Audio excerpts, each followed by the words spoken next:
What is goody, my friends, who definitely meant to sleep earlier? I'm glad you're here. The rain is moving steadily through the dark, soft enough to quiet even the loudest parts of the day. Tonight, we're easing into what actually happened after the Roman Empire collapsed. I'm talking the whole shebang, things people haven't covered. So if this calm yet boring reflection helps you unwind, feel free to follow, drop a like, and tell me where you're listening from and what time it is for you. Now let your head settle into the pillow, lengthen your breath, and turn on that fan for some white noise. You are standing at one of history's most misunderstood turning points. The Roman Empire did not vanish in a dramatic explosion of chaos and darkness.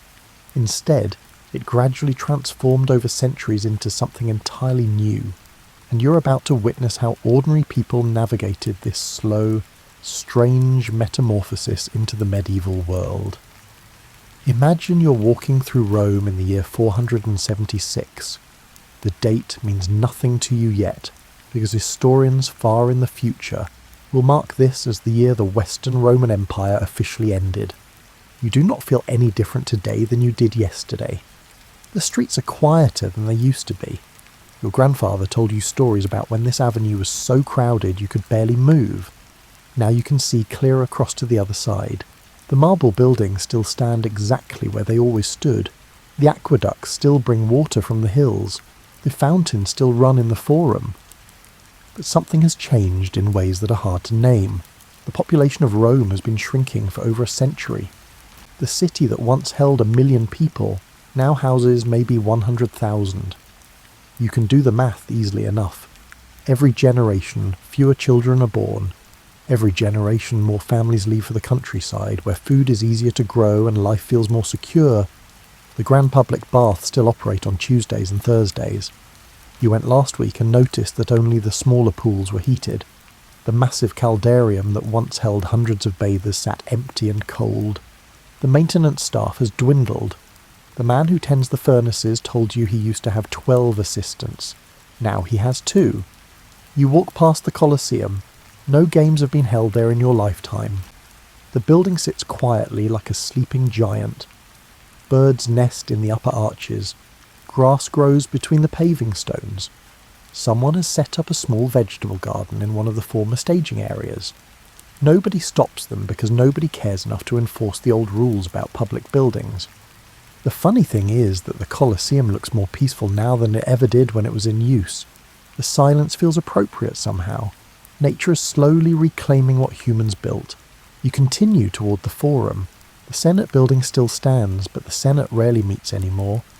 Most of the real decisions affecting your life are made by the local bishop and a few wealthy landowners who stayed in the city when others fled. The imperial bureaucracy that once managed everything from tax collection to road maintenance has simply evaporated like morning mist. This morning you need to get your grain ration. The distribution system still functions, but barely. You remember when distributions happened every day in multiple locations across the city. Now it happens twice a week at one central location. You arrive early because the grain sometimes runs out. The line moves slowly. The man in front of you is a former school teacher. He tells you he stopped teaching because no one can afford to pay for education anymore. His students all left the city anyway. He now works part-time repairing roof tiles. His hands show the evidence of his new profession. You receive your ration and walk home through streets that feel too wide for the number of people using them. The city was built for 1 million inhabitants. Now it feels like wearing a toga made for someone 3 times your size. Your apartment occupies the 3rd floor of an old insula. The building inspector used to come by every year to check for structural problems. He has not visited in 5 years. You notice new cracks in the walls each season, but you patch them yourself with whatever materials you can find. Everyone has become their own maintenance crew. In the evening you sit by your window and watch the sunset paint the remaining marble temples in shades of gold and pink. The temples are mostly empty now. The Christian churches draw the crowds. But the old buildings remain beautiful in their abandonment. You find strange comfort in their persistence. A cat walks along the top of a garden wall below your window. The city has more cats than ever before. With fewer people, the rodent population exploded, and the cats followed the food supply. You appreciate their presence. They keep your building free of mice and rats without any effort on your part. Tomorrow you will wake up and the world will look exactly the same as it does today. The changes happen so slowly that you barely notice them. But if your grandfather could see the city now, he would struggle to recognise it. And if you could see the city 100 years from now, you would face the same confusion. This is how empires end. Not with a bang, but with a gradual forgetting of what they used to be. You decide to visit your cousin in Ravenna.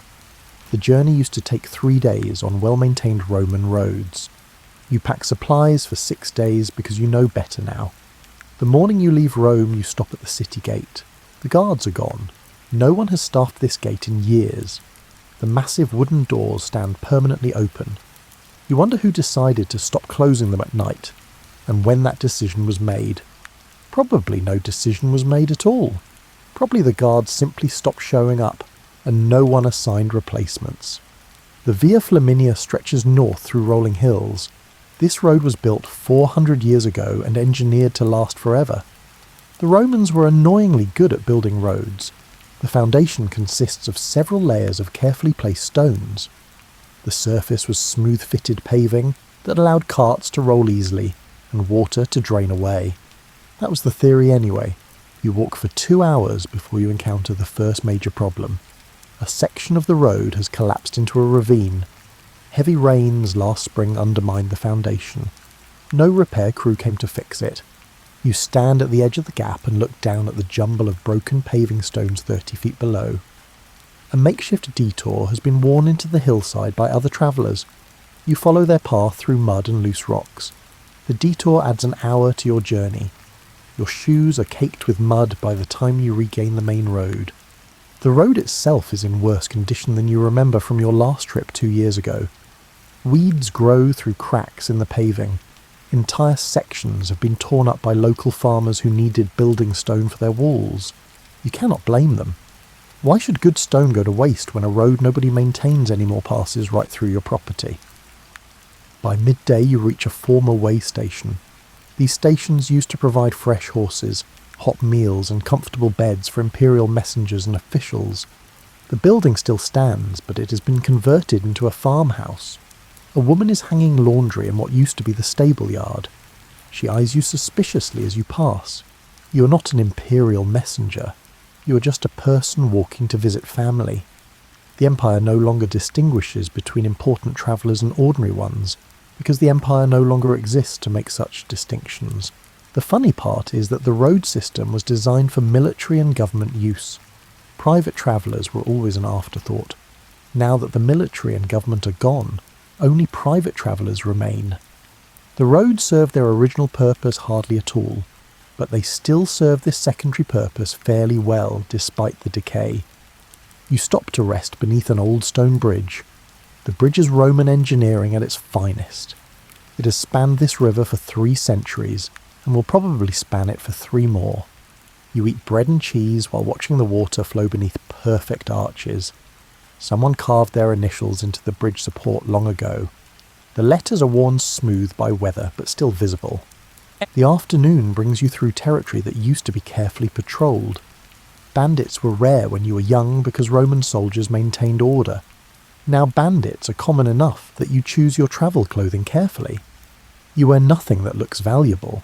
Your bag contains only food and a change of clothes. You encounter another traveller heading south. He's a merchant carrying salt. You walk together for mutual safety. He tells you that the old mansions where travellers used to stay are mostly abandoned. Some have been taken over by local warlords who demand payment for passage. Others are simply empty ruins. You ask him about the road conditions ahead. He warns you about another collapsed section near Narni. He also mentions that a group of enterprising locals has set up a new toll bridge, where the old free bridge washed away. The toll is reasonable, he says, 2 copper coins or equivalent value in trade goods. This strikes you as both annoying and entirely logical. If no government maintains the bridges, then someone else will maintain them and charge for the service. You have the coins. You will pay the toll. What choice do you have? By evening you reach a small town. There is no formal inn, but a family offers you floor space in their barn for a small fee. You accept gratefully. The barn is clean and dry. The hay makes a softer bed than you expected. The family's dog curls up near your feet and provides warmth through the night. You fall asleep listening to owls calling in the darkness and thinking about how different travellers become. The roads are the same roads your grandfather travelled, but everything else has changed in subtle ways that add up to a completely different experience. You arrive in Ravenna after 5.5 days of travel. Your cousin greets you with enthusiasm and immediately begins complaining about the local bishop. This is funny because everyone complains about the local bishop. The bishop has become the most important person in most cities. He controls food distribution. He negotiates with barbarian leaders. He organises repairs to public buildings. He settles disputes. He essentially does everything the imperial government used to do. Your cousin's bishop is named Ecclesius. He is 35 years old and phenomenally efficient. He used to be a lawyer before taking holy orders. His legal training shows in everything he does. He keeps meticulous records. He insists on written contracts. He never makes a promise he cannot keep. The people respect him but do not necessarily like him. He's a bit too organised for comfort. He makes them feel disorganised by comparison. You attend Sunday services at Ravenna's main church. The building is relatively new, constructed only 20 years ago. The interior takes your breath away. Mosaics cover every surface in glittering patterns of gold and coloured glass. The images show Christ and the apostles and various saints. Light from high windows makes the gold tesserae sparkle like captured starlight. The craftsmanship is purely Roman. The artists who created these mosaics learned their trade in the old imperial workshops, but the subject matter is entirely Christian. The building represents a perfect fusion of Roman technical skill and Christian religious purpose. Bishop Ecclesius delivers his sermon in clear Latin. He speaks slowly so everyone can understand. His topic is charity toward the poor. He reminds the congregation that they have a duty to share what they have with those who have less. He mentions specific families in need by name. He is not subtle. After the service, people line up to speak with the bishop. He holds these informal audiences every week. You watch as he listens to complaints, mediates arguments, and distributes small amounts of money from the church treasury to people in genuine need. One man complains that his neighbour's sheep keep eating his vegetables. The bishop listens carefully and then suggests building a better fence. He offers to provide materials from church supplies if the man provides labour. The man accepts. Problem solved. A widow asks for help feeding her children. Her husband died last month. The bishop asks her age and how many children she has. He makes notes in a wax tablet he carries. He promises she will receive weekly grain rations starting tomorrow. He also suggests she might find work washing linens for the church. She thanks him repeatedly. You realise that the bishop is basically running a parallel government. He has taken over the social services that the Roman state used to provide. He does this not because he sought power, but because someone had to do it, and he was the person with the resources and organisational ability to make it happen. Your cousin confirms this observation. The official imperial governor still lives in Ravenna. He technically outranks the bishop. But when people have actual problems, they go to the bishop because the bishop can actually help them. The governor mostly sits in his villa and writes reports to Constantinople that may or may not ever get read. The transition of power from imperial officials to church bishops happened gradually over several generations. No one planned it. No one decreed it. It just happened because the church had resources, organisation, and local credibility, while the imperial government had increasingly none of those things. You spend the evening with your cousin's family. They live in a modest house near the port. The house used to belong to a merchant family who left for Constantinople when trade declined. Your cousin rents it for a fraction of what it would have cost in better times. Over dinner, your cousin's wife talks about the changes she has seen. She's 10 years older than you. She remembers when Ravenna was a major imperial centre. The emperor himself lived here for several years when she was a child. The palace employed hundreds of people. Diplomats from across the world visited constantly. Now the palace sits mostly empty. A skeleton staff maintains it. The emperor has not visited in decades. The diplomats stopped coming when they realised no real power resided here anymore. But Ravenna has not died. It has transformed. The city is now a church administrative centre, instead of an imperial administrative centre. The bishops have essentially inherited the infrastructure the emperors left behind. They use the same buildings, employ many of the same people, and perform many of the same functions. The funny thing is that most people barely notice the transition. They still go to the same buildings to get help with their problems. They still fill out forms in Latin. They still navigate a bureaucracy. The paperwork looks almost identical. Only the person sitting behind the desk has changed from an imperial official to a church official. Your cousin pours wine and laughs about the absurdity of it all. The Roman Empire spent centuries building an administrative system. Then the empire collapsed, but the administrative system kept running under new management. It is like watching a ship lose its captain but continue sailing, because the crew knows how to do their jobs. You raise your cup and toast to continuity in the face of chaos. Your cousin drinks to that. The next day your cousin takes you to meet his employer. This requires some explanation because his employer is a Goth. Your cousin works as a scribe in the court of Theodoric, who rules Italy as an Ostrogothic king. This should feel strange, but it does not. The Goths have been part of the Roman world for so long that they feel less like invaders and more like new neighbours who moved in and never left. Theodoric's palace is actually the old imperial palace. He uses the same throne room where Roman emperors once held court. He employs Roman administrators, follows Roman laws, and communicates in Latin. His official documents are written in the chancery style that Roman bureaucrats developed centuries ago. The only obvious difference is that Theodoric and his Gothic warriors are Arian Christians, while most Romans are Nicene Christians.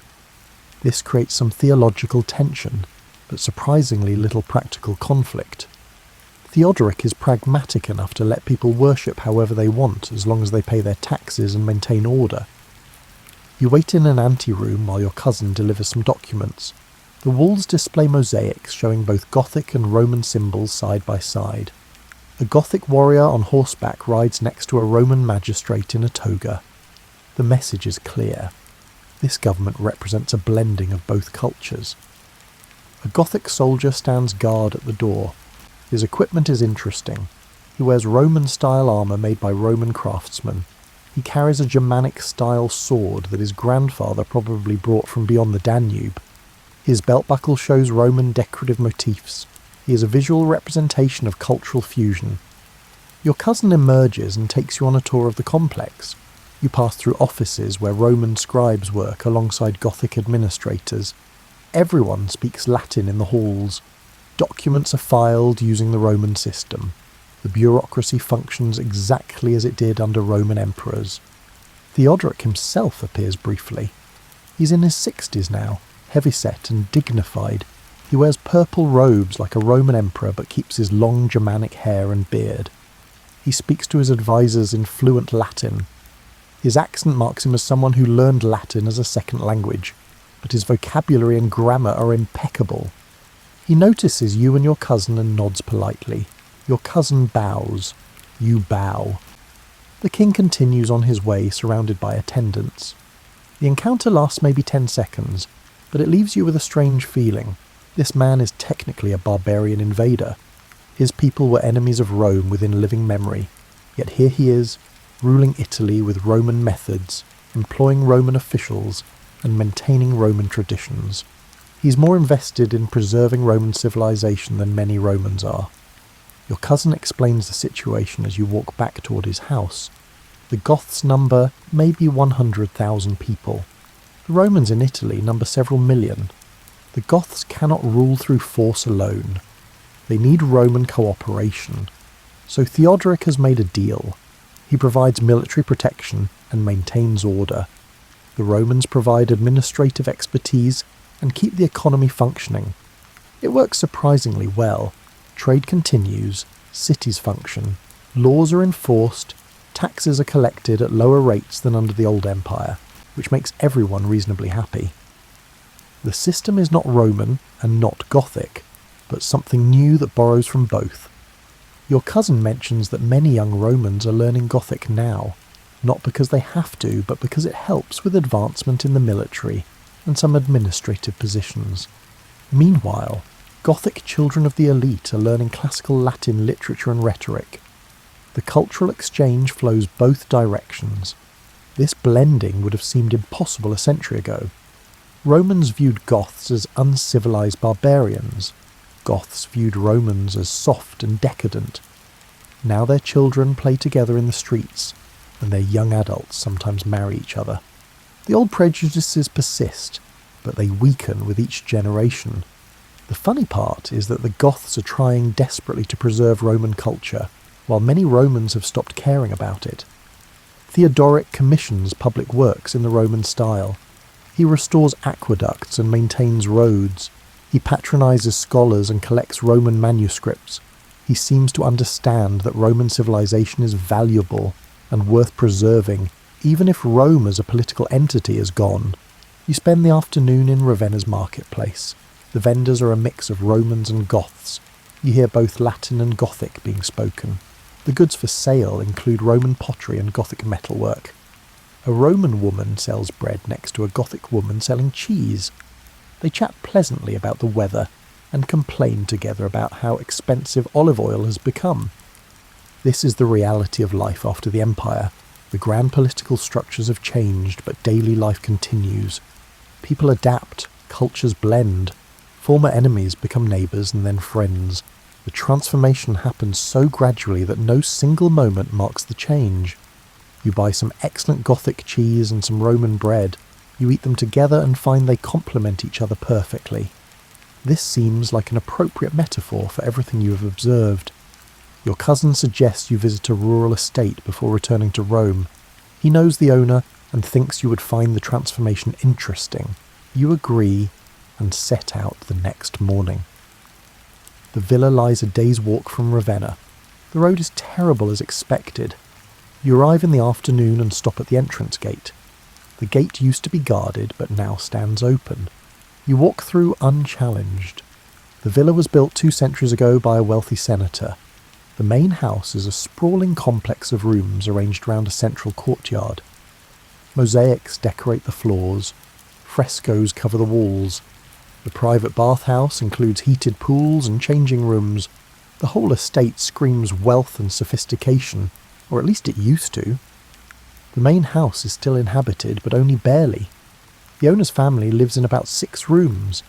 The rest of the house sits empty and increasingly derelict. Water damage has ruined many of the frescoes. Some of the roof tiles are missing. The bathhouse has not been heated in years. But here is the interesting part. Where the ornamental gardens used to be, there are now vegetable plots. Where decorative fountains once played, there are now chicken coops. The olive groves that provided oil for export now provide food for local consumption. The entire villa has been converted from a luxury residence into a working farm. Even more interesting is what happened to the surrounding estate. The land used to be worked by tenant farmers who paid rent to the senator's family. When the economy collapsed and money became scarce, the arrangement changed. The tenant farmers stopped paying rent in coin and started paying in labour and goods. Over time, they built permanent homes on the estate. Their homes cluster around the main villa like chicks around a hen. You are witnessing the birth of a medieval manor.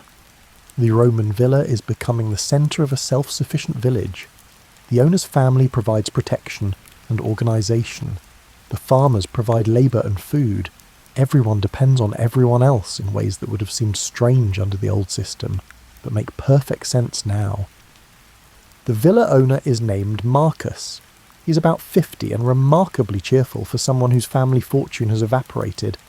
He gives you a tour and explains the changes with obvious pride. The estate is almost entirely self-sufficient now.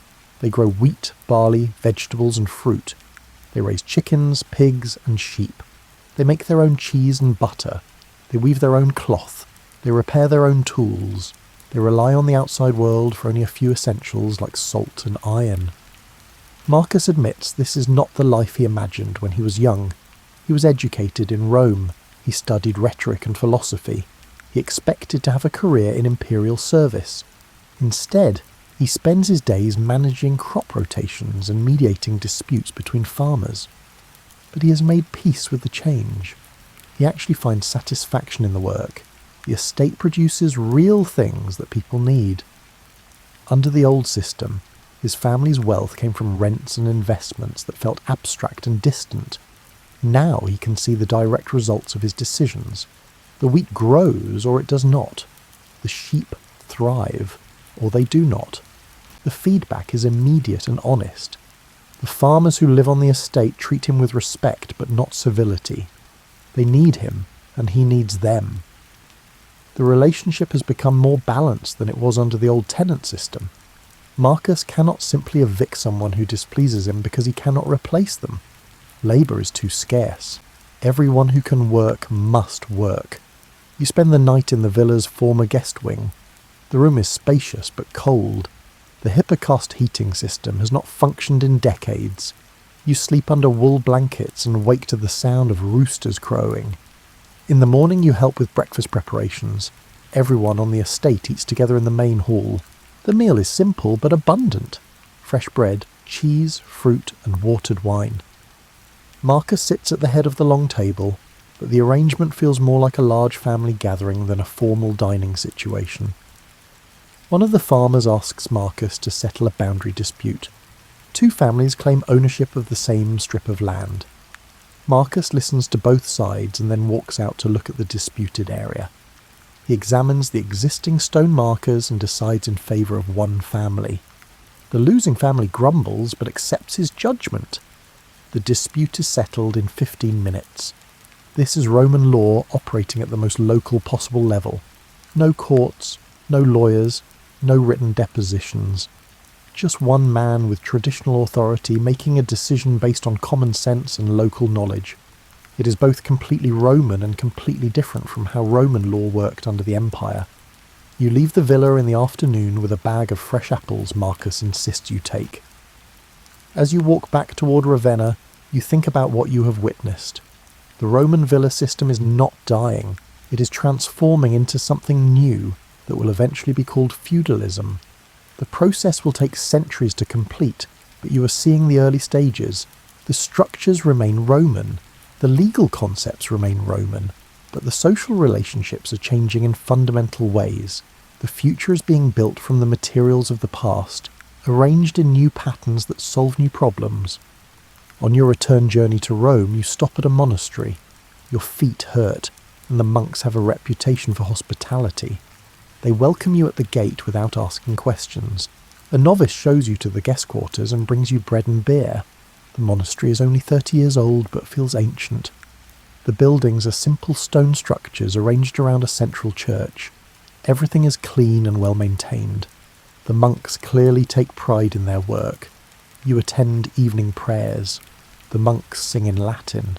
Their voices blend in harmonious patterns that fill the small church with sound. The melodies are based on older Roman musical forms but adapted for Christian worship. The result is hauntingly beautiful. After prayers, the abbot invites you to dine with the community. The meal is vegetarian. Lentil stew, bread, cheese, and surprisingly good wine from the monastery's own vineyard. The monks eat in silence while one of their number reads aloud from a religious text. This is new. Communal silent meals are not a Roman tradition. The practice comes from desert monasticism in Egypt and Syria.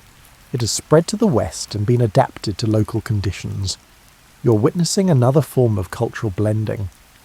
After dinner, the abbot shows you the monastery's most precious possession, the library. The room is small, but every wall is lined with shelves. The shelves hold perhaps 100 books. This may not sound like much, but you realise you're looking at one of the largest book collections in Italy. The abbot explains that the monastery has made it their mission to preserve texts. They copy books by hand. Each monk spends several hours per day in the scriptorium creating new copies of old works. They copy primarily religious texts, but also classical Roman literature, history and philosophy. You examine some of the books. The craftsmanship is extraordinary. The letters are perfectly formed. The margins are decorated with simple but elegant designs. These books will last for centuries if properly cared for. The funny thing is that these monks are preserving Roman literature better than the Romans did. In the cities, old books are being lost through neglect or destroyed for their valuable parchment. Here in this remote monastery, monks who never met a Roman senator are carefully copying Virgil and Cicero. The abbot is a former Roman official who took holy orders after his wife died. He understands the value of what they are saving. He talks about the books the way other men talk about gold. Each volume represents thousands of hours of human thought and creativity. To lose a book is to lose a piece of human knowledge forever. He shows you the scriptorium, a long room with good light from south-facing windows. A dozen monks sit at individual desks copying texts. They work in complete silence except for the scratching of pens on parchment. The concentration is absolute. One young monk is copying a work by Seneca. Another is working on the Gospel of Luke. A third is creating a new copy of a botanical text by Dioscorides. The subjects are wildly diverse, but the monks approach each text with the same careful attention. You watch as a monk mixes ink. He combines oak gall, iron salts, and water in precise proportions. The recipe comes from ancient Rome. The monks have preserved not just books, but the technical knowledge needed to create them. The abbot mentions that monasteries are springing up all over Europe. Each follows similar patterns: prayer, manual labour, study, copying texts. The network is informal but effective. Books travel from monastery to monastery. Knowledge spreads in slow but steady waves. This is how Roman learning will survive the collapse. Not in cities or universities or imperial libraries. In small monastic communities scattered across the countryside, where dedicated men preserve texts for reasons that mix religious devotion with scholarly passion. You spend 2 nights at the monastery. The routine is soothing in its predictability. Prayers at set hours, meals at set times, work in between. The chaos of the outside world feels very far away. On your last evening, the abbot gives you a gift, a small copy of the Psalms, handwritten on good parchment and bound in leather. He says every traveller should have something beautiful to remind them of moments of peace. You accept the gift with gratitude. The book fits easily in your bag. It weighs almost nothing, but it represents everything about this transitional age. Roman craftsmanship preserving Jewish religious texts copied by Christian monks for a traveller whose future is uncertain. All the threads of the ancient world are being woven into something new. You reach the outskirts of Rome after 8 days of travel. You are tired but satisfied. The journey has shown you things you needed to see. As you walk through the city gates, you notice something you never paid attention to before. People speak differently depending on their age and social class. The Latin spoken by the old senator you pass in the street is formal and complex. The Latin spoken by the children playing nearby is simpler and filled with words their grandparents would not recognise. Language is changing. Latin is slowly splitting into the various Romance languages that will eventually become Italian, French, Spanish, and Romanian. But this process will take centuries. Right now you are in the middle of it. The changes are noticeable but not yet extreme. You stop at a bakery. The baker's wife serves you. She speaks a Latin that would make a classical grammarian weep. She drops case endings. She confuses verb tenses. She uses vocabulary borrowed from Gothic and Greek. But you understand her perfectly, and she understands you. This is the real Latin. Not the literary language preserved in books, but the living language spoken by ordinary people. It has always been more flexible and practical than the formal version. Now it is evolving rapidly in response to new circumstances. The baker's young daughter asks you where you travelled from. You tell her, Ravenna. She asks if people there speak differently. You admit that they do. The northern dialects already sound distinct from the speech patterns in Rome. Give it another few generations and they will be different enough to cause comprehension problems. The girl finds this fascinating. She asks if this means Latin is dying. You tell her no. Latin is not dying. It is multiplying. Each region is developing its own version adapted to local needs and influenced by local languages. All these versions are still Latin, but they are becoming differentiated. Her mother laughs and says philosophers always complicate simple things. People talk, however they talk. The girl should not worry about it. You accept this wisdom and buy 2 loaves of bread. As you walk home, you listen more carefully to the conversations around you. A group of merchants arguing about prices, a mother scolding her children, 2 friends discussing the upcoming religious festival. Everyone speaks Latin, but no 2 people speak it exactly the same way. This diversity would have bothered Roman grammarians. They spent centuries trying to standardize Latin and preserve its classical forms, but their efforts only worked for the educated elite. The common people spoke however they wanted. Now that the educational system has largely collapsed, the common version is taking over completely. You reach your apartment building. Your neighbour is sitting outside enjoying the evening air. She's 90 years old and has lived in Rome her entire life. She speaks a Latin that sounds almost archaic to your ears. Full case endings, complex subordinate clauses, vocabulary that feels ancient. She asks about your trip. You tell her about Ravenna and the Gothic court and the monastery and the transforming villa. She listens and nods. She's seen so many changes in her lifetime that nothing surprises her anymore. She tells you that when she was young, her tutor insisted she learn Greek. All educated Romans spoke Greek as well as Latin. Now almost no one bothers with Greek anymore except monks and scholars. The eastern and western halves of the old empire are drifting apart linguistically as well as politically. You mentioned the monks preserving books. She approves strongly.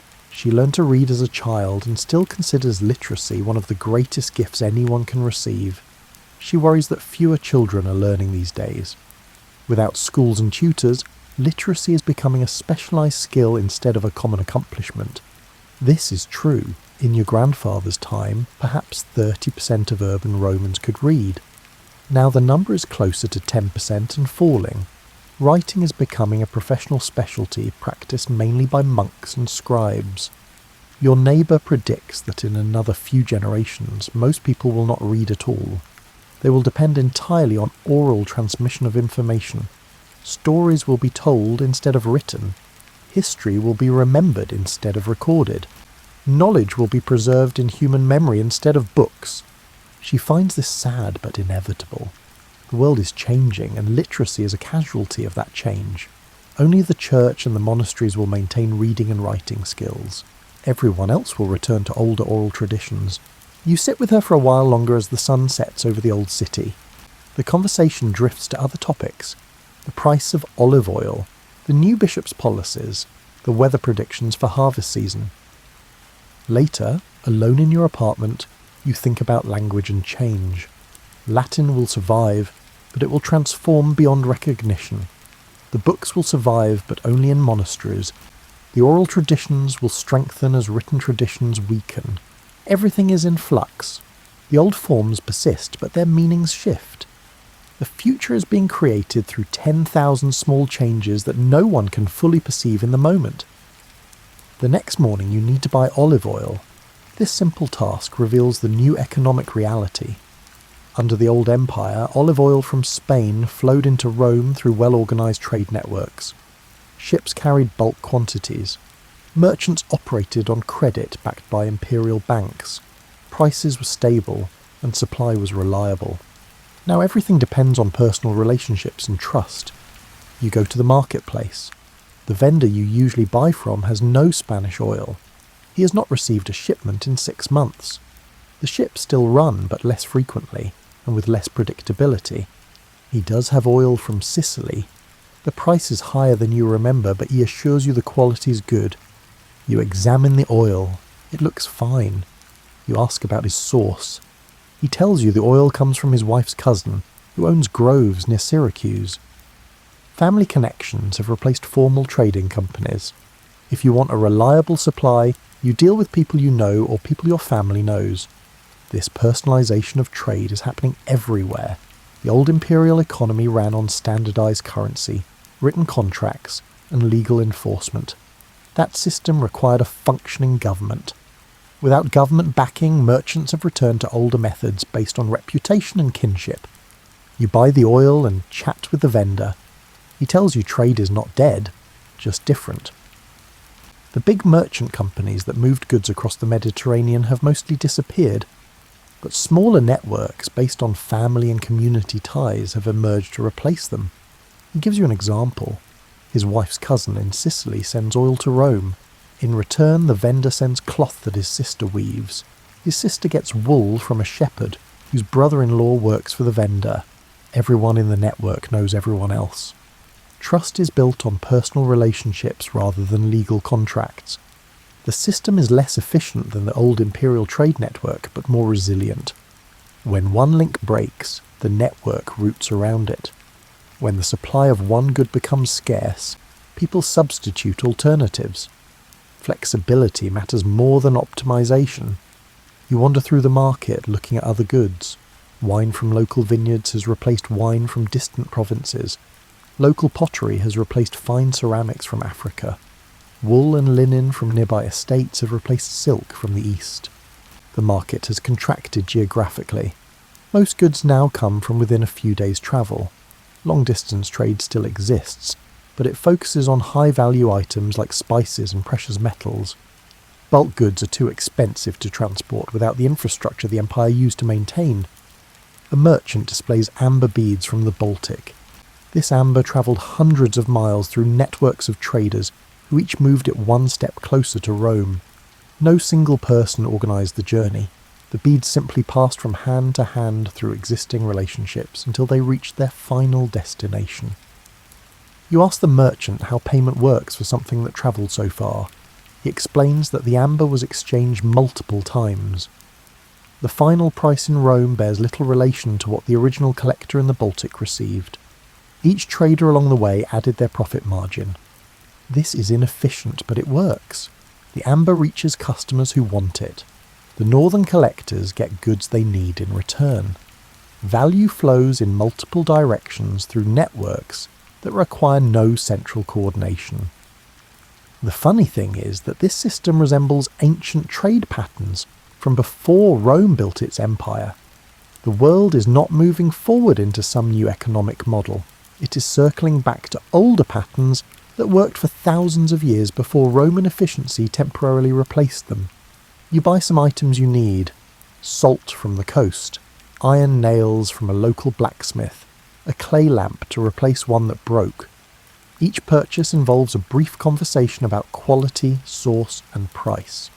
The transactions feel personal in ways that shopping in the old imperial markets never did. On your way home, you pass the ruins of what used to be a grain warehouse. The massive building once stored grain from Egypt to feed Rome's population. Now it sits empty. The grain shipments from Egypt stopped decades ago when the Eastern Empire stopped subsidizing them. Rome now feeds itself from nearby farms and estates. The population is small enough that local production suffices. The city has adjusted its size to match available resources. This adjustment required hardship. Many people left or died when food became scarce. But those who remain have adapted to the new reality. They eat more locally. They waste less. They garden in spaces that used to be purely ornamental. You reach your building and climb the stairs to your apartment. The bag of oil is heavy. You bought enough to last several months because you cannot count on finding more when you need it. Storage matters now in ways it did not when supply was reliable. Later you sit by your window and watch the city. Trade continues. Markets function. People exchange goods and services. The economy has not collapsed. It has transformed into something more local, more personal, and more dependent on trust between individuals. The old efficiency is gone, but a different kind of stability is emerging.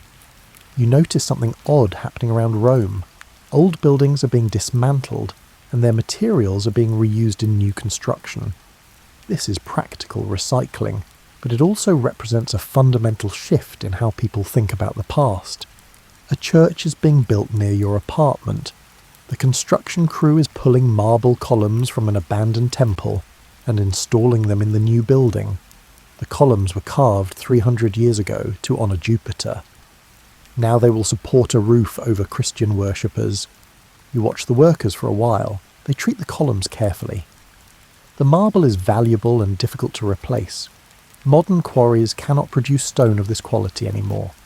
The techniques have been partially lost, so builders reuse what the Romans made when they still had the skills and resources. The foreman tells you this is happening everywhere. Churches are built from materials scavenged from pagan temples. Houses are constructed from stones taken from old government buildings. Garden walls incorporate fragments of sculptures and monuments. Rome is literally rebuilding itself from its own ruins. The city is becoming its own quarry. Every generation takes pieces from older structures and incorporates them into newer ones. The physical matter of the city remains, but its form changes completely. This should feel like vandalism, but it does not. The old buildings were designed for purposes that no longer exist. No one worships Jupiter anymore, so his temples serve no function. The government offices are empty, so their buildings might as well be useful. The transformation is pragmatic rather than destructive. You see a house where the front wall incorporates a section of an old memorial stone. The original inscription is still visible, but now it forms part of a private residence. The past becomes literal building material for the future. Some people find this disturbing. Your neighbour, who is 90 years old, mentioned that she mourns seeing the old monuments dispersed. She remembers when the city looked different, when the ancient structures stood intact and purposeful. But even she admits the reuse makes sense. What good are beautiful buildings if they serve no function and cannot be maintained? Better to salvage what can be saved and put it to new uses. You visit the Forum. Several of the old government buildings have been partially dismantled. Their marble facings have been removed. Their roof tiles have been scavenged. Their foundations remain, but everything above ground level is gradually disappearing. Within a few generations, the Forum will be a field where cattle graze. The grandest civic centre in the Western world will become farmland. This seems impossible, but you can see it happening in slow motion. The Colosseum is also being slowly mined for building materials. People remove stones from the upper levels. They pry out metal clamps that hold blocks together. They cart away anything useful. The building is so massive that this process will take centuries, but eventually even the Colosseum will be reduced to a partial ruin. You feel oddly calm about this. The buildings were always just buildings. The real Rome was the people and the ideas and the systems they created. Those things are transforming but not disappearing. The physical stones matter less than what they represented. At the same time, you recognise something is being lost. Future generations will not see what you have seen. They will not walk among intact temples and monuments. They will inherit a different city built from fragments of the one you know. You pass a construction site where a wealthy family is building a new house. The design is interesting. It combines Roman architectural principles with new ideas. The floor plan follows traditional patterns. The building techniques are Roman. But the decoration shows influences from Gothic art. The mosaics include Christian symbols mixed with classical motifs. The house represents the same kind of blending you have seen elsewhere. Roman forms filled with new content. Old techniques applied to new purposes. The past and future merge into a present that feels transitional. The stones do not care what they support. Columns hold up roofs, whether those roofs shelter temples or churches. Marble decorates walls, whether those walls surround pagan shrines or Christian homes. The materials remain constant while their meanings shift completely. You think about the monks copying books and the stones being recycled. Both represent preservation through transformation. The words survive by being rewritten. The buildings survive by being disassembled and rebuilt. Nothing stays exactly the same, but nothing is entirely lost either. This is how civilizations work. They do not end cleanly. They evolve continuously. The new is always built from pieces of the old, arranged in patterns that solve current problems rather than past ones. You decide to improve your education. This sounds odd in a collapsing empire, but you have time and curiosity. You find a tutor who teaches rhetoric and grammar in the traditional Roman style. The tutor turns out to be a Vandal. His name is Hilderic. He was born in North Africa. where the Vandals established their kingdom after crossing from Spain. He came to Rome as a young man to study. He liked the city and stayed. Now he earns his living teaching Romans the classical education he learned from Roman teachers in Carthage. This is hilarious in multiple ways. A barbarian teaching Romans how to be Roman. A member of the tribe that sacked Rome teaching rhetoric. A Vandal preserving classical learning that many Romans have abandoned. Hildrich finds the irony amusing. He mentions it during your first lesson. He says the Vandals value Roman culture more than the Romans do because they had to work harder to acquire it. Romans take their heritage for granted. Vandals and Goths and other barbarians choose it deliberately. His teaching style is rigorously traditional. You read Cicero and Virgil. You practice writing in the periodic style. You learn rhetorical devices and grammatical rules. Everything is exactly as it would have been taught a century ago. You ask Hildrich why he bothers. Classical education has limited practical value now. Most people do not care about rhetoric. You could earn more money doing almost anything else. He considers the question carefully. He says he teaches because civilization is more than buildings and laws. It is a set of ideas transmitted through language and education. If the ideas are lost, then Rome is truly dead regardless of what happens to the stones and structures. By teaching you Cicero, he is preserving not just a text but a way of thinking.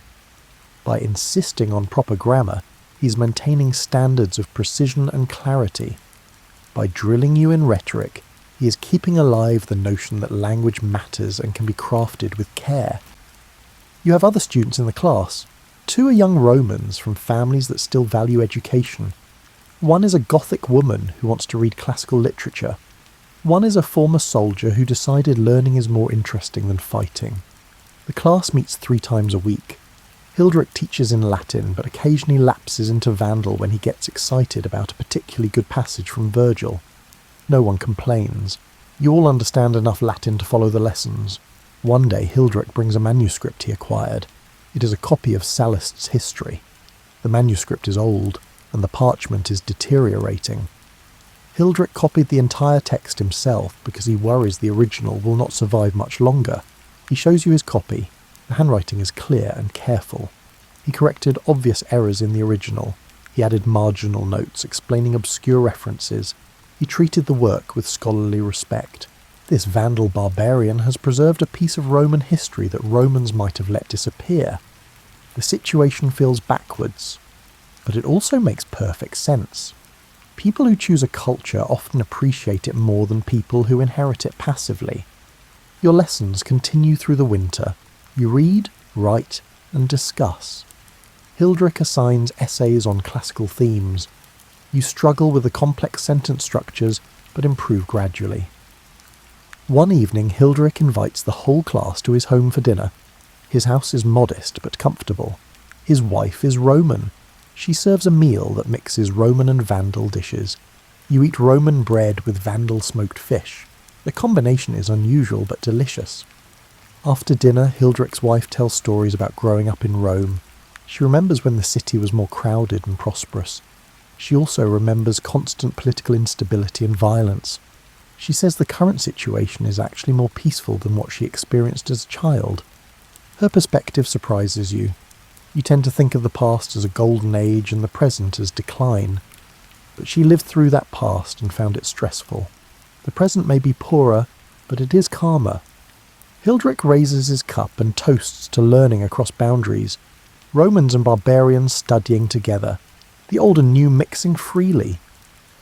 The future is being created by people who refuse to let knowledge die. You drink to that. The wine is good, the company is pleasant. You realise that civilization is not a fixed thing passed down intact, from generation to generation. It is something recreated continuously, by people who care enough to preserve it and adapt it and pass it forward. Hildrich the Vandal is doing more for Roman civilization than many Romans. This fact would have astonished people a century ago. But it makes perfect sense now. Autumn arrives and you help with the grain harvest. Everyone helps. The distinction between city dweller and farmer has blurred. If you want to eat, you need to participate in food production at some level. The harvest takes place on estates surrounding Rome. You join a group walking out to one of the larger villas. The owner agreed to feed everyone who helps bring in the grain. This is a fair exchange. Your labour for a share of the food. The work is hard but social. 40 people spread across the field with sickles. You cut grain stalks and bundle them into sheaves. Your back aches after the first hour, but you keep going. Everyone keeps going. The work must be finished before rain comes. The atmosphere is cheerful despite the labour. People sing while they work. Old Roman songs mixed with newer ones borrowed from Gothic or Gallic traditions. The melodies blend together in pleasant harmonies. A woman working next to you explains that this communal approach to harvest is becoming standard. Individual families cannot manage the work alone, so everyone pools labour and shares the results. It is more efficient and more enjoyable. You break for lunch. The villa owner's staff brings bread, cheese and watered wine. Everyone sits in the shade and eats together. The owner himself sits with the workers. There is no formal separation between classes during harvest. Everyone is equally necessary. After lunch you return to cutting grain. The afternoon is hot, but a breeze makes it bearable. You fall into a rhythm. Cut, bundle and stack. Cut, bundle, stack. The repetitive motion becomes almost meditative. By evening the field is cleared. The grain stands in neat stacks ready for threshing. Everyone is exhausted but satisfied. You accomplish something tangible and important. The city will eat this winter because of today's work. The owner announces that dinner will be served. Long tables are set up in the villa courtyard. The meal is simple but generous. Roasted vegetables, bread, beans and more wine. You eat until you are full. After dinner, someone produces a flute. Music starts. A few people begin dancing. You watch from the edge of the courtyard, too tired to move but happy to observe. This is not how things worked under the old empire. Back then, agricultural labour was performed by slaves or tenant farmers. Free citizens avoided manual work. Social classes remained strictly separated. Now, everyone works. Everyone eats together. The old hierarchies are weakening under economic pressure. When labour is scarce, it gains value. When food is precious, those who produce it gain status. You sleep in the villa's barn along with dozens of other harvest workers. The accommodations are basic but adequate. Hay provides padding. Blankets provide warmth. You're so tired that comfort hardly matters. In the morning you help with threshing. The grain sheaves are spread on a stone floor and beaten with flails. The rhythmic pounding creates a steady beat. Someone starts singing, and the work becomes synchronized with the music. This communal labour will continue through the week, threshing, winnowing, and bagging the grain. Everyone who helps will receive a share. The villa owner will keep a larger portion, but everyone gets something. The system is fair enough. It rewards participation. It distributes food based on contribution. It creates bonds between people who might otherwise have little in common. You think about how Rome used to feed itself. Grain from Egypt and Africa, ships bringing bulk supplies, government distribution to citizens. The system was efficient but fragile. It required infrastructure, organisation and political stability. The current system is less efficient but more robust. If one harvest fails, people can turn to another estate. If one region has problems, other regions can help. The network is decentralised and flexible. You finish your work and receive your share of grain, enough to last your household 2 months if used carefully. You thank the owner and begin the walk back to Rome. On the road, you talk with other workers. They discuss weather predictions, planting plans for next season, and the quality of this year's harvest. The conversations reveal deep knowledge of agriculture that Romans used to consider beneath their dignity. Times have changed. Knowledge of farming is now valuable. Practical skills matter more than classical education. You can quote Virgil, but you can also cut grain, and you know which skill keeps you alive. A religious festival approaches. The celebration blends Christian and older traditions in ways that would confuse a strict theologian, but make perfect sense to ordinary people. The festival supposedly honours a Christian martyr, but the date coincides with an older Roman agricultural celebration. The activities include both Christian prayers and rituals that have roots going back centuries before Christianity arrived. You attend the festival because everyone attends. The event combines worship, socialising and entertainment. The whole community gathers regardless of their specific beliefs. The day begins with a church service. The bishop leads prayers and gives a sermon about the martyr's courage. The story is inspiring. The martyr refused to worship pagan gods and died for his faith. His example teaches that principles matter more than comfort. After the service, people move to the town square. Vendors set up stalls selling food and small goods. Musicians perform. Children run around playing games. The atmosphere shifts from solemn worship to cheerful celebration. You buy roasted chestnuts from a vendor. The chestnuts are hot and delicious. You chat with the vendor about weather and crops. He is cautiously optimistic about the coming winter. Food supplies seem adequate. A procession forms. People carry a statue of the martyr through the streets. The procession follows a route that happens to pass several locations that were sacred in pre-Christian times. This is not accidental. The church wisely incorporates older sacred geography into new practices. Music accompanies the procession. Christian hymns mixed with older melodies that your grandmother would recognise. The blending feels natural. The distinction between Christian and pre-Christian is less clear in practice than in theory. You join the procession. Walking together creates a sense of community. You're part of something larger than yourself. This feeling was important to Romans in the Old Empire and remains important now. The procession ends at a church. The bishop offers final prayers. He thanks God for the harvest and asks for protection during winter. Everyone says Amen together. The unified response creates a powerful moment of shared purpose. After the religious portion ends, the real party begins. Tables are set up for a communal feast.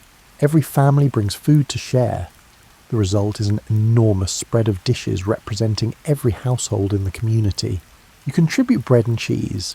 Others bring vegetables, meat, fish, fruit and wine. The variety is impressive considering how limited resources are. People have saved and prepared for this event. The meal is wonderfully chaotic. Everyone eats from shared platters. Conversations overlap. Children run between tables stealing treats. Old people tell stories. Young people flirt and laugh. The festival creates space for every kind of social interaction. You sit with a mixed group. Romans and Goths. Old and young, rich and poor. The festival erases normal boundaries. For one day, everyone is simply a member of the community celebrating together. Someone proposes a toast to the martyr. Everyone raises cups. Then someone else proposes a toast to the harvest. More cups are raised. Then toast to health, peace, friendship, and anything else people can think of. The wine flows freely. As evening approaches, dancing begins. The dances are traditional Roman patterns that everyone knows. Simple circle dances and line dances that require no special skill. The point is participation, not performance. You join the dancing. The movements are easy and repetitive. The music is lively. You dance until you're out of breath and laughing. Around you, the whole community moves together in rhythm. This is civilization. Not marble buildings or complex laws. This shared celebration. This coming together. This creation of community through ritual and feast and dance. The old empire had grand architecture and a sophisticated government. It also had festivals like this. The architecture is crumbling, and the government is gone. But the festivals continue. They adapt and change, but they persist because people need them. You leave the festival as darkness falls. Torches light your way home. You can hear music and laughter continuing behind you. The party will go on for hours yet. In your apartment, you reflect on what you experienced. The festival was Christian in name, but Roman in structure and mixed in practice. The church has not destroyed older traditions. It has absorbed them and given them new meaning. This is how cultures really change. Not through dramatic breaks, but through gradual incorporation. The new takes the shell of the old and fills it with different content. The forms remain familiar even as their significance shifts. You fall asleep thinking about continuity and transformation. The two are not opposites. They are partners in the endless process of human adaptation. Winter settles over Rome. The days are short and cold. You spend evenings by your small brazier trying to stay warm. The apartment is never quite comfortable, but it is better than being outside. One night you cannot sleep. You wrap yourself in blankets and sit by the window looking out at the city. The moon is full and bright. The old buildings cast sharp shadows. Everything looks silver and black. You think about all the changes you have witnessed, the shrinking population, the abandoned buildings, the new powers arising, the blending of cultures, the transformation of everything familiar into something strange yet recognizable. For the first time you truly understand that the Roman Empire is gone, not gone in the sense of completely vanished, gone in the sense that it has become something else entirely. The chrysalis is split open and something new is emerging. This realization makes you feel unmoored. Your whole identity was built on being Roman. But what does that mean now? The old definitions no longer apply. The empire you were taught to honour exists only in memory and books. Yet you are still here. The city is still here. The language is still here. The laws and customs and ways of thinking are still here. They have changed, but they persist. Maybe being Roman means something different now than it did a century ago. You think about Hilderic the Vandal teaching rhetoric, about Theodoric the Goth ruling from a Roman throne, about the bishop organising social services, about the monks copying books, about farmers sharing harvests. None of these things would have happened under the old empire, yet all of them preserve something essentially Roman even while transforming it. Maybe civilization is not a fixed thing passed down unchanged. Maybe it is a conversation across generations. Each age receives what the previous age created and then adapts it to current needs before passing it forward again. The moon moves across the sky. The shadows shift. You remain at your window thinking about continuity and change. In the morning things will look the same as always. You will buy bread and chat with neighbours and go about your business. The dramatic thoughts of a sleepless night will fade. Life will resume its normal patterns. But something has shifted in your understanding. You see now that you live in a transitional moment. The old world is dying, but slowly. The new world is being born, but gradually. Most people do not even notice because the changes happen across decades and generations. You're fortunate to recognise what is happening. This awareness will not change your daily life. You will still need to eat and find work and maintain shelter. But it gives meaning to the small transformations you observe. Every Gothic word entering Latin. Every church is built from temple stones. Every villa is becoming a village. Every monk is copying a book. Every harvest was shared communally. These are not random events. They are pieces of a larger pattern that will become clear only in retrospect. You finally feel sleepy. You return to your bed and pull the blankets tight. Outside, the city sleeps under moonlight. The old walls stand as they have stood for centuries. The new churches rest in darkness. The future waits patiently to unfold. Spring arrives with unexpected warmth. The flowers bloom early. The farmers predict a good growing season. Hope feels possible after the long cold winter. You decide to plant a garden. A small plot behind your building has sat unused for years. You claim it and begin preparing the soil. The work is harder than expected. The ground is packed hard and full of rocks. Your neighbour sees you working and offers advice. She grew vegetables when she was younger. She teaches you about soil preparation and planting times. You listen carefully and follow her instructions. Over several weeks you create a functioning garden. Beans, onions, lettuce and herbs. The plants are small but healthy. You water them every evening and watch them grow. This is new for you. Romans of your class traditionally did not garden. That was work for farmers and slaves. But class distinctions mean less now. Everyone does what needs to be done. You find satisfaction in the work. The garden responds to care.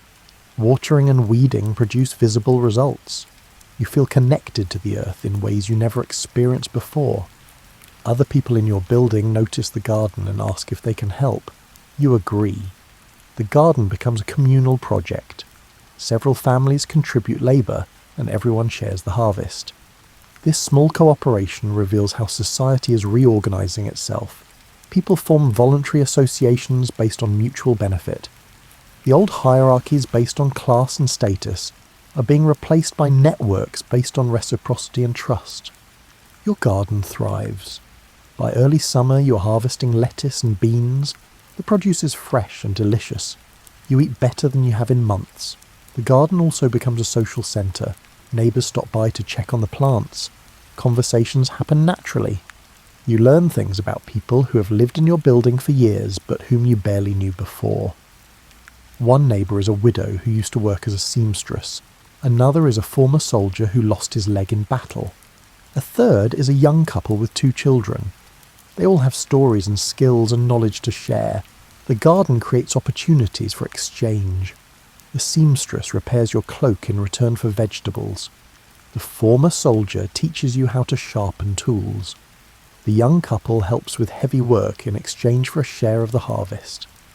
These informal barter arrangements are becoming the foundation of the local economy. Money is scarce, so people trade goods and services directly. The system works because everyone has something to offer, and everyone needs something from others. You think about how different this is from the old empire. Back then, most transactions involved money. Services were professionalised. People interacted through formal markets and legal contracts. Now interaction is more personal and direct. You know the people you trade with. You trust them because you live near them and see them regularly. Reputation matters more than formal credentials. The garden produces through the summer. You learn by doing. Some plants thrive, others fail. You adjust your approach based on results. This practical education is valuable in ways that book learning never was. By autumn, you are an experienced gardener, not an expert, but competent. You know what works in this particular soil under these specific conditions. Your knowledge is local and practical and hard-won. The other gardeners in your building have similar stories. They started knowing nothing and learned through trial and error. The collective knowledge of the group is now substantial. You harvest the last of the summer crops and prepare the garden for winter.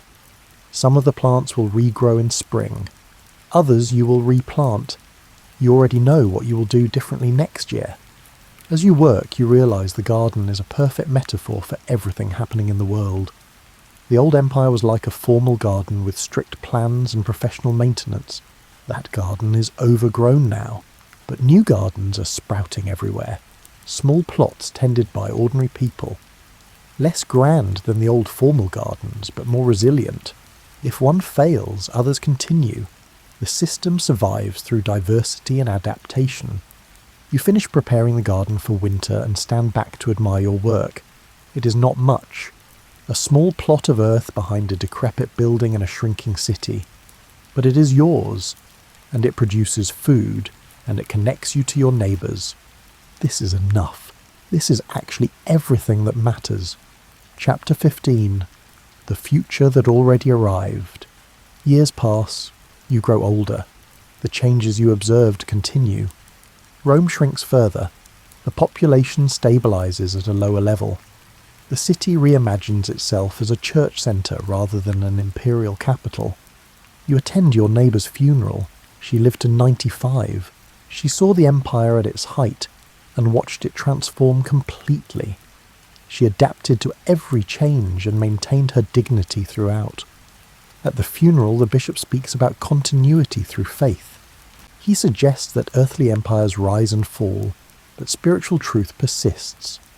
This is a Christian interpretation, but it contains wisdom. You think about what persists. Language changes, but people still speak. Buildings crumble, but people still build. Governments fall, but people still organise themselves.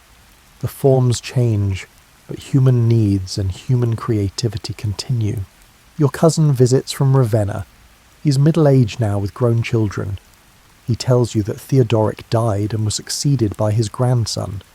The Gothic kingdom continues to function. Life goes on. You tell him about your garden and your tutoring sessions with Hilderic. He approves of both, practical skills and classical learning. The combination is necessary for the new age. He asks if you ever regret living through such dramatic changes. You consider the question carefully. The answer is complicated. You lost many things. The security of the old system, the grandeur of the imperial city, the certainty that came from clear hierarchies and roles. These losses are real and sometimes painful, but you gained things too. Community connections, practical skills, understanding that life continues even when systems collapse, appreciation for what truly matters versus what merely appears important. On balance, you do not regret your life. You adapted when adaptation was necessary. You preserved what you could. You contributed what you were able to contribute. This is enough. Your cousin stays for a week. You show him around Rome. He marvels at how much has changed since his last visit. Whole neighbourhoods are abandoned. Churches have replaced temples. Gardens grow in former public squares. Yet the city remains recognisably Rome. The 7 hills still shape the landscape. The Tiber still flows through the centre. The ancient walls still define the boundaries. The physical reality persists even as its meaning transforms. On his last evening you sit together drinking wine and talking about the future. Your cousin is optimistic. He believes the new kingdoms will stabilise. Trade will recover. Population will grow again. Civilization will rebuild on new foundations. You're less certain, but you hope he is right. The future is always uncertain. The only guarantee is that change will continue. How people respond to that change determines whether the future is better or worse than the present. You walk your cousin to the city gate in the morning. You embrace and promise to write letters. He begins his journey north. You watch until he disappears around a bend in the road. Then you return to your apartment and your daily routines. There is work to be done. The garden needs attention. Hilderic expects you at your lesson. The communal meal requires your contribution. Life continues. Empires rise and fall, but people endure. They adapt and persist and create meaning in whatever circumstances they face. This is the real lesson of Rome's transformation. The empire ended not with apocalypse, but with gradual adjustment. The dramatic narrative of collapse is false. The truth is quieter and stranger. The old world slowly became a new world, while most people simply lived their lives and adapted as necessary. You are part of this story, not a hero or a leader, just a person who witnessed change and responded as well as you could. Your contribution is small but real. You helped build the future by maintaining gardens and learning rhetoric and participating in the community. This is how history actually happens, not through the actions of emperors and generals alone, through millions of ordinary people making small decisions that collectively create large patterns. You sit at your window one last time watching the sunset paint the old city in shades of gold. The buildings that remain standing glow in the fading light. The new churches cast long shadows. The ancient and the modern exist side by side. Tomorrow will look much like today. The day after will look much like tomorrow. Change happens too slowly to perceive in any single moment. But over years and decades and generations, everything transforms. You have witnessed the end of one age and the beginning of another.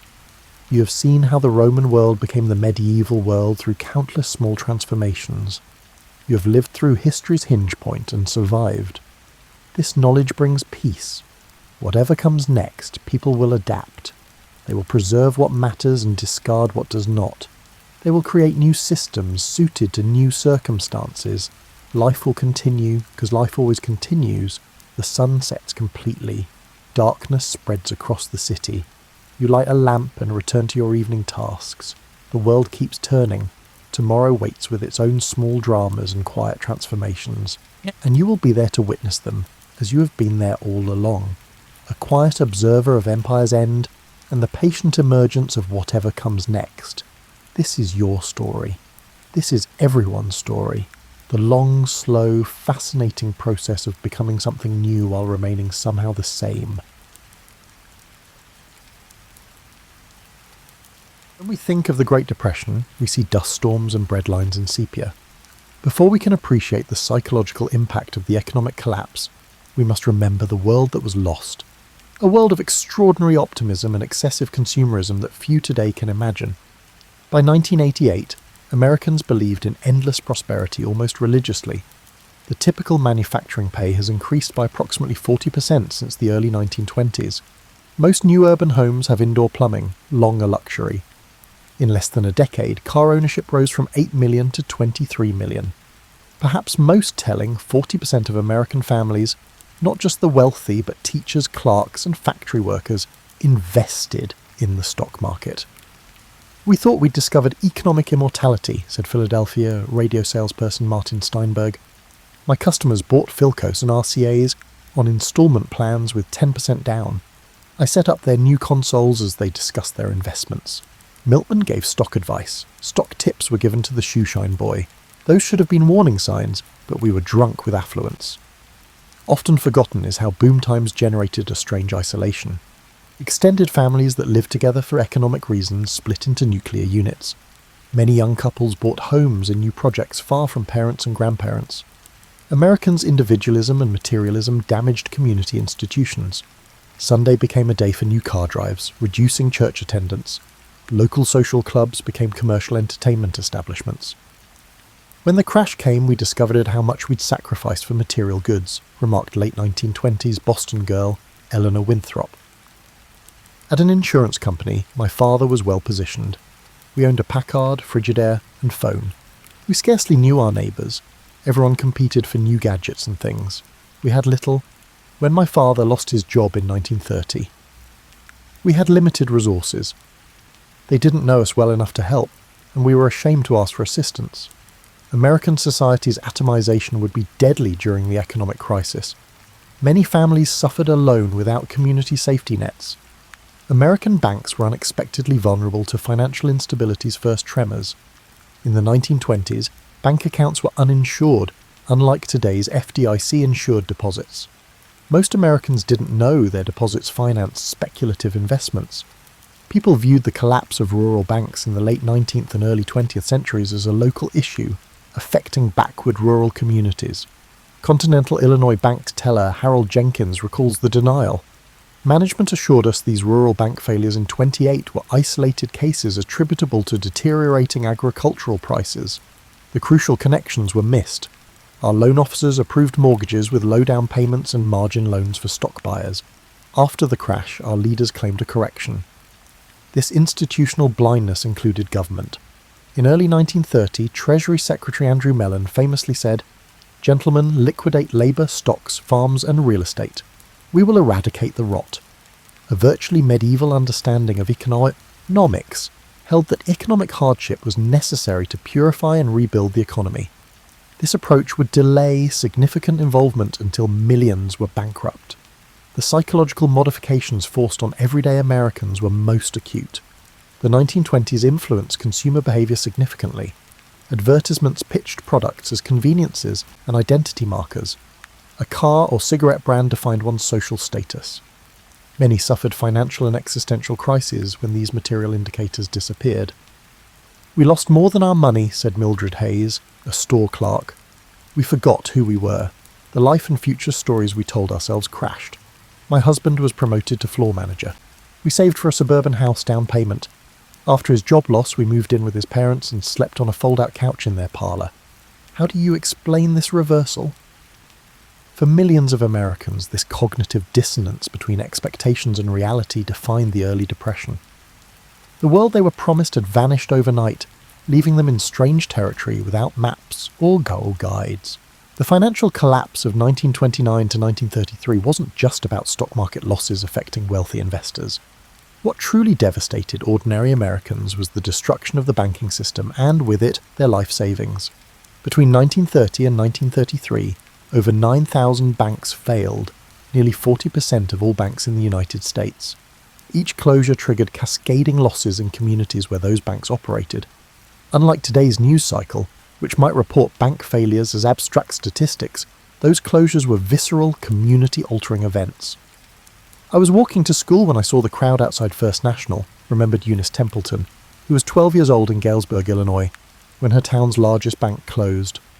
People were pounding on the doors, some women were crying. Mr. Hobart, who owned the hardware store, sat on the curb with his head in his hands. My father lost $800, his entire savings. That night, Mother cut up an old dress to make me a new one for school. "We have to be creative now," she said, her voice all tight like she was holding something back. What's rarely discussed in depression histories is how the crisis transformed attitudes toward money itself. Before 1929, cash had been migrating from the mattress to the bank account as Americans embraced financial institutions. After the banking collapse, many developed a profound distrust of banks that would last generations. Communities responded by developing extraordinary alternatives to traditional currency.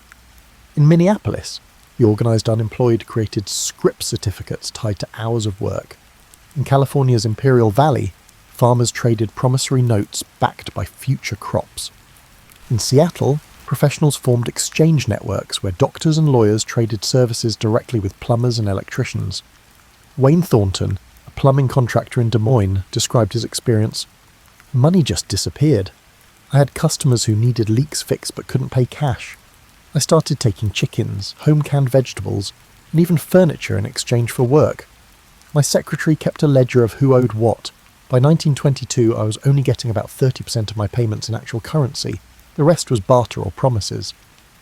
This collapse of conventional currency revealed something profound about money itself, that it exists primarily as a social agreement rather than an inherent value. When that agreement faltered, communities improvised alternatives based on trust and shared necessity. For children, the Depression's monetary lessons were particularly complex. Catherine Wagner, who grew up in San Francisco, recalled, "My father had been a successful attorney before the crash. Suddenly, he was accepting payment in firewood or fish. I remember asking for a nickel for candy, and my mother cried, not because we didn't have a nickel, we did, but because she understood that money now had to be hoarded, save for absolute necessities." The Depression's monetary transformation was also visible in how physical currency was treated. Bills were pressed flat, coins were counted repeatedly, and cash was hidden in increasingly creative locations. Laura Hillman, whose father was a bank manager in Cincinnati, described finding money throughout their home after his death in 1940. There were silver dollars sewn into the hems of curtains, bills tucked between book pages, coins in sealed mason jars buried in the garden. Father knew better than anyone how fragile banks were, and it marked him permanently. Beyond the practical aspects of money's transformation was a deeper philosophical shift. Americans who had embraced consumer culture and defined themselves through purchases now found themselves questioning the basis of value itself. The arbitrary nature of monetary value became unavoidably apparent when homes with $5,000 mortgages sold at auction for $1,000, and when a skilled labourer's daily wage fell from $4 to $1, if work could be found at all. "We realised money was fictional," explained former banker Thomas Whitfield.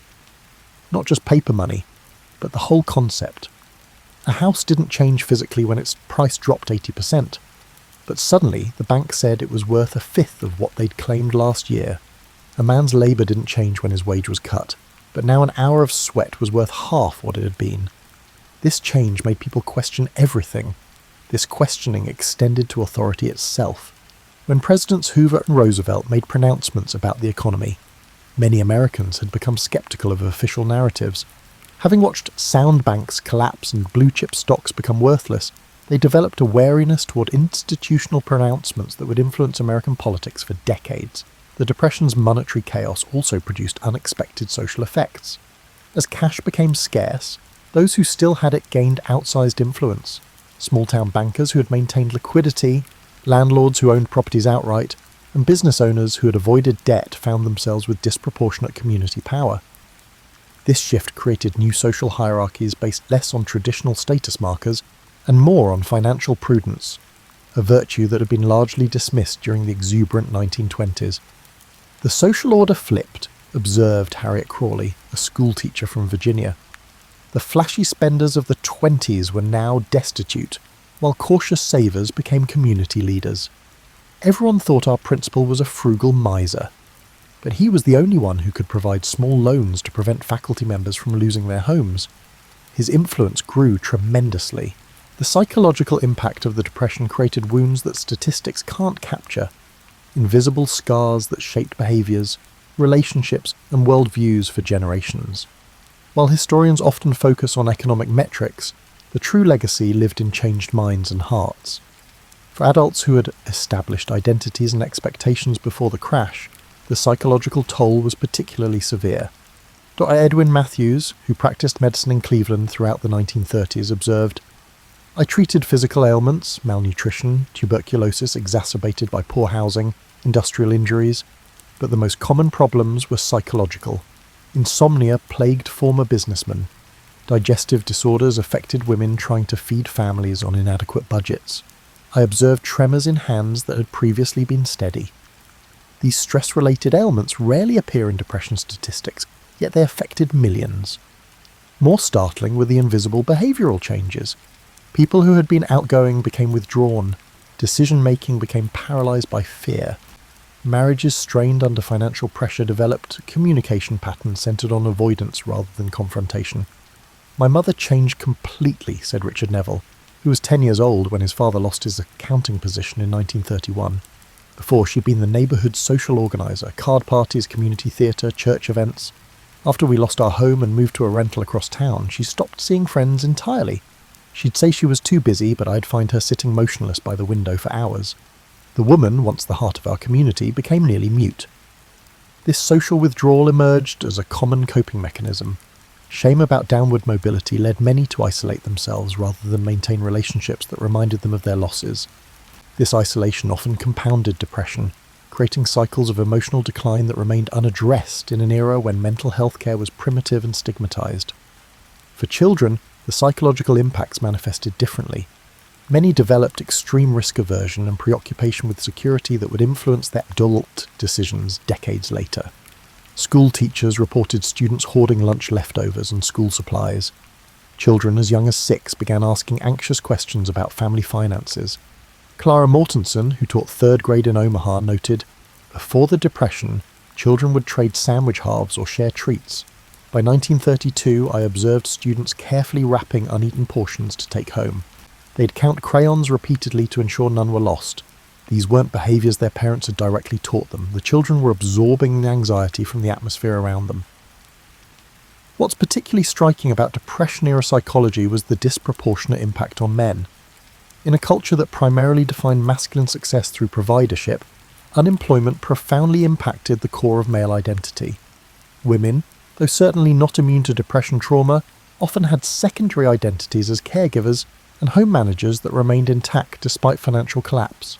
Henry Gladwell, who spent 2 years riding the rails after losing his factory job in Akron, described this gender differential. A man without work in those days wasn't a man at all. Women could still be mothers and wives without paychecks. Women faced severe hardships, but their experiences were different from men's. For us men, unemployment wasn't just economic hardship, it was emasculation. Some fellows I knew would leave home each morning pretending to seek employment, but would actually spend the day in the public library just to maintain the fiction that they were still trying. This gendered experience created lasting imprints on family dynamics. Children who watched fathers struggle with identity loss often developed complex relationships with authority and achievement. Many Depression-era children grew up to become workaholics, driving themselves relentlessly to avoid the vulnerability they had witnessed in their parents. The psychological impact extended to how people viewed institutions. Trust in banks, corporations, and government suffered damage that would never fully heal. For many who had believed in American capitalism as an essentially fair system that rewarded hard work, the Depression destroyed this foundational assumption. "My father was a true believer in the American dream," explained Catherine Oakes, whose family lost their Michigan farm to foreclosure. "He'd immigrated from Poland, worked 18 hours a day, and saved every penny. When the bank took our farm, something broke in him. Not just sadness. His entire worldview collapsed.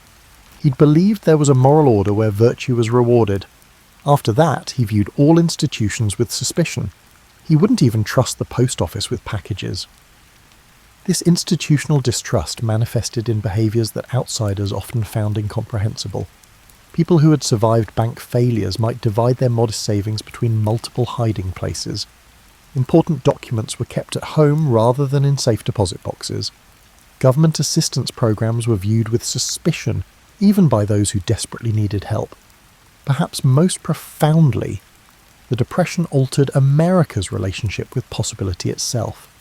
The assumption that tomorrow would likely be better than today, a quintessentially American outlook, was replaced for many by a persistent expectation of calamity.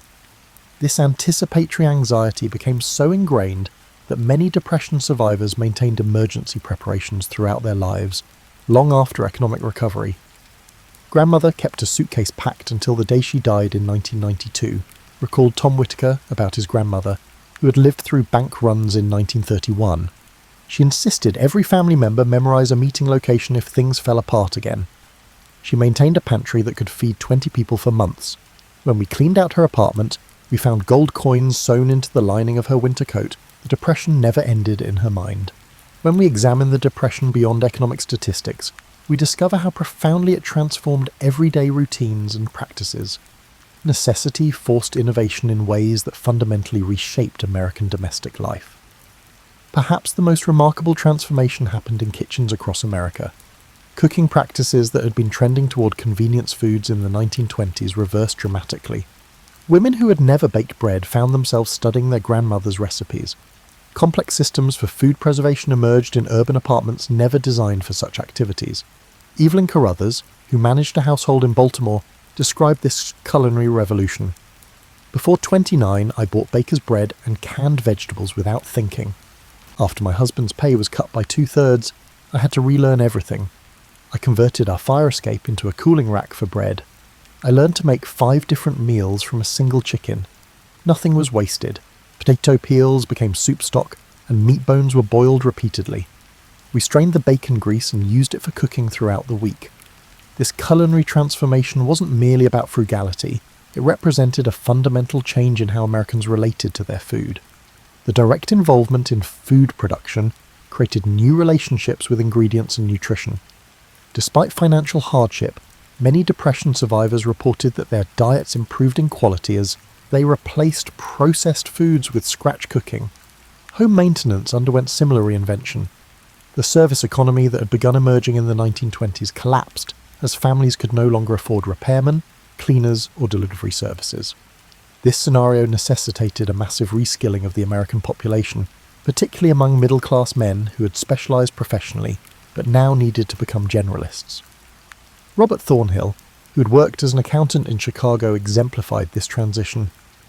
Before the crash, I called professionals for everything: electricians, plumbers, carpenters. After losing my position, I couldn't afford 15 cents for a streetcar fare, let alone dollars for repairs. I traded accounting help to a hardware store owner for tools and manuals. I rewired our lighting, fixed the toilet, and rebuilt our kitchen table. My father had been a farmer who could fix anything, skills I'd dismissed as unnecessary in modern times. The Depression brought me back to his world with humility. This reskilling extended beyond maintenance to a complete reimagining of household objects. Americans developed ingenious systems for repurposing items that would otherwise be discarded. Flour sacks became dresses, car tires became shoe soles, newspapers became insulation, and cardboard was transformed into furniture reinforcement. Martha Simmons, who grew up in Tulsa, recalled her mother's ingenuity.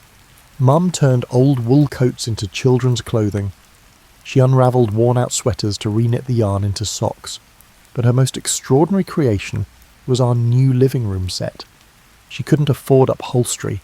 She needed fabric, so she gathered burlap coffee sacks from local shops, dyed them with walnut husks to achieve a consistent colour, and refinished our worn-out furniture. She stuffed the cushions with unravelled cotton from worn-out mattresses. Guests complimented our rustic decor, never realising it was born of desperation. Transportation underwent perhaps the most visible transformation. The automobile, which had become central to American identity in the 1920s, was now often unaffordable to operate. Families who kept their cars developed elaborate systems to extend their utility, adding cargo platforms to carry goods, converting sedans into pickup trucks by removing rear sections, and modifying engines to burn lower quality fuels. Many families returned to pre-automotive transportation. Urban bicycle usage surged. Alan Parker, who delivered groceries in Philadelphia, noted, "By 1932 the streets had changed completely. For weeks at a time, people parked their cars up on blocks to reduce tire wear. Meanwhile, bicycles were everywhere, often carrying entire families. I saw a father pedalling with his wife on the handlebars and 2 children on the back fender. People rigged incredible trailers to bikes for moving larger items. Leisure activities were similarly reinvented. Commercial entertainment, movies, nightclubs, and sports events became unaffordable luxuries for many. In response, Americans rediscovered participatory entertainment. Community singing, amateur theatricals, and storytelling circles experienced unexpected revivals. Board games enjoyed unprecedented popularity, with families often making their own versions of commercial games. The Depression also forced reconsideration of living arrangements. Extended families consolidated into shared housing, creating new intergenerational dynamics. In urban areas, apartment sharing became common among unrelated adults, creating ad hoc family structures that pooled resources and distributed household labour. Margaret Wilson, who shared a Chicago apartment with 5 other women, described these arrangements. We each contributed what we could. Helen worked part-time as a secretary and provided most of our cash income. With my sewing machine still in working order, I made clothes for everyone. Dorothy had trained as a nurse and handled medical needs. We developed a system as precise as any factory, schedules for cooking, cleaning, and job hunting. We weren't relatives, but necessity made us closer than many families. Perhaps most significant was the transformation of time itself. The standardized workday, which had been increasingly normalized in the 1920s, disintegrated for many Americans. Work, when available, might come at any hour. The unemployed developed elaborate routines to provide structure to days no longer defined by workplace schedules. William Harrington, laid off from Pittsburgh's steel mills, described this temporal shift. After 3 months without work, I realized time was becoming my enemy. Empty hours bred despair, so I created a schedule as rigid as the mills. Up at 5:30, breakfast, job hunting until noon. Afternoons for repair work or gardening. I dedicate my evenings to reading in order to enhance my skills. On Sundays, I dedicate myself to church and spending time with my family. It wasn't about efficiency, it was about maintaining sanity when the clock no longer ruled my life. This reinvention of daily routines wasn't merely adaptation, it represented a profound cultural shift in how Americans related to material goods, services, and time itself. The Depression forced a nationwide reassessment of needs versus wants, durability versus disposability, and self-reliance versus specialization. These values would influence consumption patterns and domestic practices for decades after economic recovery. The Depression is famous for individual hardships, but its most impressive story may be how communities devised survival strategies that changed American social organization. Together, these responses provided resilience where individual efforts failed. Highly sophisticated neighborhood support systems arose. Informal communication networks convey information about jobs, assistance programs, and local credit providers in metropolitan areas. These networks spanned ethnic and religious divides by using tenement hallways, laundry lines, and front stoops to spread information. Before the crash, the Jewish families in our building barely spoke to the Italian families 2 floors down, said Williamsburg resident Sarah Goldstein. Mrs. Esposito and my mother ran a soup pot for both families in 1931. After learning about the warehouse job, Mr. Esposito informed my father. Old boundaries fell because survival demanded cooperation. Mrs. Esposito lit candles with us on Friday nights because we were family, not because she was Jewish. Community cohesion led to practical assistance systems. Organic childcare cooperatives let parents switch job hunting days. Tool libraries let neighbours share expensive gear. Urban vacant sites become fertile land with communal gardens. The Depression also saw formal mutual help organisations grow. Many histories focus on government relief programs, although community-based structures delivered faster and more culturally relevant aid. Religious, fraternal, and ethnic benefit societies extended their roles to meet economic requirements.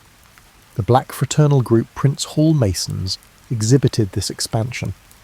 Detroit Lodge officer Thomas Washington said, "Our organization traditionally provides burial benefits and social connections. We became a job office, food distribution center, and housing referral agency overnight during the Depression. Every working brother supported the unemployed. When the economy failed, our community retained dignity." Labour unions expanded beyond workplace activism to provide overall support. The International Ladies Garment Workers Union in New York sponsored health clinics, cooperative housing, and adult education. Michigan United Auto Workers Unemployment Councils organised direct action to avoid evictions. Later UAB leader Walter Reuther remembered early Depression-era activities. Hundreds of workers blocked the sheriff when a family received an eviction notice. Then we'd negotiate lower rent or payment schedules with the landlord. We'd return the family's possessions after authorities left if eviction was inevitable. Now we fought for community survival, not pay. Rural communities established unique mutual help systems. Besides advocacy, the Grange coordinated seed exchanges, equipment sharing and labour pooling. Farmers formed communal lending circles based on European and African customs when bank failures devastated the conventional credit system. Transformations were especially profound in churches. Religion became aid distribution, employment and housing coordinators in addition to spiritual assistance. When public education funds fell, church basements became schools. Religious communities that had focused on spirituality now addressed material concerns directly. Before the Depression, charity was a minor part of our ministry, said Dayton, First Methodist Church pastor Michael Thompson. We turned our refuge into a nighttime dormitory by 1932. Our Sunday school classes became healthcare clinics with volunteer nurses. We broadened Christian responsibility from spirits to bodies. Theological consequences were huge. We couldn't preach about paradise while neglecting earthly misery. The cross-cutting aspect of these community systems was significant. Organisations that serviced ethnic, religious or occupational groups expanded their reach. The result opened up social relationships across boundaries. Intentional communities planned cooperative living arrangements that pooled resources to foster security grew during the Depression. These included official ventures like West Virginia's Arthurdale community and spontaneous settlements like unemployed workers' cooperative camps outside major towns. According to Joseph Collins, who founded a cooperative camp outside Seattle, 60 families erected shelters from salvaged materials on vacant ground. We had sanitation, education, and food production committees like a little town. Everyone contributed skills. A fired teacher taught kids. Restaurant veterans ran our shared kitchen. We printed labour-backed scrip. It was more than survival. We were developing an alternative to the failed economy. These villages were social and economic innovation labs. Many tried cooperative ownership, labour exchange, and non-monetary economies to replace capitalism. Most of these attempts were absorbed into mainstream economic institutions, but they shaped American community organisation. Community structures generated psychological resilience that individuals couldn't, most notably. Mutual aid participants had lower depression and suicide rates than those who struggled alone. Community responses brought meaning to suffering that may have seemed useless. Chicago settlement house worker Margaret Wilson said, "Community connections kept spirits alive. A huge psychological difference existed between unemployed men who joined our workers' council and those who stayed alienated. Meaning and perseverance came from shared hardship. The council members endured hunger and pain with friends, not shamefully alone. These collective survival structures challenged American individualism greatly. They showed that interdependence, not self-reliance, determined economic disaster survivability." Long after the Depression, this lesson shaped social policy and community organising. The Great Depression affected almost all Americans, although some events are forgotten. Black Americans suffered greatly during the Depression, but conventional narratives rarely mention it. Already discriminated against in work, housing and education, black communities saw the Depression as a worsening of their poverty. Atlanta domestic worker Lillian Thompson characterized this continuity. Whites discussed the Depression like it ended the world. Historically, colored people were economically insecure. Last hired, first dismissed was our norm. We lost even our minimal security. My spouse and I saved $400 for a house. When Citizens Trust Bank failed, that money vanished. No government officials worried about black banks like they did white ones. Black agricultural workers suffered most in rural areas. In addition to chronic debt from sharecropping, they faced falling cotton prices and agricultural mechanization. Mechanical cotton pickers eliminated thousands of jobs in the 1930s when alternatives were scarce. This agricultural displacement spurred the great migration of black Americans to northern cities, where housing discrimination forced them into overcrowded, poor dwellings. Many New Deal initiatives helped Americans find housing, but redlining excluded black neighborhoods. Indigenous populations experienced the Depression through a complicated mix of economic breakdown and colonial policy. The failure of the cash economy had less of an impact on traditional subsistence tribes than on non-natives. Those forced into wage labour by previous government legislation were especially vulnerable. Joseph Blackhawk, an Omaha tribal member who worked in Nebraska meatpacking facilities, said, "Government schools and reservation regulations destroyed our grandparents' land-based abilities." Many of us relied on wage work that disappeared during the Depression.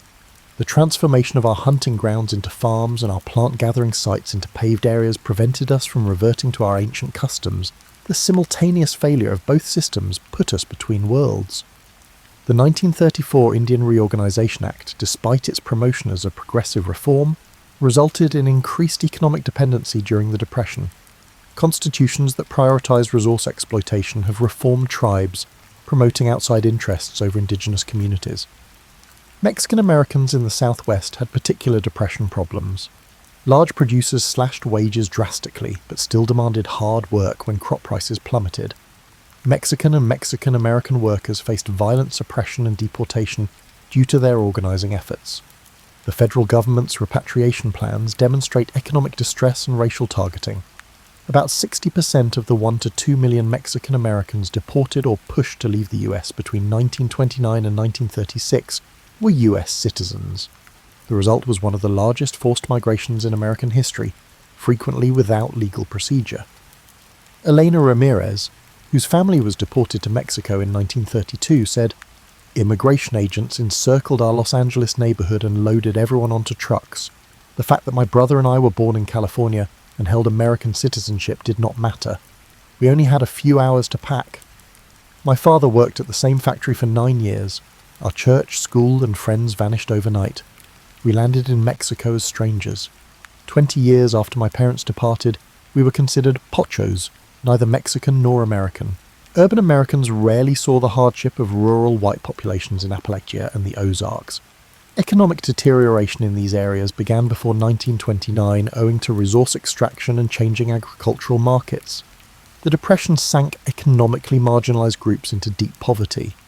These regions emphasized the difference between deserving and undeserving poor. New Deal initiatives favored recent middle-class dropouts over multi-generational poor. Such multi-tiered assistance schemes occasionally excluded the most desperate. Disability during Depression is another underestimated pain factor. Family support systems and philanthropic institutions crumbled, putting Americans with disabilities in unparalleled hardship. When demand for disabled American services expanded, financial cuts deteriorated their facilities. A Massachusetts State Psychiatric Hospital's Dr. Margaret Chen observed this decline. "We were understaffed and underfunded before the crash. After state budgets fell, circumstances were terrible. Our patient base increased while staff shrank by a third. Food quality plummeted, treatment became confinement. We ran out of resources during acute illness. So many individuals who could have recovered were institutionalized for life."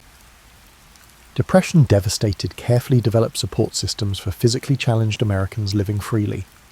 When informal helpers focused on their own survival, disabled people who had retained autonomy through community networks were forced into institutionalization. The Depression produced new disability categories. Childhood malnutrition caused lifelong developmental problems. Safety requirements were abandoned to minimize costs, increasing workplace accidents.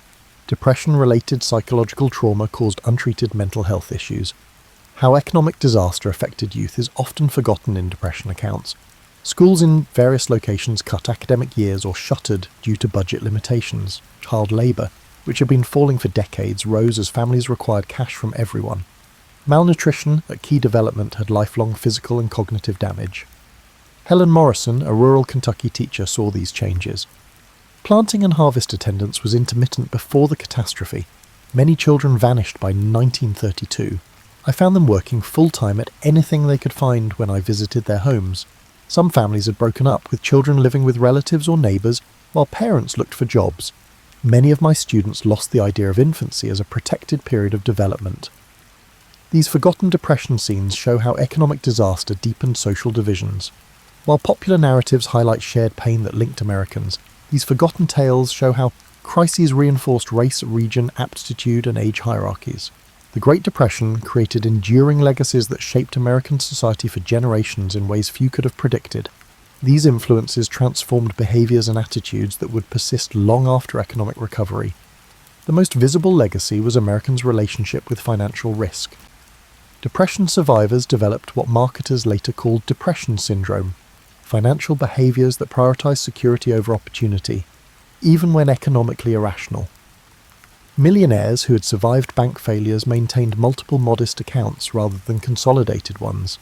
Successful professionals refused mortgages despite having ample income.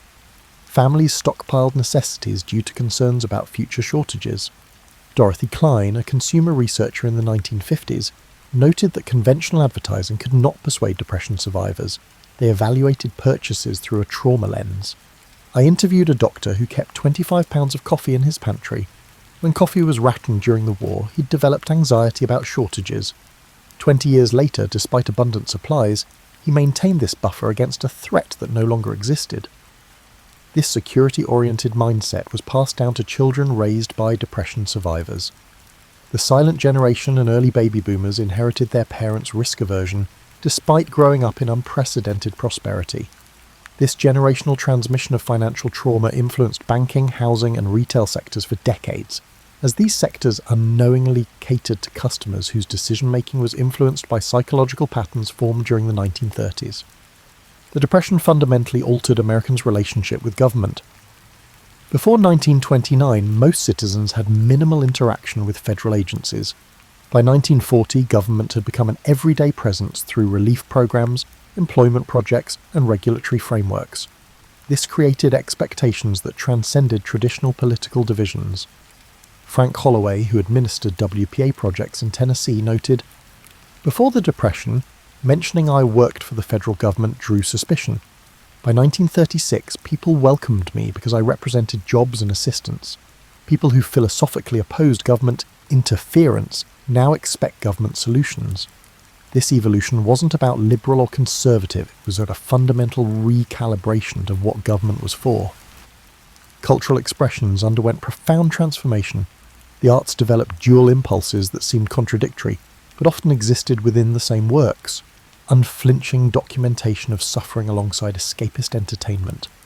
The documentary tradition emerged in photography, Walker Evans, Dorothea Lange, and literature, Steinbeck, Wright, while escapism flourished in Hollywood musicals and superhero comics. Playwright Arthur Miller explained this duality. The theatre swung between agitprop realism and pure fantasy. What endured were works that somehow managed both, acknowledging suffering while suggesting transcendence. Audiences needed both truth and hope, reality and possibility. The Depression created a generation that approached community building with deliberate intention. Having experienced how economic disaster could isolate individuals, many survivors became what sociologists later called intentional neighbours, deliberately cultivating community connections as insurance against future hardship. The explosion of civic organisations in post-Depression America, from PTAs to neighbourhood associations, reflected this impulse. While often viewed as expressions of 1950s conformity, these organisations actually represented lessons learned from 1930s isolation. Perhaps most profound was the Depression's impact on Americans' relationship with work itself. Employment became more than an economic necessity, it became psychological validation. The experience of involuntary joblessness created lasting associations between work and identity that influenced retirement patterns for decades. To Samuel Weinstein, who studied aging in the 1970s, found, Depression survivors approached retirement differently than subsequent generations. They often couldn't articulate why continued work felt essential. One successful businessman told me, "I know I don't need the money, but I need to be needed." Their concern wasn't about income, but about avoiding the psychological state of uselessness they had experienced during unemployment decades earlier. Looking back, many aspects of American life we take for granted, from social security to bank deposit insurance, emerged directly from Depression experiences. These institutional responses to catastrophe became so normalised that their origins in crisis were forgotten, their existence seemingly natural rather than a response to specific historical trauma. What remains most remarkable about the Depression's legacy is how it demonstrated both human vulnerability and resilience simultaneously. It revealed how quickly prosperity could vanish, and how fragile social structures could prove. Yet it also showed how communities could adapt and societies could reimagine themselves in response to catastrophe. As Depression survivor Eleanor Winthrop reflected, what stayed with me wasn't the hardship itself, but the discovery of what humans could withstand and create from ruins. We lost our innocence about economic security, but gained wisdom about human connection. The disappearance of the money did not diminish the value of the ingenious adaptations, extraordinary kindnesses, and communities forged in struggle that replaced it. The paradox of catastrophe is that it takes with one hand but gives with the other, and sometimes the gifts outlast the losses. Julius Caesar wasn't always the towering figure we picture, draped in a bright red cloak and commanding the world's greatest empire. Before he was that legend, he was simply Gaius Julius, born into a patrician family with fading clout in a Rome that seemed to change every week. In those early days, the city itself wasn't the polished marble wonder of later centuries. With curving streets that spread gossip more quickly than chariots, it was a noisy, crowded centre of ambition and politics. People lived on top of each other in shabby apartments, while aristocrats planned lavish feasts in their villa courtyards, hoping to lure allies for the next election. Gaius Julius was shaped by it all. The noise of street vendors hawking figs and fish, the heated oratory in the forum, and the whispers behind every statue's column. Even as a child, Caesar had a curiosity that led him to corners of Rome others avoided, dimly lit taverns, the muddy banks of the Tiber River, and rows of cramped bookshops where scribes copied scrolls for hours on end.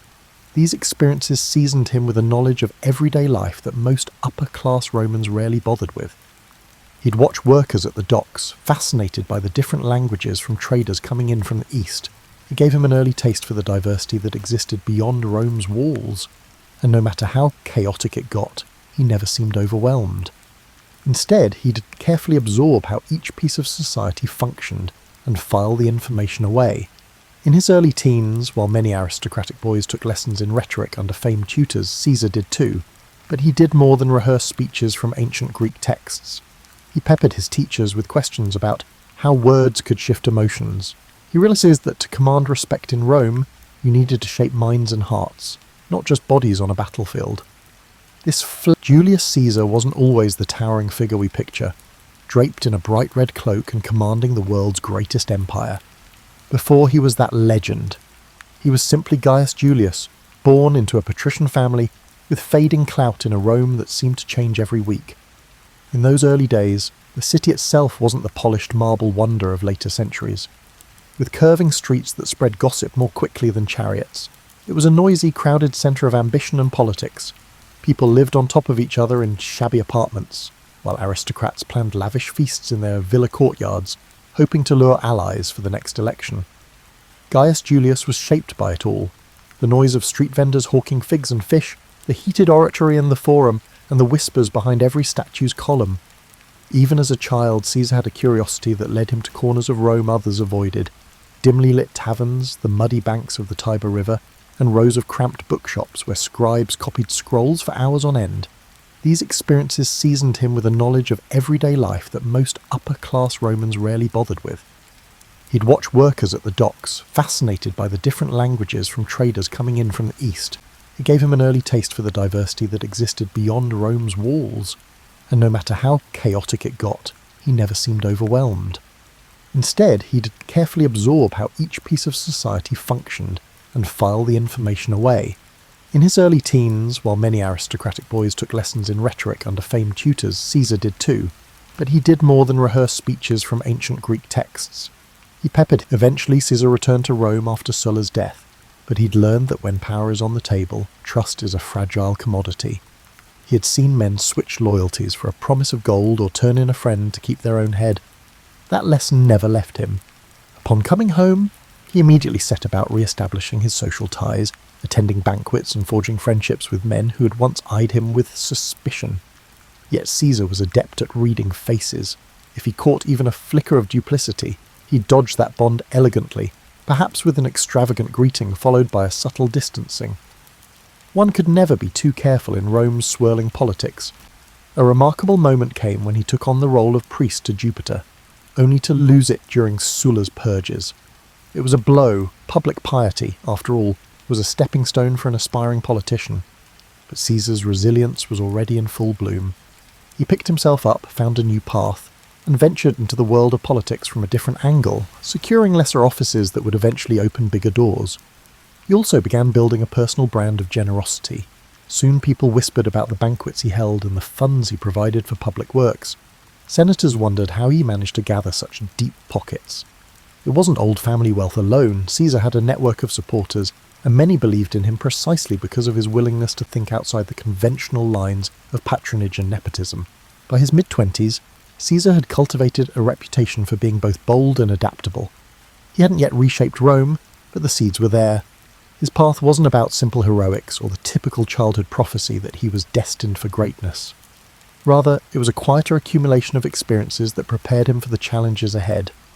Each piece, his exposure to everyday Romans, his brush with danger during Sulla's regime, his love of rhetoric, lined up perfectly to form a foundation.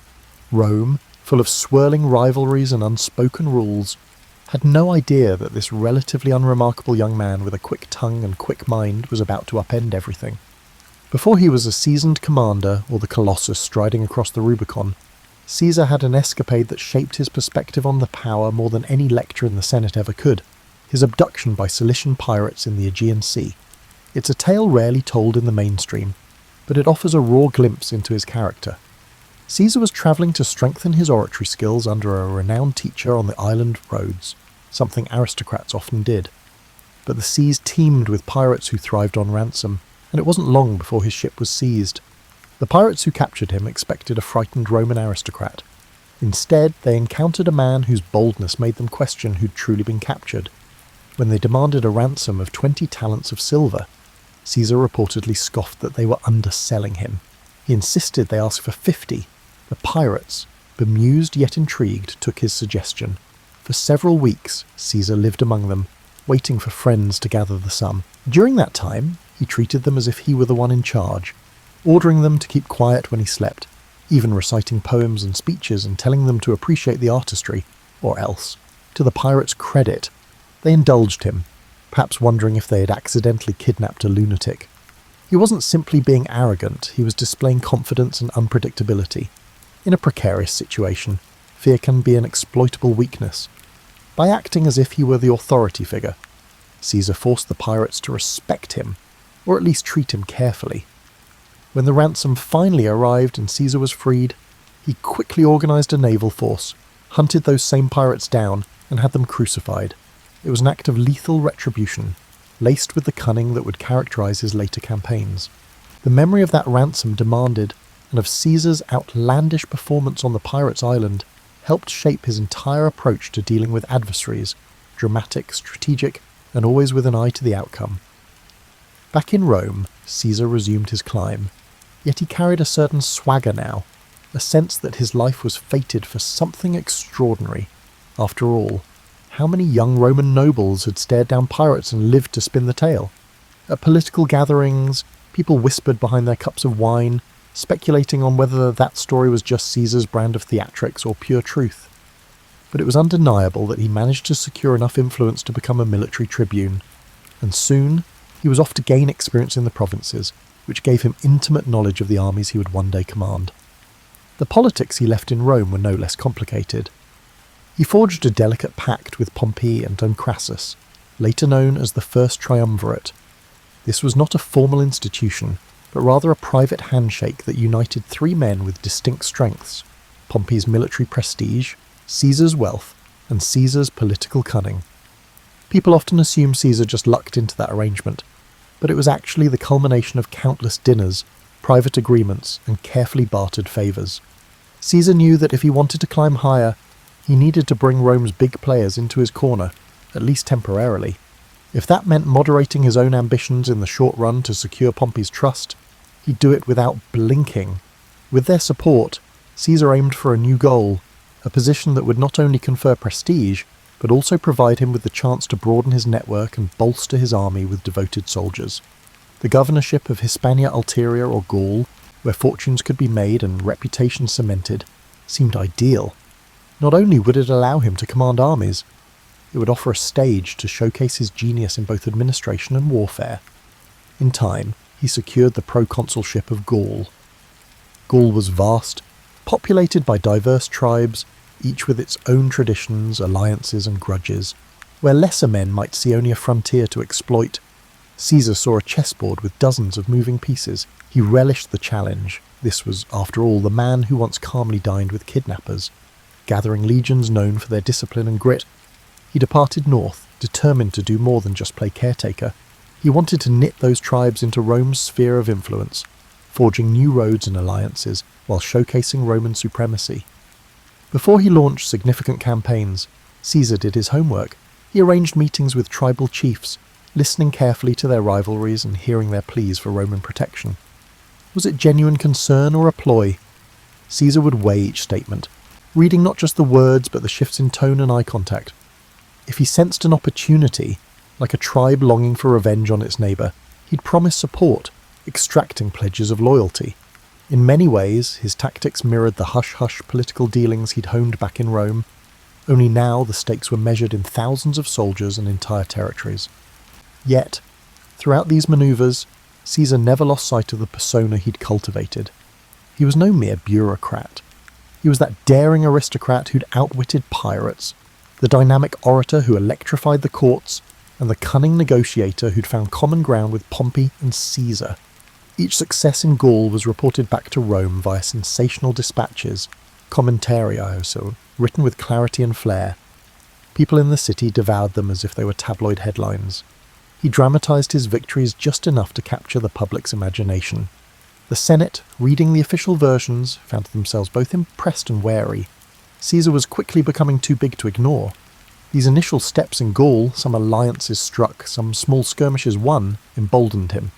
He sensed that if he could bring all of Gaul under Roman control, he'd move from being just another ambitious politician to a legendary conqueror. That knowledge spurred him on.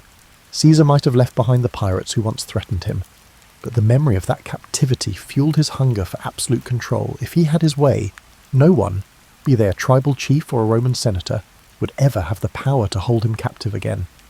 The Gallic Wars, as Caesar's campaigns would come to be called, weren't just about marching legions across fields and building wooden palisades. They were about psychological warfare, diplomacy, and the cunning exploitation of intertribal rivalries. Rome's dominance always hung on its ability to divide and conquer. With Caesar at the helm, that strategy took on fresh nuance. In the early phases, Caesar consolidated Roman gains by constructing a network of roads and fortifications. This was hardly glamorous labour. Roman soldiers would spend weeks hacking through forests and bogs to erect outposts, sometimes under the threat of ambush.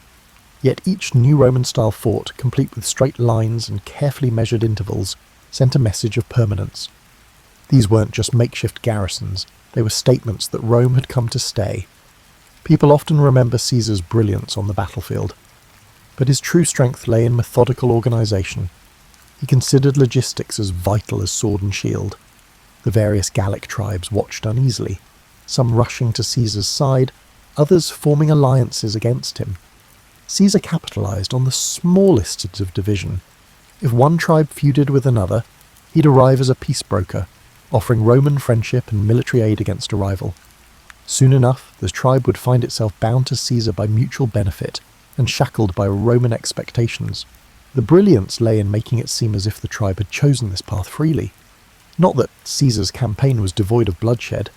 Certain tribes resisted fiercely, resentful of foreign occupation. The Belgae in the north, for instance, marshalled huge forces that tested Roman discipline. Caesar, never squeamish, deployed tactics to crush resistance decisively, destroying crops, capturing strategic points, and sometimes resorting to brutal reprisals that sent a chill through neighbouring tribes.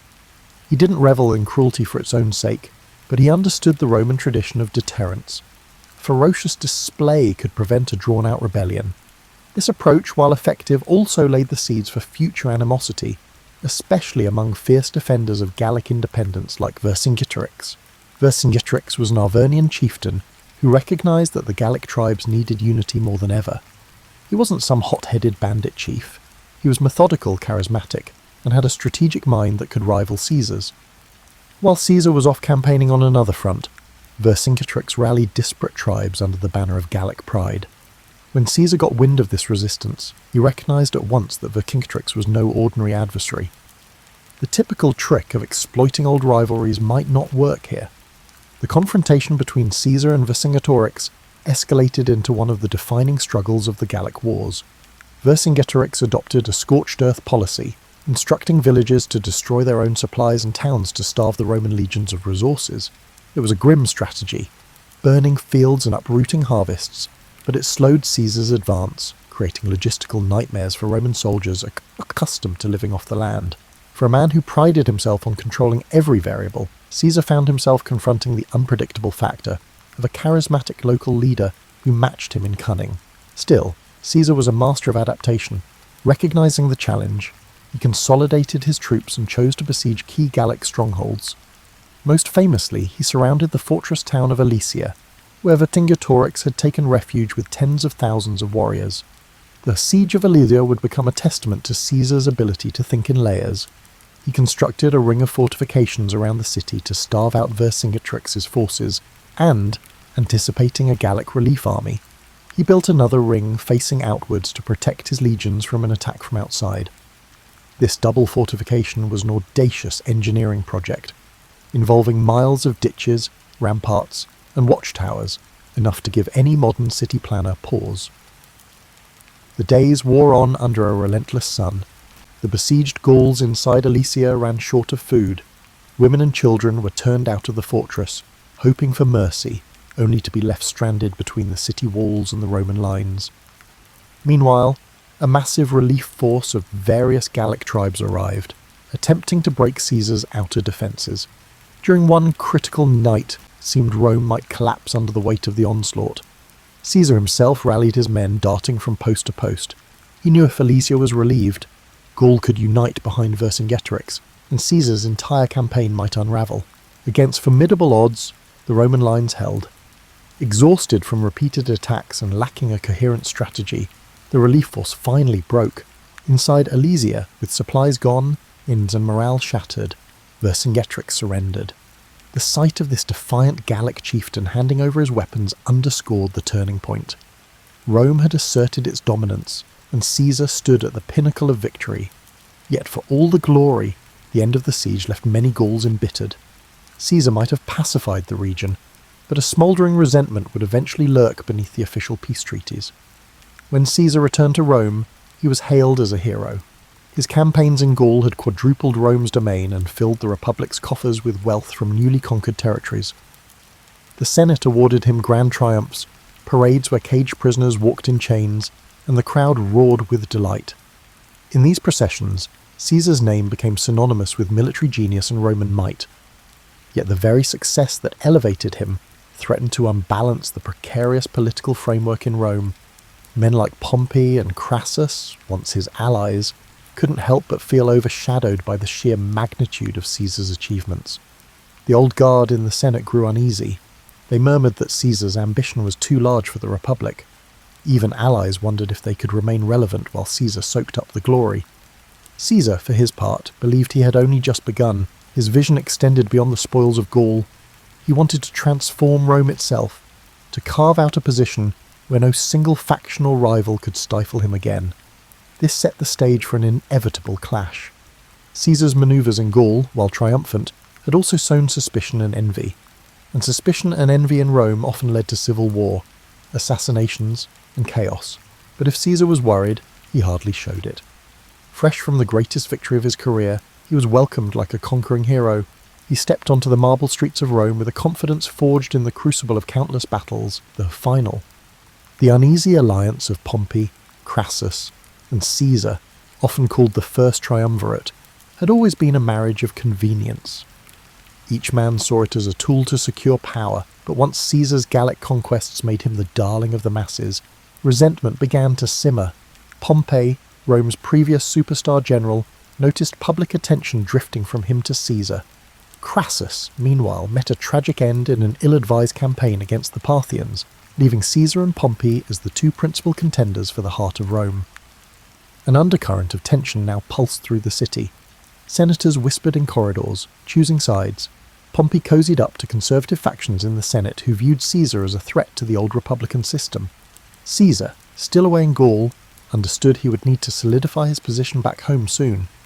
The term of his governorship was drawing to a close, and if he returned to Rome merely as a private citizen, his enemies could bring him to trial for various alleged misdeeds and effectively end his political career.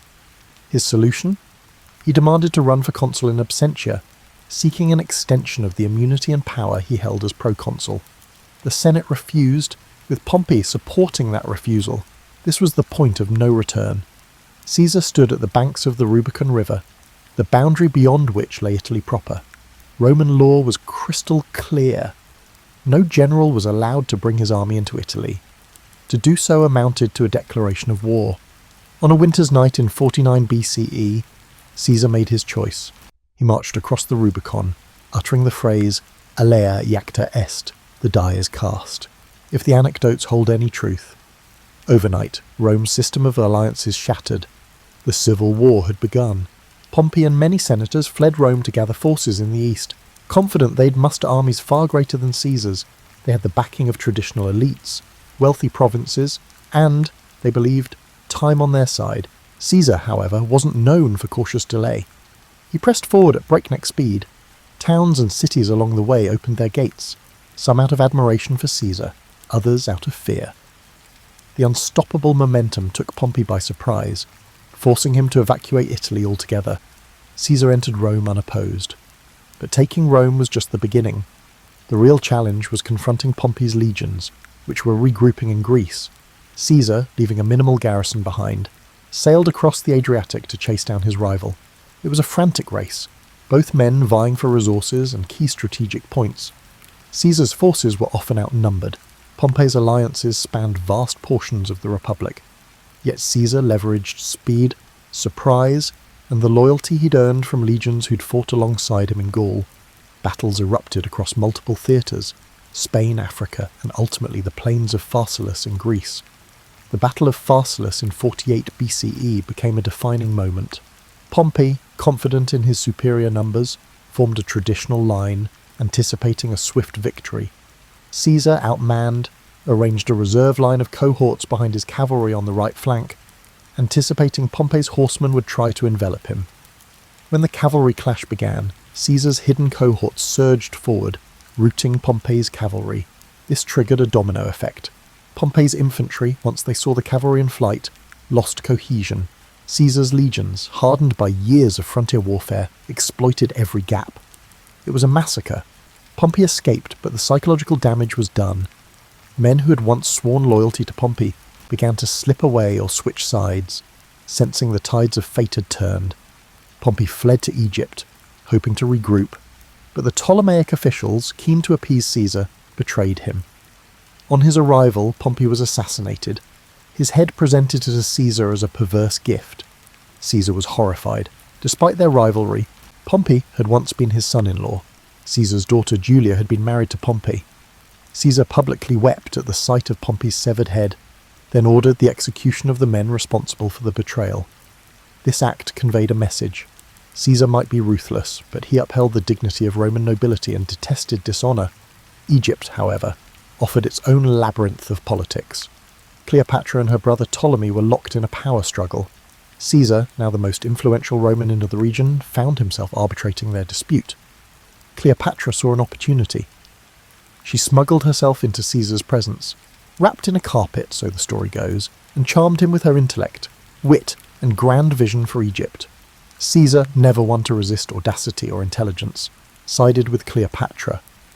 The pair consolidated power in Alexandria, defeating Ptolemy's forces and installing Cleopatra as queen. Their liaison was more than romantic. It was a strategic alliance that gave Caesar access to Egypt's wealth while securing Cleopatra's throne. Rome watched these events with fascination and growing anxiety. Caesar was off forging alliances and fathering a child with a foreign queen, Caesarion, while Italy braced for whatever came next. Though Pompey was dead, segments of the Roman Republic still resisted Caesar's rule. Caesar marched on, quelling resistance in Asia Minor with such speed that he famously declared, "Veni, vidi, vici, I came, I saw, I conquered." Then he headed to Africa, clashing with remaining Pompeian forces and eventually subduing them. By 45 BCE, Caesar stood unchallenged as Rome's paramount leader. The Senate, most of whose members owed him their lives or careers, filled his hands with powers that stretched the limits of Rome's traditions. He was named dictator for 10 years, eventually dictator for life. Some called it a tyranny. Caesar, for his part, claimed he was trying to restore order. He enacted sweeping reforms, revising the calendar into the Julian model, restructuring debts, expanding the Senate, granting citizenship to loyal allies in distant provinces, and planning massive building projects that aimed to beautify the city.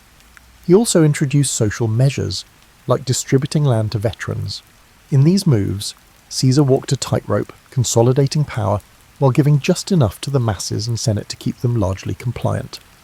But something in the Roman psyche chafed at one-man rule. Rome prided itself on hating kings. Their entire identity was built around a republic, even if that republic was often manipulated by the powerful. Caesar's acceptance of lavish honours and his centralisation of power made some worry that he sought to crown himself. Others found him dangerously modern, someone who might change Rome beyond recognition. And behind Caesar's unstoppable force lay a silent question. Was the Republic just a stage for one man's ambition, or could it endure? When Caesar finally returned to Rome in triumph, the city was abuzz with rumours and festivals. Though war still simmered in the distant corners of the Republic, Caesar's personal magnetism and the promise of stability temporarily silenced most discontent. He orchestrated spectacular public games and feasts, showering the populace with free grain. Statues and monuments sprang up in his honour. Yet beneath the gleaming facade, the core of Roman tradition, those unwritten rules guarding the Republic from monarchy, felt under siege. One example of Caesar's larger-than-life persona was his attempt to reshape the calendar, which was no small matter in Rome. The old lunar calendar had become hopelessly misaligned with the seasons, creating confusion in festivals and civic life. Caesar, advised by astronomers including Sosigenes of Alexandria, introduced the Julian calendar, a solar-based system with a leap year cycle. This was a major administrative reform that didn't just tidy up dates. It demonstrated Caesar's willingness to override centuries of practice if he believed he had a better way. People marvelled at the clarity the new calendar offered, but they also sensed that if Caesar could reorder time itself, what else might he feel entitled to reorder? He poured money into construction. Under Caesar's direction, new buildings, temples, and public spaces sprouted, symbolising a Rome reborn. The Forum grew more magnificent. He commissioned grand projects that not only beautified the city but gave work to thousands of labourers, elevating Caesar's popularity among the common folk. At the same time, he expanded the Senate from roughly 600 to as many as 900 members, adding allies from the provinces and diluting the power of the old aristocratic families. Some saw this as an inclusive move broadening representation within the Roman state. Others viewed it as an egregious power play, a way for Caesar to stack the Senate with loyalists who owed their positions to him alone. All these changes stirred the question, was Caesar still just a leading citizen, or was he inching toward kingship? Rome had a cultural aversion to the very word rex, king. Generations were taught that their ancestors had exiled the last Roman king and vowed never to kneel before another. So when statues of Caesar began appearing in public places, crowned with diadems, some citizens felt a chill. Caesar claimed these were tokens of respect from admirers, not declarations of monarchy, but doubts lingered. At a public festival, Marcus Antonius, a favoured lieutenant, attempted to place a diadem on Caesar's head. Caesar dramatically refused, stating, "Only Jupiter is king of the Romans." But the crowd's reaction was mixed. Some cheered his refusal, others suspected a theatrical performance designed to test public opinion on a monarchy. The dissonance grew sharper as Caesar took on the title dictator for life. In theory, a dictator in Roman history was an emergency measure, appointed for 6 months in times of dire threat, and then required to relinquish power. By extending this temporary position indefinitely, Caesar strained the very definitions of Roman governance. His supporters insisted Rome needed strong leadership given all the unrest, but his critics argued that Caesar was snuffing out the Republican flame. The seeds of conspiracy began to sprout. Senators who longed for a return to the old order, such as Gaius Cassius Longinus and Marcus Junius Brutus, started meeting discreetly. Brutus stood out. He descended from Lucius Junius Brutus, the fabled founder of the Republic who drove out the ancient kings. Caesar had shown Brutus remarkable favour, even rumoured to have paternal affection for him. Yet this complicated bond didn't stifle Brutus's conviction that Caesar's power threatened the Republic's core values. Cassius, a cunning figure with a far darker edge, fanned the flames, reminding Brutus of his ancestors' legacy and the sacred duty to protect Rome from a tyrant. Meanwhile, Caesar seemed to sense an undercurrent of danger. He went about with guards, but he also believed that living in constant fear would diminish his stature. On the surface, he continued orchestrating elaborate plans. He was preparing a massive campaign against Parthia in the east, intending to surpass even Pompey's conquests. Returning to Rome from that victory, Caesar likely envisioned a final consolidation of power, an unassailable legacy. His mind overflowed with new ideas for governance, law codes and expansions of citizen rights.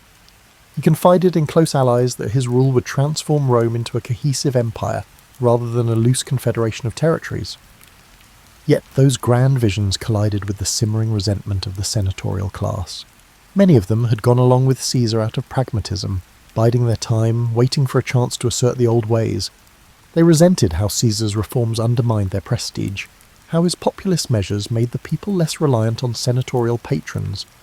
Some conspirators hoped to reinstate a pure republic with limited terms of office and carefully balanced powers. Others simply wanted Caesar gone, viewing him as an existential threat to their personal standing. So as Caesar walked the marble floors of the Curia, conferring with senators, not all who greeted him warmly were true allies. The facade of unity was just that, a facade. Whispers circulated about the Ides of March, a date the conspirators had marked as pivotal. Caesar, distracted by preparations for upcoming campaigns, either dismissed or downplayed the signs of looming treachery. He was, after all, Julius Caesar, the man who escaped pirates, conquered Gaul, and overcame Pompey. To him, fear was a cage he refused to live in. To the conspirators, his confidence was both an insult and an opportunity. The stage was set, and all of Rome felt the tension in the air. The days leading up to the Ides of March had a strange energy in Rome. Senators bustled about with forced smiles, while scribes noted a flurry of edicts and proposals Caesar aimed to finalise before departing on campaign. Craftsmen laboured on newly commissioned statues and inscriptions praising Caesar's achievements. Meanwhile, anxious whispers seeped through the city, swirling in the smoky corners of taverns and the hush of aristocratic dinner parties. Caesar himself oscillated between excitement for his Parthian expedition and vague apprehension. Omens were a big deal in Roman society, and several odd occurrences had stoked superstitions, reports of strange lights in the sky, or a soothsayer who warned Caesar to beware the Ides of March. Caesar, rational yet not entirely dismissive of common auguries, seemed torn between curiosity and disbelief. He joked about the warnings, telling friends the Ides of March had arrived and nothing had happened yet. But behind the levity, hints of caution surfaced. He was known to have shared concerns with Calpurnia, his wife, who begged him on to be vigilant. The conspiracy gained momentum. Cassius worked tirelessly, approaching senators who felt displaced by Caesar's sweeping reforms or who bore personal grudges. Persuading Brutus had been the linchpin. Brutus's moral standing and family legacy offered a veneer of honour to what might otherwise look like a naked power grab. With Brutus on board, recruiting others became easier. Each conspirator had different reasons. Some claimed to fight for the Republic's freedom, others sought personal gain or revenge, yet they united under a single, dramatic resolution: Caesar must be removed. One version of their plan involved attacking Caesar during a Senate session, when he would be relatively unguarded. In theory, the presence of so many senators served as a public shield. Caesar wouldn't expect a mass attack in the heart of Roman governance. The conspirators also believed that once the deed was done, they could proclaim themselves defenders of liberty, summoning the people to restore republican ideals. Despite the risk, none could deny the plan's audacious simplicity. The Senate meeting on the Ides of March beckoned like a grim appointment. The morning of the Ides arrived. Calpurnia, shaken by nightmares, implored Caesar not to go. Some historians claim she dreamed of a statue of Caesar spouting blood, or of him lying slain in her arms. Moved by her distress, Caesar initially decided to stay home, possibly rescheduling the Senate session. That alone could have altered history. But the conspirators panicked when they heard Caesar might not come. They dispatched Decimus Brutus, no relation to Marcus Brutus, but another close ally, to persuade Caesar. Decimus feigned concern that Caesar would insult the Senate by his absence, diminishing his standing right before his grand campaign. So, despite Calpurnia's pleas, Caesar relented. He donned his ceremonial toga and left for the Curia. Inside the Senate meeting, the atmosphere was thick with tension, though it started off with formalities. Caesar took his seat. A group of conspirators approached, pretending to ask a favour on behalf of a political exile. They surrounded him as if to press their case more passionately. Then, as the story goes, at a signal, daggers appeared. The first strike came from Casca, and others joined. Accounts vary. Some say Caesar tried to defend himself, others that he was too overwhelmed. He was stabbed multiple times, the final blow from Brutus, prompting Caesar's legendary and possibly apocryphal utterance, "Et tu, Brute?" In moments, it was over. Caesar lay dead at the foot of Pompey's statue, a cruel twist of fate for the man who had once wept for Pompey's demise. The senators, spattered with blood, proclaimed they had liberated Rome from tyranny. They expected the city to greet them as heroes, yet the immediate reaction was shock, not jubilation. Citizens fled the Curia, unsure whether more violence would follow. The conspirators had planned for Caesar's death, but they hadn't planned for the emotional vacuum it would create among the Roman populace. The question remained, had they truly saved the Republic, or just unleashed chaos? Brutus and Cassius tried to calm the city with speeches, invoking the memory of their ancestor Lucius Junius Brutus, who banished Rome's last king centuries before. They insisted they had restored the Republic, but the people had witnessed Caesar's generosity, his banquets, land distributions, public games. Many commoners revered him. Anger and sorrow brewed in the streets. Word spread of the savage butchery in the Senate. Far from celebrating the conspirators, many citizens demanded vengeance. Mark Antony, who had not participated in the conspiracy, seized this public sentiment. He delivered a funeral oration for Caesar that became legendary. Antony spoke with passion, displaying Caesar's blood-stained toga, stirring the crowd into a frenzy against the conspirators. Some historians say Caesar's body was burned in the forum itself, with the flames fed by citizens who tossed in furniture and items as offerings. The conspirators, realizing the tide had turned, fled the city. Outrage soared, and the once proud Senate found itself overshadowed by the populist fury that Caesar had so skillfully harnessed in life. Thus, the killing that was intended to save the Republic actually accelerated its decline. Power soon consolidated not around a restored Senate, but around new strongmen, Mark Antony, Octavian, Caesar's young heir and adopted son, and others who would jockey for command in the following years. In death, Caesar had transcended mortality to become an icon, some would say a martyr, while the vision of a renewed republic, ironically, slipped further away. The aftermath of Caesar's assassination was as turbulent as any period Rome had ever seen. The city, already tense from years of civil conflict, discovered that removing one towering figure didn't automatically restore the old republic. Instead, a new power vacuum emerged, quickly filled by those with the ambition and resources to claim it. Mark Antony, Caesar's closest lieutenant, was first on the scene, leveraging his connection to the slain dictator to rally the masses, but Caesar had named a surprise heir in his will, Gaius Octavius, better known as Octavian, his grandnephew. Only 19 years old, Octavian carried Caesar's name, and soon enough, Caesar's legions would rally around him too. Brutus and Cassius fled Rome, hoping to raise armies in the eastern provinces.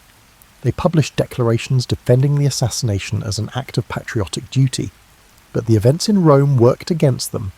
The funeral oration by Antony had painted them as traitors to Caesar, and, by extension, enemies of the Roman people. Legions loyal to Caesar scorned the conspirators. Lines hardened.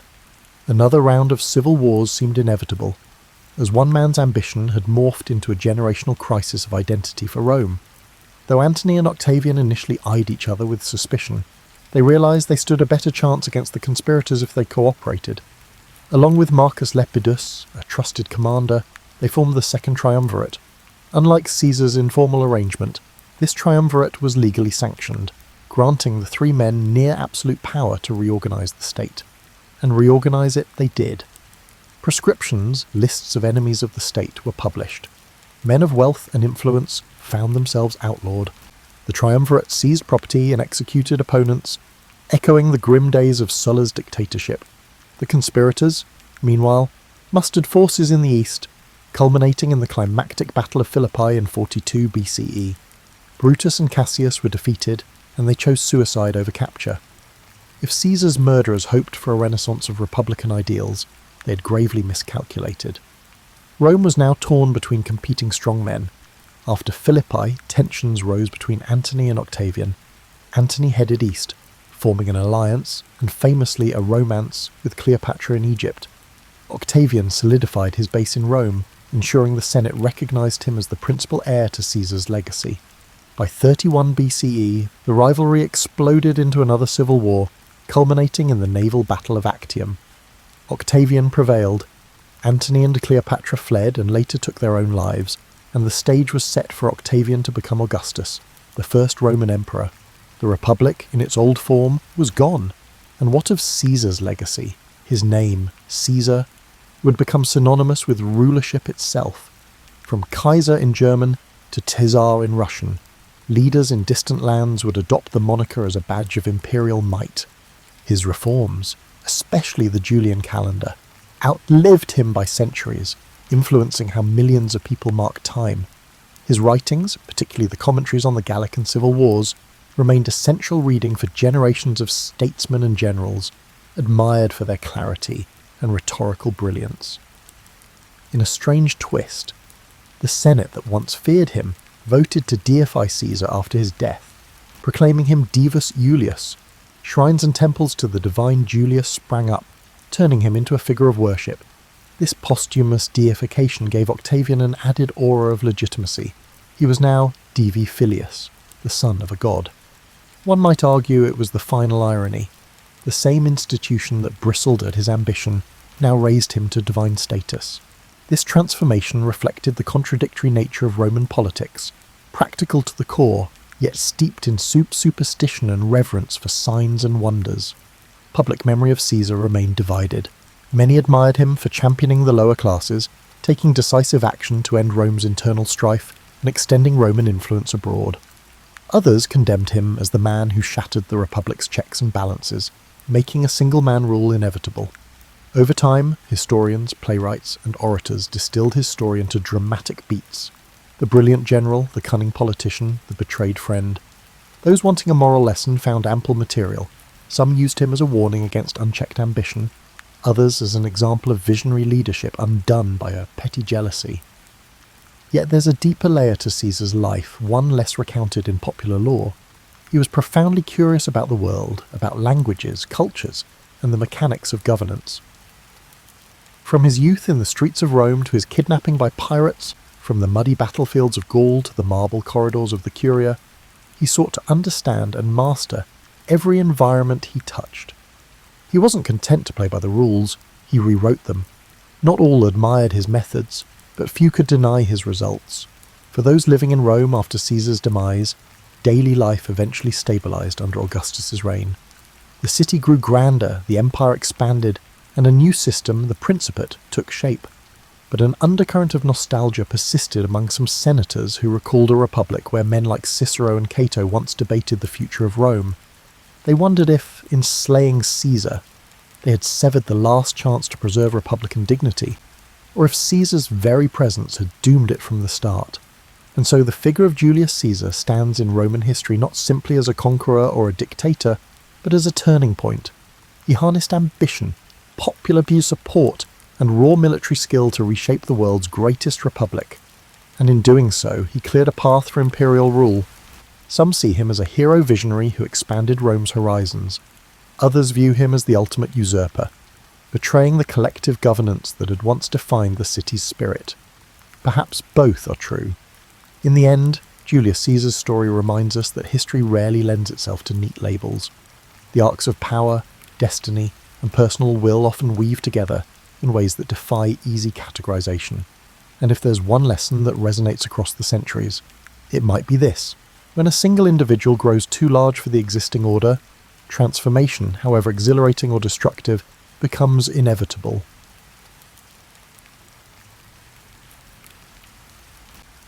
Ares, was never the type of god to sit neatly in the lore of ancient Greece. Scholars often reduce him to a one-dimensional force of bloodlust, but his origins stretch into an older tapestry of mortal dread and shifting mythic structures. Long before he stood on Olympus, war itself existed. The roiling turmoil of Bronze Age conflicts shaped a primal deity, one who came to embody every surge of aggression in the human heart. Yet it wasn't always straightforward. A culture deeply familiar with the horrors and necessities of war formed something beyond a single note of violence. We picture the pantheon, Zeus the king, Hera the queen, Athena the strategic warrior, Apollo the golden archer, and so on. In that lineup, Ares is typically an outlier, unpredictable, quick to anger, sometimes portrayed as a brutish cousin no one fully respects. But in archaic traditions, he embodied the rawness of battle in a way that only a people who both feared and revered the bloodshed that either secured or destroyed their homes could comprehend. No harvest could be protected without swords, no city walls stood firm without warriors, and no spoils of victory existed without devastating defeats. Ares was the embodiment of that paradox, the proud figure who could inspire men to both valiantly defend their families and commit unspeakable atrocities. In these early conceptions, Ares was not simply a cartoon of unbridled cruelty. There's evidence that some city-states elevated him as a symbol of gritty valour. The Spartans, for instance, admired many aspects of martial prowess, though Athena's strategic cunning often overshadowed his more direct approach to conflict. Even so, it was Ares who symbolised the adrenaline and terror that overcame a battlefield moments before the first spear was thrown. He embodied the unadulterated strength of battle, a force as ancient as the clash of bronze weapons against wooden shields. Homer's epics cast a particular light on him, but even within the Iliad, his presence can be contradictory. One moment he's yelping from a wound inflicted by Athena, the next he's levelling entire phalanxes. This spectrum illustrates the capricious nature of war itself, ephemeral victories, devastating losses, and the hollowness that can follow even the most triumphant campaign. In many ways, Ares represented the chaos that no general's plan could fully tame. It's important to note that ancient worshippers were not naive about the price of war. Bloodshed came at a high cost. Temples dedicated to Ares were fewer compared to Athena's, indicating a cultural ambivalence. While Athena's tactical brilliance was easier to appreciate, Ares demanded acceptance of the darkest aspects of war. In desperation, people might invoke him, pleading for the strength to defend their homes and hearts. Yet they also prayed for protection from his fury, aware that uncontrolled combat risked swallowing both winners and losers alike. Between regional variants, Ares took on local traits. In some areas, he was worshipped as Enyalios, linked to the ear-splitting battle cries that preluded skirmishes. Other localities invoked him in rituals involving the binding of war's spirits, trying to keep violent impulses at bay. These complexities reflected the moral quagmire of mortal conflict, an interplay of necessity, pride, survival, and raw fear. Over time, Ares amassed titles that reflected both devotion and dread, serving as a constant reminder that the boundary between revered protector and menacing harbinger is often extremely thin. While modern retellings often trivialise him, archaic hymns and fragments reveal a god that mirrored the complicated psyche of a society dependent on war for expansion and survival. He wasn't a demon lurking at the edge of campfires, nor was he a glorious knight in shining armour. Instead, he occupied a realm of grey, where instincts of rage and honour coexisted. This realm, while brutal, was also strangely human.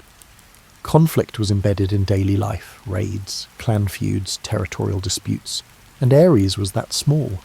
Primal voice urging men onward when reason wavered.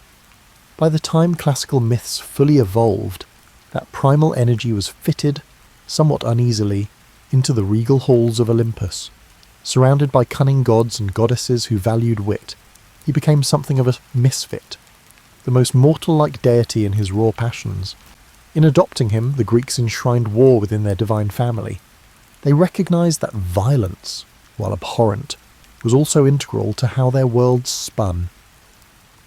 Ares stood there as a living testament to the fact that civilization is built on the bones of the conquered. Those earliest conceptions set a tone that would reverberate through every subsequent portrayal. Ares, the unstoppable engine of conflict, simultaneously revered, feared, and occasionally pitied for a destiny bound to endless strife. If Ares embodied the screaming crescendo of conflict, then one might wonder how he behaved among gods celebrated for wily intelligence, justice, or cultural refinement. The image of the Greek pantheon at council, Zeus presiding, Apollo offering measured insight, Athena speaking with calculated reason, clashes with the idea of Ares pacing impatiently, eager for action. Indeed, many myths depict him as too headstrong for delicate planning, too impatient to grasp the subtle arts of negotiation. Yet this portrayal, while not wholly inaccurate, might obscure deeper textures to his mythic personality. Consider his kinship dynamics. He was the son of Zeus and Hera, both formidable in their own right. That heritage alone should grant him respect, yet the myths consistently show an Ares overshadowed, especially by Athena. Where she used logic to conquer, he used sheer force. Where she favoured cunning, he favoured brute strength. It wasn't just a clash of personalities, it reflected the Greeks' internal tension between strategy and aggression. Athena's popularity soared because her mode of warfare aligned with a sense of honourable wisdom. Ares, however, reminded the Greeks of war's uglier truths that still demanded acknowledgement. At times, these sibling confrontations bordered on comic. Homer describes Ares bellowing in pain when struck by Athena's spear, his pride wounded as much as his flesh. Yet beneath the humour lay a sobering reality. No matter how often cunning triumphs, there remains a force that neither wit nor reason can fully placate. In the cosmic scheme, Ares symbolised the unstoppable wave of violence that occasionally crashed through even the most fortified cities. He might lose a battle here or there, but conflict itself never truly vanished. Gods like Apollo or Hermes approached him carefully. They perceived him as a ferocious storm, both beneficial and hazardous to provoke. Hera, equally temperamental, maintained a complicated relationship with her son, alternating between chastisement and support, depending on her shifting alliances. Zeus, for all his might, sometimes expressed exasperation with Ares, calling him a pariah among the gods. The Thunderer accepted war as part of the cosmic order, even though it resented Olympus's civilized ambitions. In some accounts, Ares' relationships extended beyond family feuds. His union with Aphrodite remains one of the more intriguing pairings in mythology. The goddess of love, entwined with the god of war, often appears as a paradox. How can tenderness and aggression coexist? Yet their mythic affair echoes a universal truth. Passion and conflict can be intertwined aspects of human experience. War spurs impulses of possession, protection, and desire, while love can incite jealousies fierce enough to spark conflict. Aphrodite's involvement with Ares isn't just a sensational rumour about the gods' personal lives. It symbolises how love and war, seemingly at odds, intertwine in human affairs. Furthermore, Ares' offspring with Aphrodite and other partners reflect different shades of struggle. Some myths speak of Deimos, terror, and Phobos, fear, as his children, manifestations of the dread that precedes any battle. Others hint at Harmonia, harmony, a curious byproduct of love and war merging. This dichotomy reveals that for all his destructive tendencies, Ares participated in generating forces that could unify people. If only they learned to harness conflict's lessons, a battlefield can unite comrades as powerfully as it drives them to oppose an enemy. Outside these grand narratives, certain cult practices suggest that not every devotee saw Ares as irredeemably brutish. In some Greek regions, modest shrines were dedicated to him, places where warriors offered thanks for survival or supplicated for courage. While his worship never equalled Athena's broad acclaim, it served a ritual function in communal life. Soldiers recognised that, for all the talk of strategy, once spears flew and blood spattered the earth, raw fighting spirit might decide who lived and died. They turned to Ares for that final push. His image was not static. The city of Thebes once honoured him, linking him to its legendary founder. Arcadian villages performed complex rites blending fertility with battle lust. Through these examples, we glimpse how local traditions interpreted him not just as a mindless brute, but as a necessary power. War was seldom glorified, yet the Greeks knew that ignoring its presence was folly. Thus, Ares moved through their myths, never quite loved, never entirely shunned, an essential if unconfident relative at Olympus's table. Over time, as Greek culture embraced philosophies exalting reason and order, Ares' impulsive nature stood out even more. Yet he endured, unchanged in essence, reminding gods and mortals alike that conflict is sometimes an unavoidable part of existence. In a pantheon full of varied personalities, he was the stinging reality check, the raw surge of chaos no treaty or supplication could fully tame, and the rest of the immortals, though annoyed, amused, or appalled, had no choice but to allow him a seat at the feast. Though Ares belonged to the grand tapestry of the Greek pantheon, his reputation moved beyond mere mythic banter when mortals invoked him on actual fields of war. One of the most significant stages for such invocations was the long, grueling conflict of the Trojan War. This monumental clash blurred the boundaries between myth and history, as gods intervened in and out of mortal affairs. On those plains, Ares found himself embroiled in a drama where battles were fought not just for territory, but for the glory of reputations, and occasionally at the whims of meddling deities. In the Trojan War narratives, Ares was not a distant observer. He appeared directly on the battlefield, siding first with one army then the other, reflecting the chaotic nature of real warfare. Mortals pray for advantage, but war itself can pivot on a random arrow or a single emotional outburst.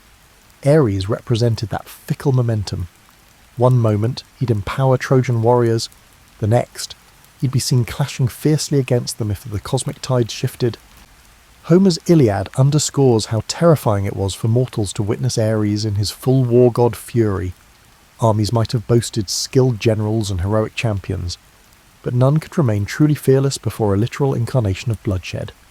Whenever he charged onto the field, the ground seemed to tremble. This gesture was more than poetic flourish. It symbolised how the mere prospect of unstoppable violence could unnerve even seasoned veterans. Yet, Ares was not invincible. The Iliad records moments where Athena tricked or outmanoeuvred him. She caused him to take a spear to the side, leading him to howl in pain and retreat to Olympus for healing. Such scenes reveal an essential dichotomy. War can be overwhelming, but cunning can wound brute force. In that sense, Ares embodied war's brutality, while Athena stood for strategy's triumph. The Trojan War's shifting alliances laid bare the uneasy truth that raw power alone doesn't guarantee victory.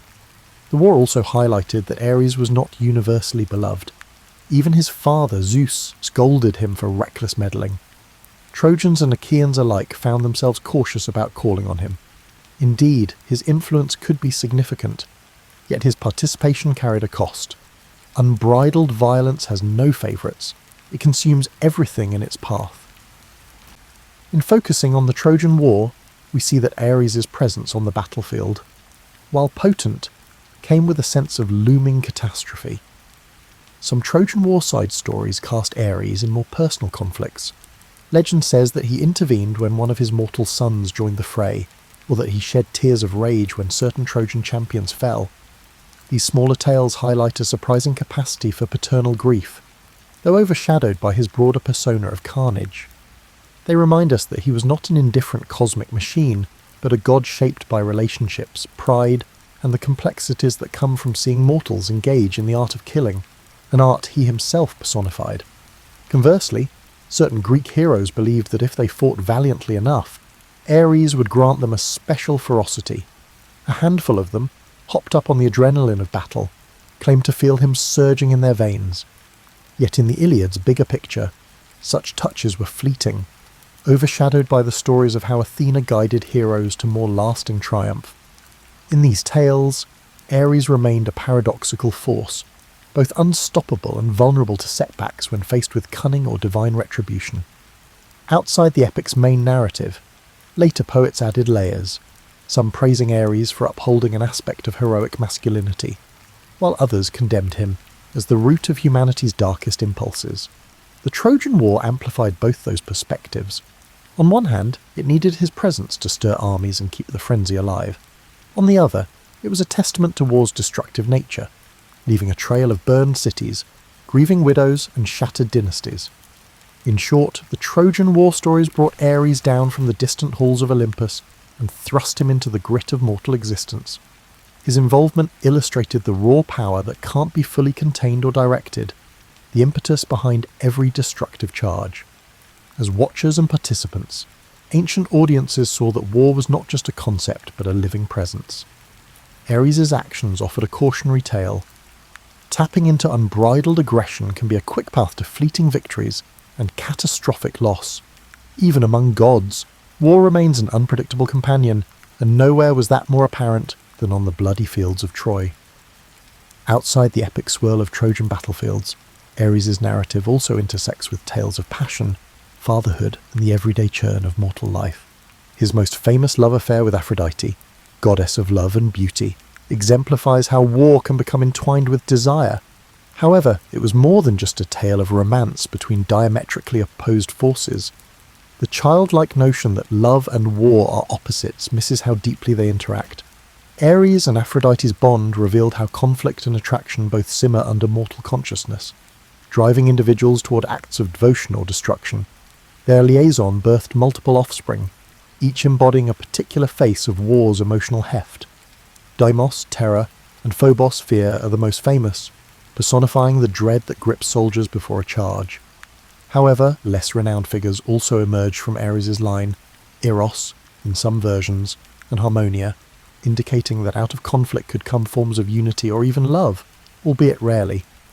The ancient poets debated these genealogies, but they consistently underscored a central idea: the energies fueling war are not wholly divorced from those that spark affection or loyalty. Despite that, Ares was seldom depicted as a doting father. Epic conflicts and divine feuds overshadowed his paternal role. Some small myths, however, suggest moments of personal attachment. One tells of him avenging the death of a daughter by slaying her murderer. Another recounts him raging against a rival who dared insult his lineage. In these glimpses, we see that war's fury might also be a twisted expression of care, a readiness to destroy anyone threatening those under one's protection. In mortal eyes, such stories played out in real life. Soldiers, spurred by love for family, might descend into savage violence to defend them. Ares' fatherly instincts mirrored that fundamental human contradiction. People kill to protect what they cherish. As savage as that seems, it's an undeniable element of human conflict across centuries. In raising his spear for those he loved, Ares exposed a strain of loyalty overshadowed by more sensational accounts of his ferocity. Meanwhile, everyday worship of Ares remained measured. Very few large temples honoured him, but smaller cultic practices sprang up in city-estates contending with frequent warfare. Soldiers might sacrifice animals or lay symbolic weapons on makeshift altars, hoping to appease a god who could lend them ferocity or spare them from it. While Athens and Sparta revered Athena's strategic mind, individual warriors sometimes felt a more visceral connection to Ares' raw impetus. He believed that war drums and conflict chants were sacred, inspiring a trance-like fervour in combatants. Some historians argue that these rituals were psychologically vital, building unity before battle. In Greek culture, rousing songs and rhythmic marches might have invoked the presence of Ares, galvanising hearts against fear. This communal invocation was less about praising wanton destruction and more about anchoring courage in a face-off where hesitation could spell defeat. Beyond these rites, travellers' tales claimed that some remote villages honoured Ares with festivals combining martial contests with solemn remembrance of the dead. Rather than glorifying conquest, they recognised the dual face of war, victory and devastation. One tradition described men wearing battered helmets as they recited the names of lost warriors, a ritual to keep war's toll visible. Ares, as the core deity of combat, stood in the midst of these ceremonies, a reminder that behind each triumph lay the heartbreak of mourning families. Mythic genealogies also link Ares to fearsome beasts, a reflection of how war unleashes primal instincts. Wolves, vultures, and other scavengers were said to be under his domain, just as they often feasted on battlefields. In some stories, he even assumed the form of a monstrous boar or a phantom huntsman, intent on causing chaos. These metamorphoses illustrated how conflict can reduce humanity to a pack of territorial predators, fighting over resources and pride. Thus, while popular imagination frames Ares as a brute lusting for carnage, the fuller tapestry is more nuanced. He intersects with love, stands as a father, fosters communal rituals, and even emerges as a punisher of injustice when it aligns with his personal vendettas. Yet none of this fully negates his central nature, a living representation of war's capacity to enthrall, unite, destroy and protect. The contradictions run deep, reflecting the human psyche's capacity for both nurturing affection and ruthless violence. Therefore, Ares' story not only depicts ancient conflicts, but also represents every heart that has ever been torn between the embrace of love and the call of aggression. When Greek culture eventually interfaced with Rome, many gods found themselves reinterpreted under new names and contexts. Ares became Mars, but the Romans gave this war deity a different flavour, less of the raw carnage and more of the disciplined soldier. Despite the transformation, echoes of the original Ares persisted, reflecting the ways in which mythic figures adapt to the cultural needs of conquering powers. Mars became a city protector for Romans due to his power and order. Rome's legions prided themselves on strategy, discipline, and loyalty to the state. This emphasis on structure contrasted with the more chaotic Greek view of Ares. Yet behind the Roman veneer of organisation, the essence of warfare remained the same. Swords still drew blood, conquest still spawned grief, and fear soared as armies marched. In adopting Mars, Rome validated the necessity of war in building an empire, turning it into a civilizing force rather than a purely destructive one. Still, aspects of Ares bled through. Roman temples to Mars, while more prominent than Greek shrines to Ares, included rituals acknowledging the grim realities of combat. Soldiers prayed for victory but also recognized the sacrifice demanded by war. Boot camp drills, strict codes of behaviour, and elaborate triumphs for victorious generals illustrated the discipline that Rome grafted onto the older Greek model of conflict. Ares might have found it strange to see war so rigidly choreographed, but the underlying violence would feel familiar. Interestingly, Roman myth weaves Mars into the founding tale of Romulus and Remus, the city's legendary twin founders. This paternal link underscores how war, in Roman eyes, could also create worlds, not just destroy them. Ares' Greek narratives included fatherhood as well, but the Romans were bolder in presenting Mars as a generative force behind empire building. The maniacal edge was toned down, the fervour to conquer remained. Over time, Roman expansion carried Mars' worship from the British Isles to the deserts of Africa. Armies marched under his banner, carrying an icon that blended Ares' ancient fury with Roman efficiency.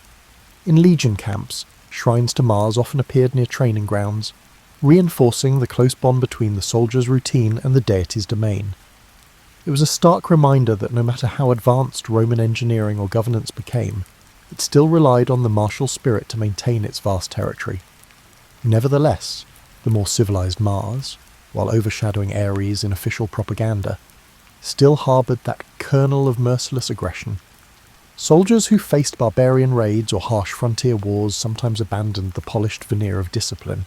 Accounts exist of punitive massacres and scorched earth tactics, revealing that beneath the Roman sense of order lay the same primal savagery known to the Greeks. Ares' original unpredictability surfaced whenever the flames of war grew uncontainable. Cultural shifts during the late Empire period further complicated these distinctions. As Christianity spread, official reverence for the old pantheon waned. Mars' temples fell into the partial disuse, or were rebranded, and the empire itself began to crack under external pressures. Conflicts raged along borders, revealing that even centuries of martial tradition could not stave off decline.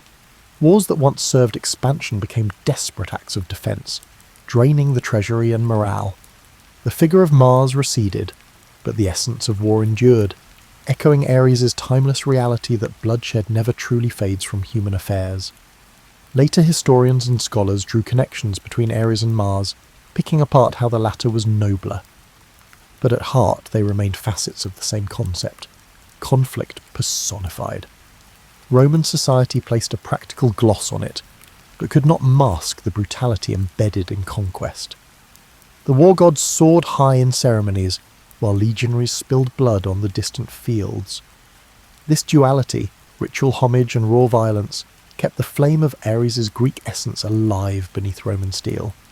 In modern scholarship, some paint Mars as a sanitized reflection of Ares, while others insist that the difference is cosmetic. Both deities represent a fundamental recognition that order and chaos collide whenever armies meet. Both speak to humankind's ongoing entanglement with aggression, pride, and territorial ambition. The shift from Greek to Roman worship might highlight style over substance, but war's nature endures. Ares, in whichever name or uniform, remains a haunting reminder that power and discipline cannot fully tame the beast within the battlefield's heart. Long after the Roman Empire fractured, the figure of Ares lingered in cultural memory, carried through medieval scribes and eventually Renaissance humanists who rediscovered classical texts.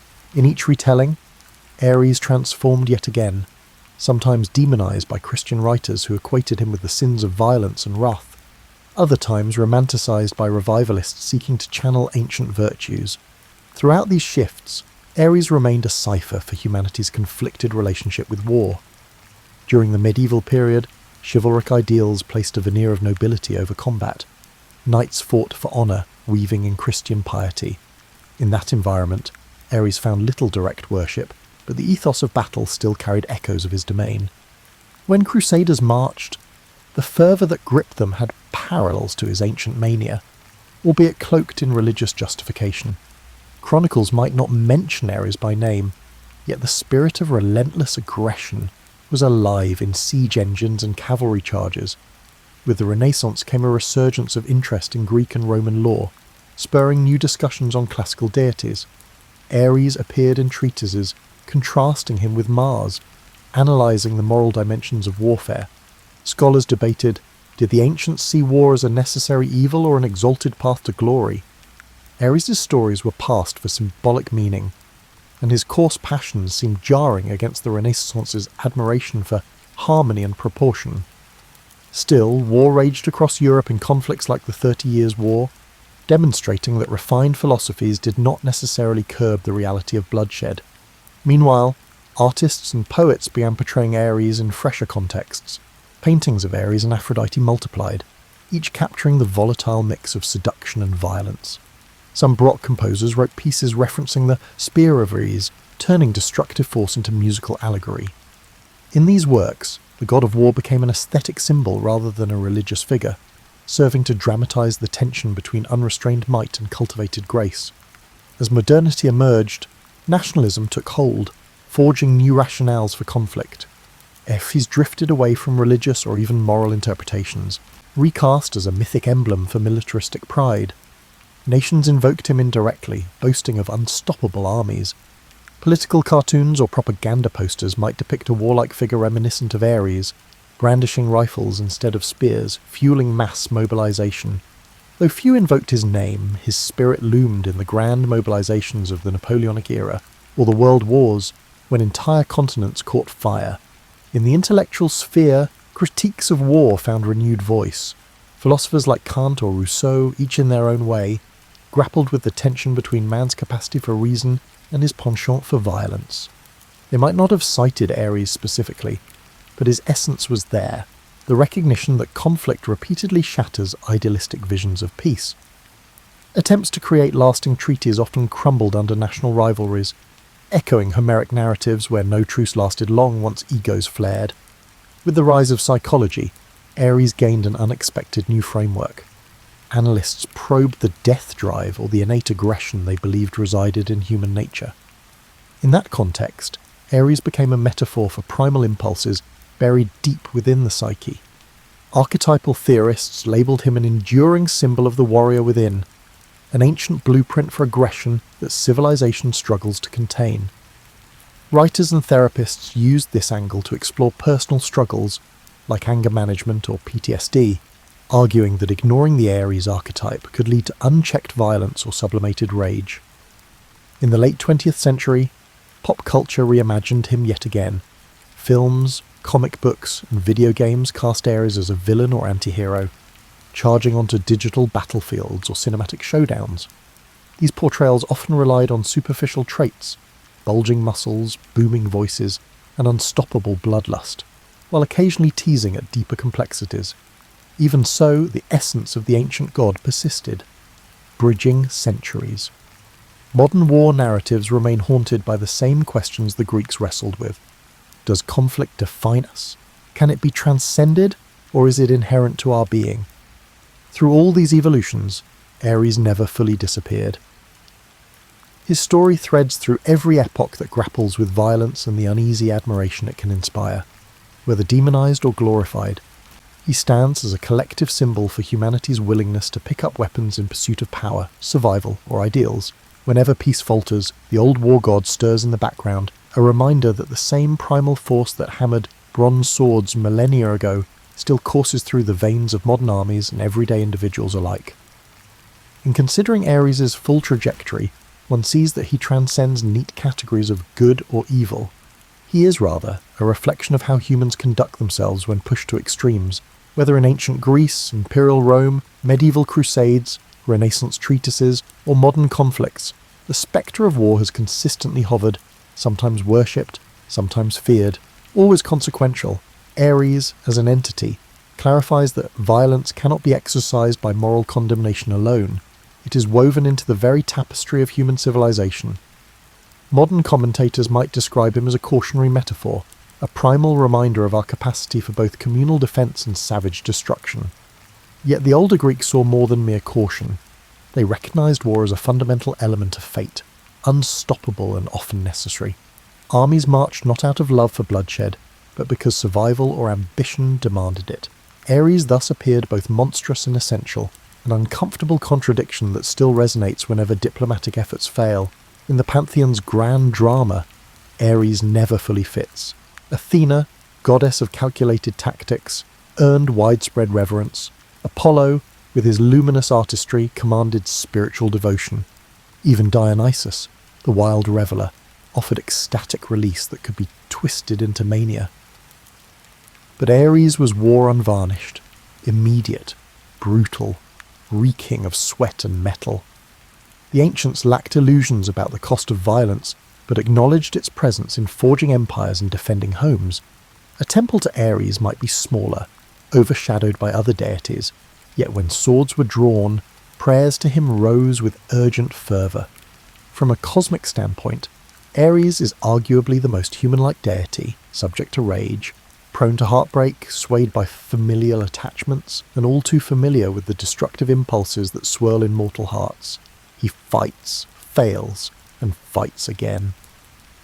Myths like the Trojan War underscore that even divine power cannot bring about clean victories. War is messy. So is Ares. Time after time he rushes into conflict, battered by contending gods or turned aside by fate, yet never extinguished. The cycle continues, reflecting the unstoppable continuity of human violence across ages. Yet amid the cruelty, traces of compassion surface. Myths telling of Ares avenging or protecting someone dear reveal a twisted sense of care. Perhaps the moral puzzle lies in the fact that war and love are not diametrically opposite, but rather two extremes of human passion. Ares' famous liaison with Aphrodite stands as a mythic testament to how destructive impulses can tangle with desires for union, each fueling the other. Far from being a cheap storyline of taboo romance, it exemplifies the contradictory ways passion manifests in our world. In examining Ares' modern legacy, one sees that we still wrestle with the same archetype. Soldiers sacrifice themselves out of fierce loyalty to country, tribe, or cause. Leaders might vow peace, yet mobilize armies when threatened. People decry warfare's horrors, yet remain enthralled by the tales of valour and the adrenaline of conflict. Some even argue that competition, if not outright conflict, drives innovation and progress. Thus, the war god remains relevant, not because society idolizes mayhem, but because it struggles to escape it. Perhaps the true lesson Ares offers is about grappling with humanity's inner contradictions. We crave harmony, but prepare for battle. We condemn violence, yet permit it under certain rules. We honour heroes who defend the helpless, yet question the morality of conquest. Ares doesn't solve these contradictions, he illuminates them. By stepping into his realm, we confront the unstoppable surge that can erupt within any of us, individually or collectively, under fear, anger, or ambition. And that confrontation is neither gentle nor purely savage. It is human. Peace advocates might shudder at the thought of exalting a war deity, but ignoring him does little good. Recognizing Ares means recognizing that aggression is part of our lineage. Only through understanding that reality can we hope to channel it responsibly or mitigate its worst effects. In the end, Ares is not just the sword raised high or the shield clanging in defiance. He is the flicker of rage in the eye of someone cornered, the tremor of adrenaline before a decisive stand, the triumphant shout that echoes across a battlefield. War's form changes, from bronze spears to nuclear arsenals, but the core impulse remains. Ares stands eternal, no longer needing sacrifices in quiet shrines, yet thriving wherever conflict looms. Through him, we witness a facet of ourselves that is both awe-inspiring and terrifying, our capacity to wage war, and perhaps one day to master it. You stand in the cloister garden as November's first serious frost transforms everything into crystal. The herb beds you tended all summer now wear blankets of straw, tucked in like sleeping children. Your breath makes clouds in the air, and somewhere beyond the monastery walls, a raven calls out with that scratchy voice ravens have, as if it smoked too many cigarettes in a previous life. The sun sets absurdly early these days, pulling darkness over the world like a heavy quilt before you've even finished your afternoon tasks. You're a monk in a Cistercian monastery, somewhere in northern England, and winter is arriving with the subtlety of a drunk uncle at a wedding. The year is 1243, and you've lived through 32 winters in this place, which means you know exactly what's coming. Your abbot, a practical man named Brother Thomas, has spent weeks preparing. The granary bulges with grain harvested before the October rains turned the fields to soup. The root cellar contains turnips, onions and carrots buried in sand, waiting out winter like bears in hibernation. Barrels of salted fish line the storage room walls, their contents pressed down under weighted boards to keep everything preserved until spring remembers how to arrive. The woodshed represents months of labour. Oak and ash logs stand stacked in careful rows, cut to identical lengths with the precision your order brings to everything. Some of the younger monks complained during the autumn cutting season, their hands blistering, their backs protesting. You remember being young enough to complain about manual labour. Now you just appreciate having all your teeth and the ability to bend over without your spine making sounds like a wet log in a fire. Inside the monastery's thick stone walls, preparations have a different character. The infirmarian, Brother William, has hung bunches of dried herbs from the ceiling beams until the room looks like an upside-down garden. Thyme, sage, rosemary and mint dangle above your head, their summer scents fading but not quite gone. In clay pots sealed with wax, he's stored salves made from goose grease and various mysterious ingredients he refuses to discuss, as if revealing his recipes might somehow diminish their power. The wool merchant arrived last month with his cart, and now every monk in the community has a slightly thicker habit, the wool scratchy against your skin in that special way that makes you constantly aware you're wearing clothing. Your sandals have been replaced with boots stuffed with straw for insulation, which works surprisingly well until the straw gets damp, at which point you might as well be wearing buckets of ice water on your feet. The monastery sits on a slight hill overlooking a valley where a village huddles against the landscape. Smoke rises from cottage chimneys in thin grey lines, and you sometimes wonder what those families do during winter evenings. Probably not much different from what you do, really, except they have children running around and arguments about whose turn it is to fetch more firewood, while you have silence and arguments conducted entirely through meaningful glances during meals. The church dominates the monastery complex, its stone walls 2 feet thick in places. When you run your hand along the interior surface, you can feel how cold the stones stay even in summer, and now in late autumn they've achieved a kind of profound chill that seems to emanate from somewhere beyond this world. The windows, those narrow slits designed more for defence than illumination, now let in drafts that could strip paint off furniture if you had any painted furniture, which you don't, because this is a monastery and decoration means vanity, which means sin, which means extra prayers. Your sleeping cell measures 8 feet by 6 feet, containing a straw mattress on a wooden platform, a small table, a stool, and a wooden cross on the wall.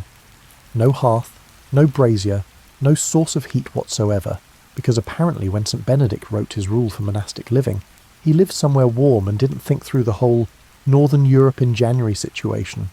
Or maybe he did think it through, and decided suffering builds character, which is the sort of thing people say when they're not the ones doing the suffering. The chapter house, where the community gathers for meetings and readings, has the monastery's only real fireplace. And you've noticed how brothers suddenly develop urgent spiritual questions, requiring chapter house consultations, whenever the temperature drops below freezing. Brother Martin claims he needs to discuss theological implications of transubstantiation. Brother John has questions about psalms. You all know they just want to stand near the fire for 10 minutes, but nobody says anything because next week you'll be the one with sudden theological concerns. Outside, the landscape transforms daily. Frost creeps further up the grass stems each morning. The fish pond develops a skin of ice around its edges, which Brother Peter breaks each day with a stick, muttering about fish needing to breathe, which is technically true even though you're pretty sure fish don't breathe in the conventional sense. The Dovecote, that round stone tower where pigeons roost, becomes a place of strange acoustics as winter approaches, their cooing echoing differently through cold air. The orchard stands skeletal against grey skies, apple trees naked and vulnerable looking. You prune these trees in late autumn, and now they wait for spring with the patience of elderly saints.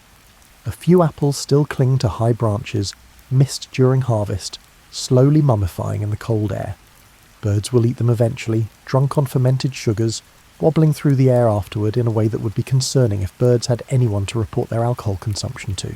November slides into December like someone pushing a heavy door closed. The days shorten until you're waking in darkness and going to bed in darkness, with only a brief intermission of grey daylight in between. Your body wants to hibernate. Your mind grows sluggish. But the rule of St. Benedict makes no provisions for seasonal adjustment, so you maintain the same schedule year-round, which feels approximately as sensible as wearing a swimsuit to a blizzard. The first real snow arrives on December 3rd, falling through the night while you sleep your cold, dreamless sleep. You wake to a transformed world, everything white and silent and impossibly bright when the sun finally rises. The cloister garden has vanished under 8 inches of powder. The path to the church requires shovelling before Lauds, and you join the other monks in this task, your breath visible, your fingers going numb inside your gloves, which aren't really gloves so much as bags with thumbs. Winter has arrived, and it will stay for 4 months at minimum, possibly 5 if God is testing your patience, which God often seems to enjoy doing. You've entered the long, dark, the cold time, the season when every day requires conscious effort just to maintain basic existence. But you're not afraid. You've done this before. The monastery has done this for 200 years. You know how to survive winter. You might even know how to do more than survive. The bell rings for none, pulling you from your thoughts, time to pray. The monastery's stones hold temperature the way grudges hold anger, deeply and for an unreasonable length of time. In summer, these walls stay cool when outside air shimmers with heat. Now, in December, they've absorbed autumn's chill and radiate cold like malevolent ice sculptures. You've tried explaining thermal mass to Brother Martin, but he just looks at you blankly and says something about God's will, which is his standard response to anything involving basic physics. The church interior achieves temperatures that would make a meat locker feel tropical. When you enter for vigils at 2 a.m, the cold hits your lungs like swallowing crushed glass. Your breath doesn't just become visible, it becomes substantial, hanging in clouds that drift upward toward the vaulted ceiling where they probably accumulate and form some kind of airborne ice. The stone floor beneath your feet feels solid enough, but you've developed a theory that it's actually frozen monk breath from previous winters, compressed over decades into a new geological layer. Brother Paul, who joined the monastery last spring, makes small whimpering sounds during winter vigils. You remember being that young and optimistic, believing your faith would somehow insulate you from physical discomfort. Now you know better. Faith is excellent for many things. Salvation, moral guidance, a sense of purpose. But warmth isn't on the list. Faith will not prevent your toes from going numb. Faith will not stop your nose from running like a mountain stream in spring thaw. Faith is magnificent, but wool socks are practical. The warming room, called the calefactory, represents the monastery's single concession to human weakness regarding temperature. A large fireplace dominates one wall, and from November through March, a fire burns there continuously. The room measures 20 feet by 15 feet, with benches along the walls where monks can sit and thaw. The rule permits 2 hours daily in the calefactory, though enforcement of this limit becomes flexible when Brother Thomas, the abbot himself, can be found there reading scripture with suspicious frequency. You've learned to time your calefactory visits strategically. Too early, and the room fills with a desperate crowd fleeing prime. Too late, and the younger monks have claimed all the good spots near the fire. You aim for mid-morning, after terce, when most brothers have returned to their work and you can secure a position close enough to feel actual warmth, without being so close that your habit starts smelling like singed wool, which happens more often than you'd think. The scriptorium maintains slightly higher temperatures because parchment and freezing conditions don't mix well. A small brazier glows in the corner, carefully positioned away from any flammable materials, which means away from literally everything, since medieval manuscripts and furniture are essentially kindling waiting for an opportunity. Brother Edmund, who illuminates manuscripts with gold leaf and mineral pigments, sits closest to the brazier. His breath is still visible, but at least his ink doesn't freeze in its horn. You've noticed how monks drift toward the scriptorium even when they have no business there. Brother Peter suddenly needs to consult a particular gospel passage. Brother John requires verification of a psalm translation. Brother Martin wants to discuss whether the snake in Eden was actually a snake or some kind of metaphorical representation of temptation, which is the sort of question that has no answer but takes a long time to debate, preferably while standing near the brazier. The kitchen maintains actual warmth through simple necessity. The ovens burn daily, baking the dark bread that constitutes most of your diet. The hearth hosts a constant rotation of pots, vegetable pottage, bean stew, and the occasional fish soup when the pond hasn't frozen solid. Brother Geoffrey, the kitchener, rules this domain with the authority of someone who controls food distribution. Nobody argues with Brother Geoffrey. Even the abbot treats him with diplomatic respect, understanding that a monastery runs on prayers and bread in that order, and angering the person who controls bread would be strategically foolish. The dormitory, where most monks sleep in cells along a corridor, achieves temperatures that make the church feel subtropical by comparison. Your cell's stone walls sweat with condensation when your breath meets their frozen surfaces. The straw mattress provides minimal insulation from the wooden platform beneath it, which in turn provides no insulation from the stone floor below that. You sleep in your habit, covered by a wool blanket that weighs approximately the same as a small horse, and provides about the same amount of warmth, which is to say some but not enough. Some monks, the practical ones, fill ceramic bottles with hot water and tuck them into their beds before sleep. This works brilliantly for about an hour, after which the bottles become room temperature, then cold, then actually colder than the surrounding air through some perverse thermodynamic principle. You've woken in the night to find your hot water bottle has become an ice pack, which defeats its entire purpose, but does provide entertainment when you remember the hopeful optimism with which you prepared it.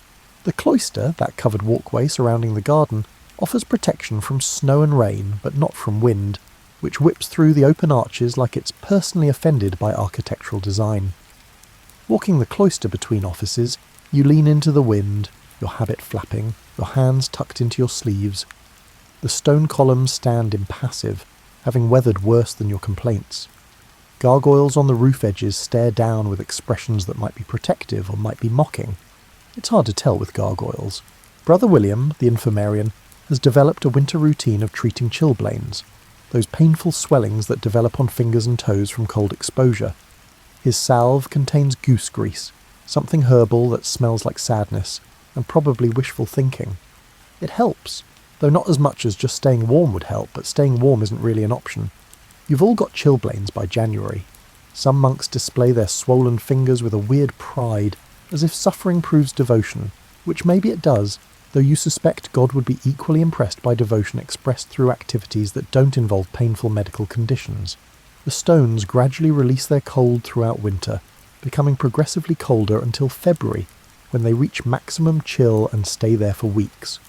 By March, you've forgotten what warmth feels like. Your body adapts, or at least stops complaining, which isn't the same thing but feels similar. You move through your days in a constant state of just barely not freezing, which medieval people would call normal, and modern people would call hypothermia requiring immediate medical attention. But here's the strange part.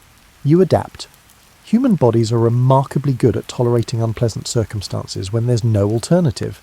Your circulation improves, your shivering becomes efficient, you learn which positions lose less body heat, which paths through the monastery encounter fewer drafts, and which times of day offer brief temperature increases. You become an expert in cold, a scholar of discomfort, a monk who has achieved oneness with being perpetually chilled, and occasionally, rarely, the sun breaks through winter clouds and shines directly through the church's east window at a particular angle that illuminates the altar in gold light. The stones, Those same stones that have tortured you with cold for months suddenly glow warm-looking, if not actually warm. Dust motes dance in the light beam. Everything becomes beautiful in a way that makes the suffering almost worthwhile. Though let's be honest, mostly you just want to be warm, and beauty is a nice bonus but doesn't prevent frostbite. The bell rings for Vespers. You leave the calefactory, your brief warmth already fading. Time to pray. Darkness arrives at 4 o'clock in December, which feels personally insulting, as if winter isn't satisfied with being cold but needs to be gloomy as well. You finish Vespers as daylight drains from the windows, and evening stretches ahead like an endless tunnel with Compline at the far end, and sleep somewhere beyond that, assuming you can generate enough body heat to actually achieve sleep, rather than just lying rigid in your frozen cell counting the hours until vigils. The church fills with shadows during evening prayers. Candles fight losing battles against darkness, their flames barely denting the gloom. The vaulted ceiling disappears entirely, becoming an invisible presence above your head, and sometimes you imagine the roof has vanished and you're praying directly to the night sky, which would be terrible in winter but creates an interesting theological image. Compline begins at 8 o'clock with bell tones that echo through stone corridors like ripples through water. You file into the choir stalls, wooden seats worn smooth by generations of monastic posteriors, and assume the position. Kneeling, hands clasped, eyes down. Your knees protest this arrangement, having been knees for 32 years and having opinions about kneeling on stone floors in freezing temperatures. You ignore your knees. They'll adjust eventually. They always do. The abbot leads prayers in Latin, the words familiar enough that your mind can wander slightly while your mouth continues making appropriate sounds. You're not proud of this inattention during prayer, but you're also realistic about human attention spans when your body feels like an ice sculpture slowly achieving consciousness. You drift through the Psalms, the rhythm of Latin washing over you like cold water, which is an unfortunate metaphor but accurate. Brother Peter's stomach growls during a moment of silence. In the quiet church it sounds like distant thunder, and several monks shake slightly with suppressed laughter. Even the abbot's lips twitch, though he maintains his serious expression and continues with prayers as if nothing happened. You've been hungry before, you're frequently hungry actually, since the rule limits food intake to what's necessary rather than what's pleasant. But winter hunger has a particular edge to it, a sharpness that comes from your body burning extra fuel, just maintaining basic warmth. The prayers follow patterns established over centuries. These exact words in this exact order were spoken by monks long dead, in this same building, during winters that were probably just as unpleasant as this one. There's comfort in that continuity, knowing your suffering has historical precedent. Or maybe there isn't comfort. Maybe it's just depressing that humans have been cold and uncomfortable for so long and haven't figured out better solutions. Theology is complicated. After the formal prayers end, the abbot adds evening announcements. Brother John is to check the dovecote's roof, where ice might be damaging the tiles. Brother Martin needs to inventory the grain supply and report findings at chapter. Brother Geoffrey will reduce bread portions slightly to ensure winter stores last until spring. This last announcement generates quiet resignation. Everyone knew it was coming, but hearing it confirmed still disappoints. The great silence begins after Compline. From now until prime tomorrow morning. No speaking unless it's an absolute emergency. This silence is supposed to promote reflection and spiritual growth, but mainly it promotes trying not to cough during night prayers because coughing breaks the silence and makes everyone turn and stare at you with identical expressions of mild irritation. You process out of the church in order of seniority, oldest monks first, youngest last. This hierarchy extends to everything: seating at meals, sleeping cell locations, and order of receiving bread portions. You're mid-range in seniority, which is perfect. Old enough to deserve respect, young enough to avoid the responsibilities that come with being ancient and supposedly wise, which mostly means other monks asking your opinion about things you don't understand any better than they do. The walk from church to dormitory crosses the cloister's western side, where wind funnels through with enthusiasm. Your candle flame flickers but doesn't quite extinguish, casting wild shadows on the stone walls. Other monks' shadows join yours, creating a strange procession of darkness moving along the covered walkway. Someone's shadow has an enormous nose. You suspect it's Brother Martin, who has the sort of nose that casts impressive shadows, though you can't turn and check because that would be acknowledging vanity, and vanity is sin, and sin requires confession. Your cell waits exactly as you left it this morning. Nothing has changed. Nothing will change. The same wooden cross on the wall, the same straw mattress, the same small table with its ceramic water jug that's currently frozen solid because you forgot to bring it to the kitchen for refilling, and now it's a jug-shaped block of ice, which is useless for drinking but makes an excellent paperweight if you had papers, which you don't, because you're a monk, not a scribe. You kneel beside your bed for personal prayers, adding requests for people you know in the village below, the miller whose wife is pregnant, the baker who broke his arm, and the little girl who had that terrible cough last month. You pray for your fellow monks, especially Brother Paul, who still looks miserable about winter and probably needs encouragement. You pray for the abbot, who bears responsibility for everyone's welfare. You pray for yourself, asking for patience and warmth, in that order, though you'd accept them in either order, honestly. Sleep preparation involves climbing into bed while wearing your complete habit, because removing clothing would be insane given the temperature. The wool blanket goes over you, heavy and scratchy, and possessing the unique ability to feel simultaneously too warm and too cold, which shouldn't be possible but is. You curl on your side, tucking your hands under your arms, pulling your knees up toward your chest, assuming the position humans have probably used for sleeping in cold conditions since caves were considered luxury housing. The darkness in your cell is absolute. No windows, no candles. The rule forbids private light sources as wasteful. You lie there, aware of your breath, aware of your heartbeat, and aware of how your toes feel like they might not be attached to your feet anymore. Awareness is a big part of monastic life. Sometimes you wish for less awareness. Unconsciousness would be nice. Unconsciousness would be warm, or at least you wouldn't notice being cold, which amounts to the same thing. Somewhere in the building, Brother Peter snores. The sound carries through stone walls and wooden doors like a foghorn, rhythmic and unstoppable. You've gotten used to it over years, the way you get used to any constant background noise, but tonight it seems particularly loud. Or maybe you're particularly awake. Hard to tell. Your mind wanders through the day's events. Did you remember to secure the garden shed? Is the pottage pot properly cleaned? Did you complete all your assigned psalms? Mental checklist items parade through your thoughts, refusing to be dismissed, insisting on review. This is what happens when you're too cold to sleep. Your brain, having nothing better to do, obsesses over minutiae that don't matter, but suddenly seem critically important at 9 o'clock at night in a freezing stone cell. Eventually, somehow, sleep arrives. Not the deep, refreshing sleep of summer nights, but winter sleep. A light dozing that maintains awareness of cold while providing minimal rest. You'll wake multiple times during the night, adjust your position, notice your feet have gone numb, curl tighter, and drift off again. This fragmented sleep is normal. Everyone does it. Spring and its long, warm nights are months away. But before true sleep, in that fuzzy border state between waking and dreaming, you think about prayers, about all the monks throughout this building saying private prayers before sleep, about all the monasteries across Europe where other monks are doing the same thing right now, and about the network of faith that spans the continent like an invisible web connecting everyone who's chosen this difficult, strange, cold life. And just for a moment, you feel warm.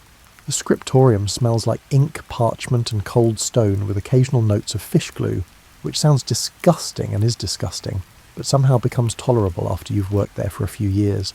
This room represents the monastery's intellectual heart, where knowledge gets copied, preserved, and occasionally improved upon by monks who believe that writing tiny letters in straight lines constitutes a holy activity, which it does, though it's also tedious beyond description. Brother Edmund sits at his desk, positioned near the window to catch maximum daylight, which in December means approximately 15 minutes of weak grey light that requires squinting to perceive. His current project is a gospel manuscript, the text already copied in black ink by Brother Robert, who has beautiful handwriting but no artistic ability whatsoever. Edmund's job is illumination, adding decorated capitals, margin drawings, and gold leaf accents that transform plain text into art. You're not an illuminator. Your role is more basic, copying texts from old manuscripts to new parchment, letter by letter, word by word, hour by hour, day by day, until your hand cramps and your eyes blur, and you seriously question the life choices that led to sitting in a freezing room making chicken scratches on dead animal skin. But then you remember this work preserves knowledge for future generations, and pride overcomes discomfort, at least temporarily, until your hand cramps again and you're back to questioning everything. The parchment comes from the monastery's own sheep, slaughtered in autumn and processed through a series of steps involving lime soaking, scraping, stretching and more scraping, until the skin becomes a smooth writing surface. This process takes weeks and smells terrible, which is why it happens in a building far from the main monastery, downwind when possible. Nobody wants to pray while smelling dead sheep in various stages of becoming stationary.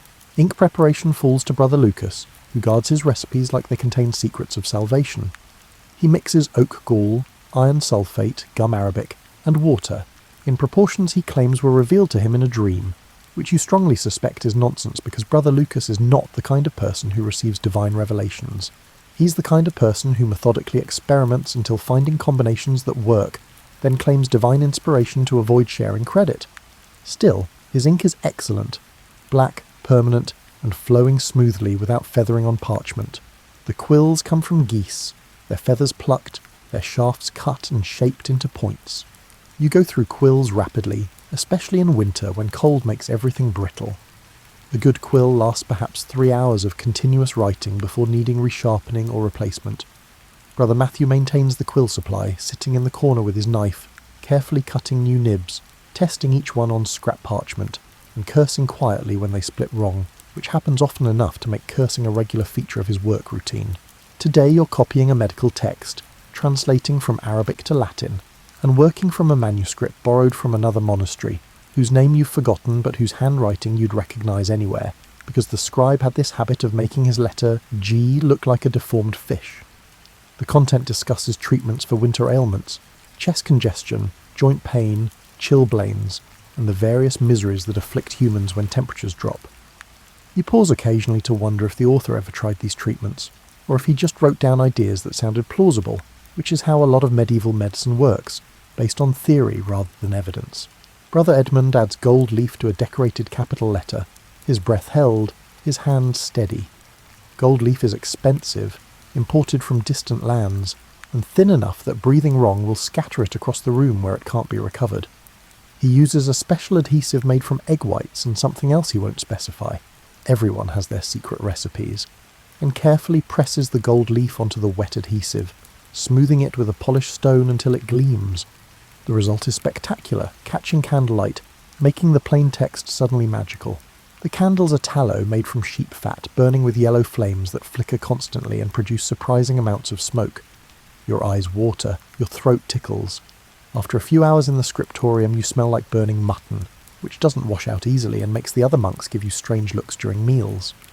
Beeswax candles exist, the church uses them, but they're expensive, reserved for important occasions, not for everyday work like keeping scribes able to see well enough to avoid writing complete nonsense. You work in silence except for occasional scraping sounds as quills cross parchment, quiet sighs when mistakes happen, and the soft scritch of Brother Matthew's knife shaping new quills. The great silence technically ended at prime, but scriptorium etiquette encourages quietness anyway.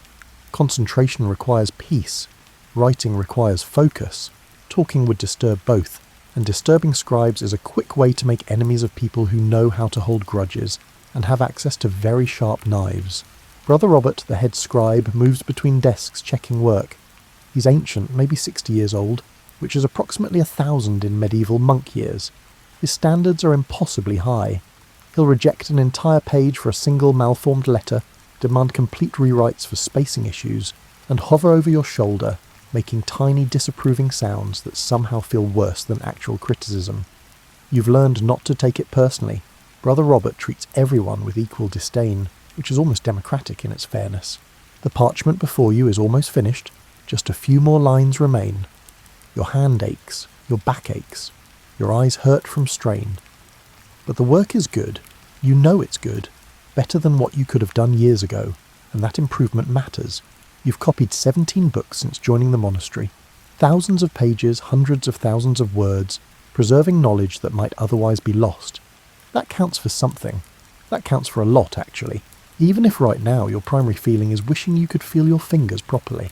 Brother Edmund finishes his illuminated capital and sits back, satisfied. The letter has become a miniature masterpiece. Gold leaf border, tiny angels in the corners, and decorative vines curling through the vertical shaft. You lean over to look, offering appreciation through a nod since speaking would break concentration. He grins, which makes him look about 12 years old despite being middle-aged, and returns to work on the next letter. The afternoon light fades quickly, as it always does in winter. Brother Matthew lights additional candles, placing them carefully around the room where they'll provide maximum illumination without casting shadows on work surfaces. The temperature drops as darkness comes, and you pull your habit tighter, tuck your feet under your seat, and blow on your fingers to warm them. Just a bit more writing. Then Vespers. Then the evening routine starting again. Your current page is medical advice about treating frozen toes. The irony is not lost on you. You're copying instructions for curing a condition you currently have, sitting in a freezing room, writing about warmth while experiencing none.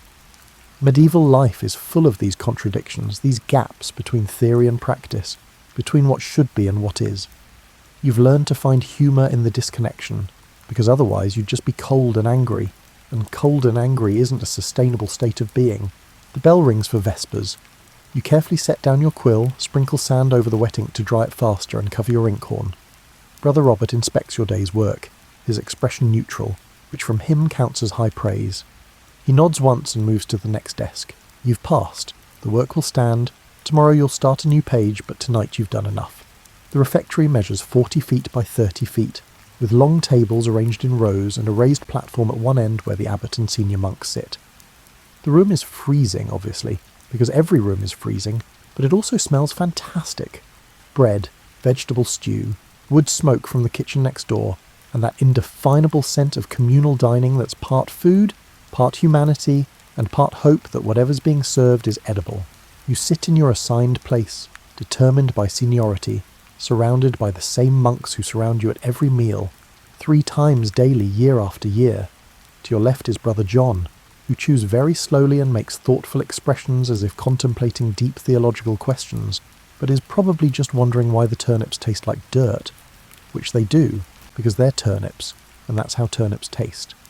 To your right is Brother Martin, who eats quickly and efficiently, finishing his portion while you're still deciding whether the brown chunks in your stew are meat, or possibly mushrooms, or perhaps just very determined vegetables. Winter meals follow a pattern established by necessity and tradition. Breakfast doesn't exist. The rule considers morning food unnecessary, and centuries of monks have somehow survived this logic, even though everyone's stomach growls during prime. Dinner arrives at noon, a main meal of bread and pottage, occasionally supplemented with cheese or fish if the monastery's fortunes are good. Supper comes at 6, a smaller meal, often just bread and ale, because apparently 1 inadequate meal per day isn't enough suffering, and 2 inadequate meals are required for proper spiritual development. Today's dinner is pottage, that medieval staple that exists somewhere between soup and stew, containing whatever vegetables survive storage, some grains, herbs, and the eternal hope that quantity might compensate for limited variety. You recognise onions, turnips, cabbage, and something that might be parsnips. The liquid is thick and greyish-brown, with an oily sheen that comes from whatever fat was available. Probably mutton fat, because the monastery has sheep, and uses every part of them, including parts that shouldn't become food but do anyway. The bread is dense, dark, and heavy enough to be used as a weapon if weaponizing bread were necessary. It's made from mixed grains, wheat, rye, barley, whatever was harvested and whatever proportions made sense. The crust is thick and chewy. The interior is slightly sour from fermentation, which is intentional and improves the flavour, or at least makes you think the flavour is intentional rather than accidental. You break off a chunk, dip it in your pottage, and the bread soaks up liquid like a sponge, becoming soft enough to eat without risking broken teeth. The ale is weak, which is good because you're drinking it for hydration rather than entertainment. Water from the well is unsafe without boiling, but ale's fermentation process kills whatever tiny demons cause sickness, so ale becomes the standard beverage. It tastes like bread water, which makes sense because that's essentially what it is. Fermented grain liquid with minimal alcohol content, dark brown, slightly sweet, and consumed in quantities that would alarm modern doctors, but just represent normal medieval fluid intake. Brother Paul, the young monk who still seems perpetually surprised by monastic life, stares at his pottage with an expression suggesting internal debate about whether eating it constitutes nourishment or punishment. You remember feeling that way during your first winter, looking at turnip stew and thinking, this cannot possibly be dinner. This is what dinner would look like after some terrible accident involving all the worst vegetables. But you adapted. Everyone adapts. He will too, or he'll leave, and either outcome is fine because monastic life requires commitment, and commitment requires accepting turnip stew as valid food. The reading during meals is from scripture, with Brother Richard standing at a lectern projecting his voice across the refectory. Today it's psalms, which are pretty but not particularly exciting, and your attention drifts while your mouth continues mechanically eating. You've heard these psalms hundreds of times. You could probably recite them from memory. But the rule requires reading during meals to prevent idle conversation, and idle conversation leads to gossip, and gossip is sin, so instead you listen to verses about God being your shepherd, while eating vegetables that taste like they were shepherded through dirt. Silence during meals is mandatory except for the reader's voice. You communicate through gestures, pointing at the bread basket if you want more bread, holding up your cup if you need more ale, and making eye contact with the server when you're finished. This silent system works surprisingly well, eliminating the chaos that would come from everyone talking at once, and also eliminating the opportunity to complain about food, which probably saves considerable tension, because everyone has opinions about the pottage, and most of those opinions would not be constructive. Brother Geoffrey, the kitchener, moves through the refectory, checking that everyone has adequate portions, adding more stew here, more bread there. He's a large man, which seems unfair given that he controls food distribution, and could theoretically eat whatever he wants. But actually he's large because he worked as a labourer before joining the monastery, and muscles don't disappear just because you start praying instead of ploughing. He spots Brother Paul's barely touched bowl and makes a stern gesture meaning, "Eat your food, young man. People are starving and you're being wasteful." Brother Paul reluctantly spoons pottage into his mouth, his expression suggesting he's eating punishment. The portions are smaller than they were in autumn. Nobody comments on this officially, but everyone notices. Brother Geoffrey is stretching supplies to last until spring harvest, which is months away, and spring harvest is theoretical. It depends on weather, on successful planting, and on nothing going catastrophically wrong with crops. Medieval food security is precarious at best. You've lived through lean springs when winter stores ran out early, and everyone survived on increasingly meagre rations until finally something edible grew. Those memories make current portions seem generous by comparison. After dinner comes a brief period of digestion before none, the afternoon prayers. You sit quietly, feeling the warm weight of food in your stomach, which is pleasant despite the food's shortcomings. Being full, even temporarily, even on turnip pottage, represents success. Your body relaxes, your mind settles. This is comfort medieval style, not luxury, not indulgence, just basic satisfaction of hunger, which shouldn't be remarkable but somehow is. Supper is simpler, bread, hard cheese and more ale. The cheese comes from the monastery's dairy, made last summer from sheep milk, aged in the cellar, and now hard enough to require sawing rather than cutting. It tastes sharp and salty, with crystalline bits that crunch between your teeth. You nibble slowly, making it last, because this is your final food until tomorrow's dinner, unless the abbot declares a feast day, which he won't because winter offers no reasonable feast occasions. Sometimes, when you're feeling philosophical, you think about how food connects everything. The sheep whose milk made cheese, whose meat becomes stew, whose wool makes your habit. The grain planted last spring, harvested in autumn, is now feeding you through winter. The monk who baked bread, who stirred pottage, and who maintained the stores. Nothing exists in isolation. Every meal represents countless connections, and maybe that's what the rule means when it talks about communal living, about being part of something larger than yourself. Or maybe you're just hungry enough to romanticize turnips, which is probably a sign that you should finish eating and stop thinking so much. The bell rings for Vespers, time to pray. Your cell is exactly as you left it, which would be surprising except nothing in a monastery ever changes unless it breaks or someone dies. And even then changes happen slowly because tradition weighs heavily, and innovation looks suspiciously like pride. The straw mattress has compressed slightly from your body weight over years, creating a U-shaped depression that would be comfortable except straw isn't comfortable under any circumstances, just less uncomfortable than sleeping directly on wood, which you know from experience because your first year here you were too proud to complain when your mattress needed replacing, and spent 6 months sleeping on the wooden platform before finally admitting that suffering stupidly differs from suffering for spiritual growth.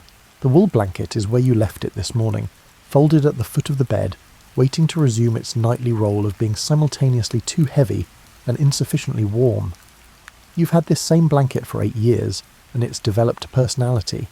There's a patch near the corner where moths got adventurous and left holes shaped like tiny conspiracy theories, and the weave has stretched unevenly so one edge is longer than the other, and when you shake it out, dust motes dance in the candlelight like they're celebrating their freedom. The wooden cross on the wall is simple and undecorated, the kind of thing someone carved centuries ago and decided was adequate for reminding monks about crucifixion without being so elaborate that it became a distraction through artistry. You've stared at this cross for thousands of hours across thousands of nights, and sometimes you find it comforting and sometimes you find it accusatory, as if it's asking why you're not suffering more efficiently, which is probably your own guilt projecting onto inanimate objects. But late at night, alone in your cell, that cross definitely has opinions. The ceramic water jug on your table is currently empty because you drank it all yesterday and forgot to refill it, which means you'll be thirsty during the night and will have to choose between staying in your cold bed being thirsty or getting up and walking to the well in freezing temperatures while wearing sandals and a habit, neither of which protects against winter wind. This is what philosophers call a dilemma. This is what you call poor planning. Brother Thomas has the cell next to yours and his snoring starts around 10 o'clock and continues until dawn, varying in volume but never disappearing entirely, like someone trying to saw through a tree using only their nose. You've gotten used to it the way you get used to all constant irritations. Not acceptance exactly, but a kind of resigned tolerance that looks similar from outside. Sometimes you lie awake thinking about how monks are supposed to be charitable and understanding, and you're supposed to love your brother as yourself. And you do love Brother Thomas generally, but his snoring makes you understand why some desert hermits chose total solitude over community living. The night prayers are simple, just you and God and the darkness. You kneel beside your bed because kneeling is traditional and tradition matters, even though your knees are middle-aged knees with opinions about stone floors. You pray for family members in the village, for the monastery, for successful completion of tomorrow's work, and for warmth, always for warmth. Because while you know that prayer isn't a magic wish-granting system, you also know that God is theoretically omnipotent and could definitely make your cell warmer if God wanted to, and it doesn't hurt to ask, right? Getting into bed requires strategy. You blow out your candle first because leaving it burning would be wasteful and dangerous and stupid, so darkness becomes complete.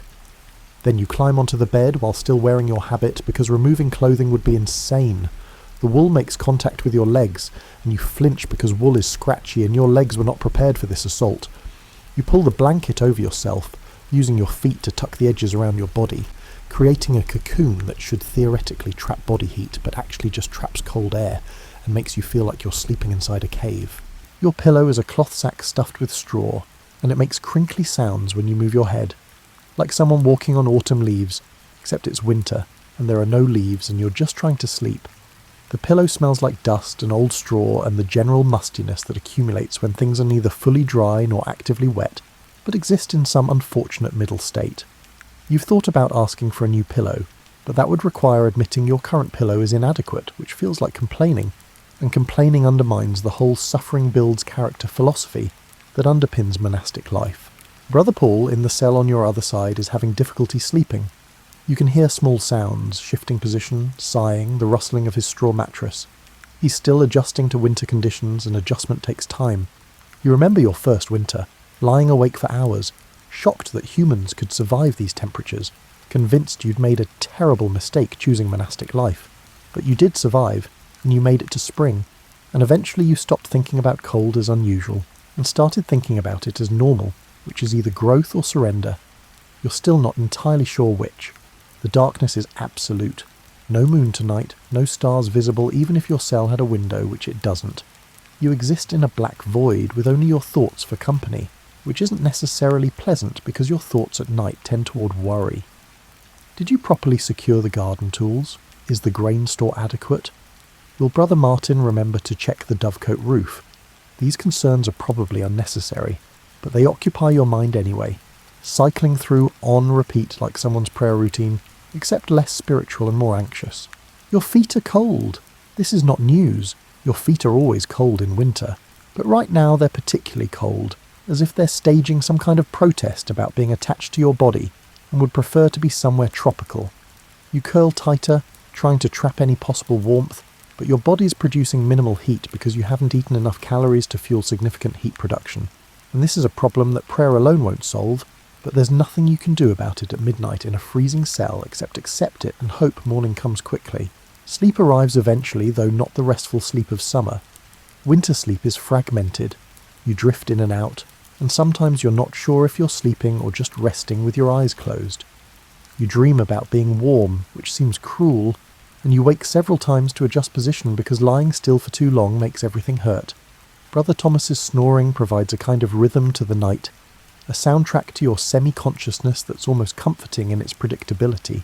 Round 2 o'clock the bell rings for vigils. You surface from whatever shallow sleep you achieved, momentarily confused about where you are, why it's dark, and why you're so cold. Then reality reasserts itself. You're a monk, it's winter, and it's time for night prayers. You sit up, feel around for your sandals in the darkness, locate them eventually, and prepare to start the entire cycle again. This is your life. This is what you chose. Tomorrow night will be the same, and the night after that, and every night until spring. The great silence between Compline and Prime creates a particular quality in the monastery, a thickness to the darkness that goes beyond simple absence of speech. You move through this silence like moving through water, aware of its resistance, conscious of how your footsteps echo, and careful not to disturb the peace that's both holy and fragile. Other monks become shadows passing in corridors, their presence acknowledged through brief nods, their identity sometimes uncertain in the darkness because you're all wearing identical habits and moving with identical careful silence. The church during vigils is a study in quiet motion. 30 monks enter, process to their choir stalls, kneel on stone floors and pray, all without speaking, all synchronized through years of practice, all maintaining a silence that feels substantial enough to touch. When the abbot begins the Latin prayers, his voice sounds startling despite being expected, breaking the quiet with words that immediately become part of it, prayers absorbing into silence rather than displacing it. You've learned to hear things you never noticed before silence became constant. The wind outside, obviously, but also the building's creaks as temperature changes affect wood and stone, the scuttling sounds that might be mice or might be your imagination, and the distant cough from Brother Peter that he tries to muffle but can't quite suppress. These small sounds become significant when speech is forbidden, taking on meanings they wouldn't have during daylight when conversation makes everything ordinary. Communication happens through gestures refined over decades of silent practice. A pointed finger means come here. 2 fingers walking through air means go there. Hand over stomach means hungry. Hand to mouth means thirsty. Hand waving means urgent. And hand on shoulder means wait. You've developed entire vocabularies of touch and motion, able to convey complex ideas without words, though sometimes the gestures become comically elaborate as you try to express something specific and end up looking like you're conducting an invisible orchestra while having a mild seizure. Brother John has mastered the art of silent reproach.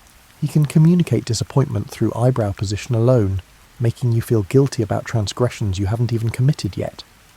His particular specialty is the look, that combination of raised eyebrows, pursed lips, and head tilt that somehow means you've done something wrong and should know what it is and should fix it immediately. You've tried explaining to him that silent communication shouldn't include judgment, but you explained this during great silence using gestures, and he just gave you the look in response which proved his point. The practical challenges of silence are considerable. When Brother Martin discovered mice in the grain storage, he couldn't announce this verbally during great silence, so he caught a mouse, carried it to the chapter house, and placed it on the table during the morning meeting, which effectively communicated the problem, but also caused several monks to jump and Brother Paul to make a sound somewhere between a squeak and a gasp. This method of reporting issues is memorable, but not recommended. Sometimes silence becomes oppressive rather than peaceful, particularly during long winter nights when you're cold and uncomfortable, and would really like to complain but can't. The frustration builds inside you like pressure in a sealed container, and you understand why some monks occasionally have emotional outbursts, suddenly shouting about turnips or weather, or the unfairness of wool blankets before remembering themselves and returning to sheepish silence. You've never had such an outburst, but you've thought about it. Detailed fantasies about standing in the refectory and delivering lengthy speeches about reasonable expectations regarding winter comfort. The infirmary is technically exempt from silence rules when medical necessity requires communication, but Brother William interprets medical necessity very narrowly. You once developed a terrible cough during great silence. went to the infirmary seeking medicine, and had to communicate your symptoms entirely through gestures while Brother William watched with increasing confusion until you finally mimed coughing so dramatically that he understood and provided syrup, though he also gave you a stern look suggesting you were exaggerating for attention, which you weren't. Though the dramatic coughing mime might have been slightly over the top, the scriptorium maintains silence even during speaking hours because concentration requires quiet. This creates weird situations where you're allowed to talk but choose not to, and the silence becomes voluntary rather than mandatory, which feels different somehow. Brother Edmund claims he prefers working in silence because it lets him focus, but you've noticed he's also the first person to start conversations when speaking is permitted, suggesting his love of silence might be more theoretical than practical. Walking through the cloister during great silence, you become aware of your body's sounds, breath, heartbeat, joints cracking, stomach gurgling. These noises that disappear into normal daily chaos become prominent in quiet, making you self-conscious about biological functions you can't control. Brother Thomas's knees sound like breaking branches when he kneels, and during silent prayers, everyone can hear them, and you can sense his embarrassment through his rigid posture, though nobody acknowledges it because acknowledging would require speaking or gesturing, and both would be rude. The monastery's cats maintain their own counsel regarding silence. They vocalise whenever they want, meowing for food, hissing at mice, and making strange sounds during mating season that wake everyone and generate the next day's only breakfast conversation because apparently cat sounds don't count as breaking silence when discussing them. Brother Geoffrey feeds the cats kitchen scraps and claims they earn their keep catching rodents, though you've observed more sleeping than rodent catching, suggesting the cats understand they've achieved an excellent arrangement. Snow falling during great silence creates particular beauty, the complete absence of sound as flakes accumulate, white appearing from darkness, covering everything in soft blankets that muffle even normal quiet sounds. You stand in the cloister watching snow fall, breath visible in cold air, and feel connected to every other person who's ever watched snow fall in silence, which is probably everyone throughout history, making this moment both personal and universal, both isolated and shared. The bell that ends. Great silence at prime sounds like liberation, though nobody immediately starts talking because you're all in church, and church requires relative quiet anyway. But the permission to speak changes everything. The air feels less dense, your posture relaxes, and the world reopens. And then you process out of church and someone says, "Cold this morning," and someone else responds, "Indeed," and these minimal words feel profound after hours of silence. Human connection restored through the simple exchange of obvious observations about weather. Midwinter brings a particular kind of contemplation that's different from other seasons' introspection.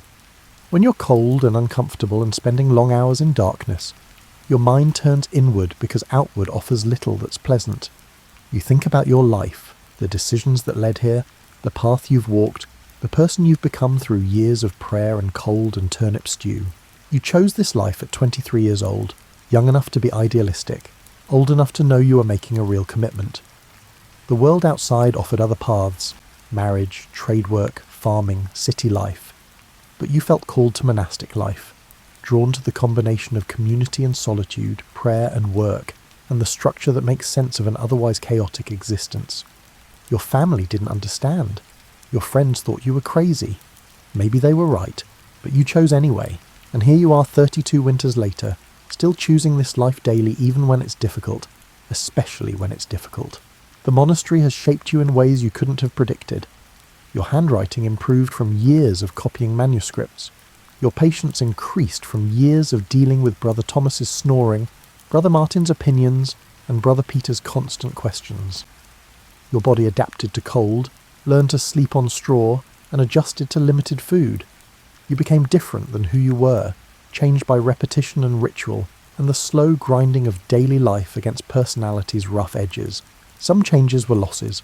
You've forgotten what it feels like to have privacy, to make your own decisions about your daily schedule, and to eat whenever you're hungry rather than when bells permit.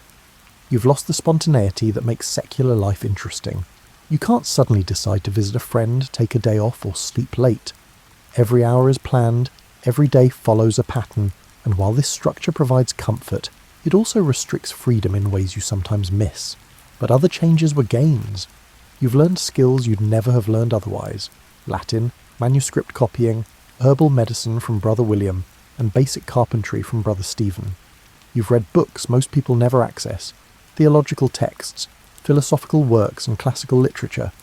Your education exceeds what any normal person receives, which is strange considering you chose a life defined by poverty, chastity and obedience.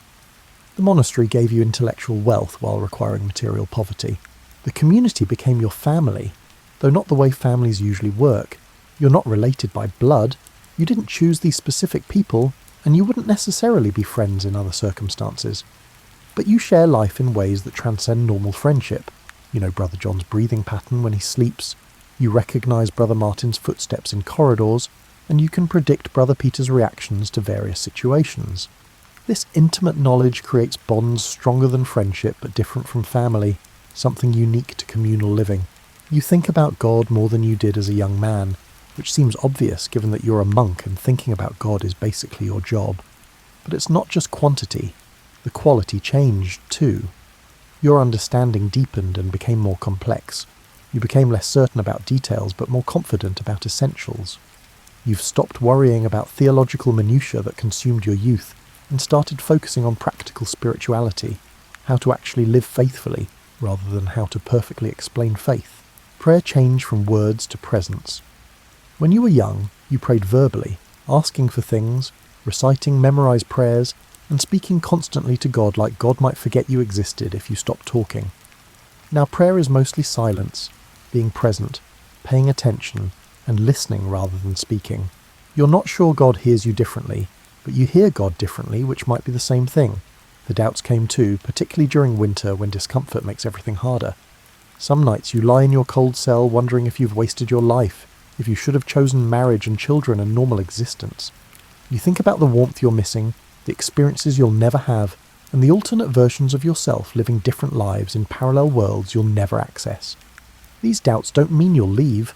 You've committed too deeply for that, but they create shadows on otherwise clear conviction. Brother Paul represents who you used to be, full of enthusiasm and certainty and surprise at monastery realities. Watching him struggle through his first winter brings back memories of your own first winter, how shocking everything seemed, and how you questioned whether you'd survive and whether this was worth it. You want to tell him it gets easier, except it doesn't really. You just get tougher, which isn't the same thing but achieves similar results. Experience doesn't make cold comfortable, just bearable. You've seen monks leave, deciding this life wasn't for them, departing for the secular world without shame because nobody should continue living wrong for them just because they started. You've seen monks die, buried in the cemetery behind the church, their cells emptied, their possessions distributed, their space in the choir filled by whoever's next in seniority. Death and departure both create absence, holes in community fabric that eventually mend but never quite disappear. The monastery will outlast you, which is both comforting and sobering. These stones stood before you arrived and will stand after you're buried. Future monks will sleep in your cell, pray in your choir stall, and walk paths you walked. They'll experience their own winters, develop their own doubts, and find their own reasons to stay. The continuity connects you to the past and future, and makes your life part of a larger pattern that transcends individual existence. Looking back across 32 winters, you see growth you couldn't see while living through it. The young man who arrived here doesn't exist anymore, replaced by someone calmer, deeper, and more patient, but also more tired and colder and sometimes grumpy about turnips. You became who this life made you, shaped by repetition, refined by difficulty, and transformed by years of choosing the same difficult choice daily. Tomorrow you'll wake cold, pray in darkness, eat insufficient food, work despite discomfort, pray again, sleep poorly, and repeat. This is your life. This is your choice. And most days, though not all days, you're grateful for it. Winter will end eventually. Spring will come with warmth and growth and easier living. But winter teaches lessons spring can't teach. Endurance, patience, finding meaning in difficulty, and community sustained through shared suffering. These lessons matter.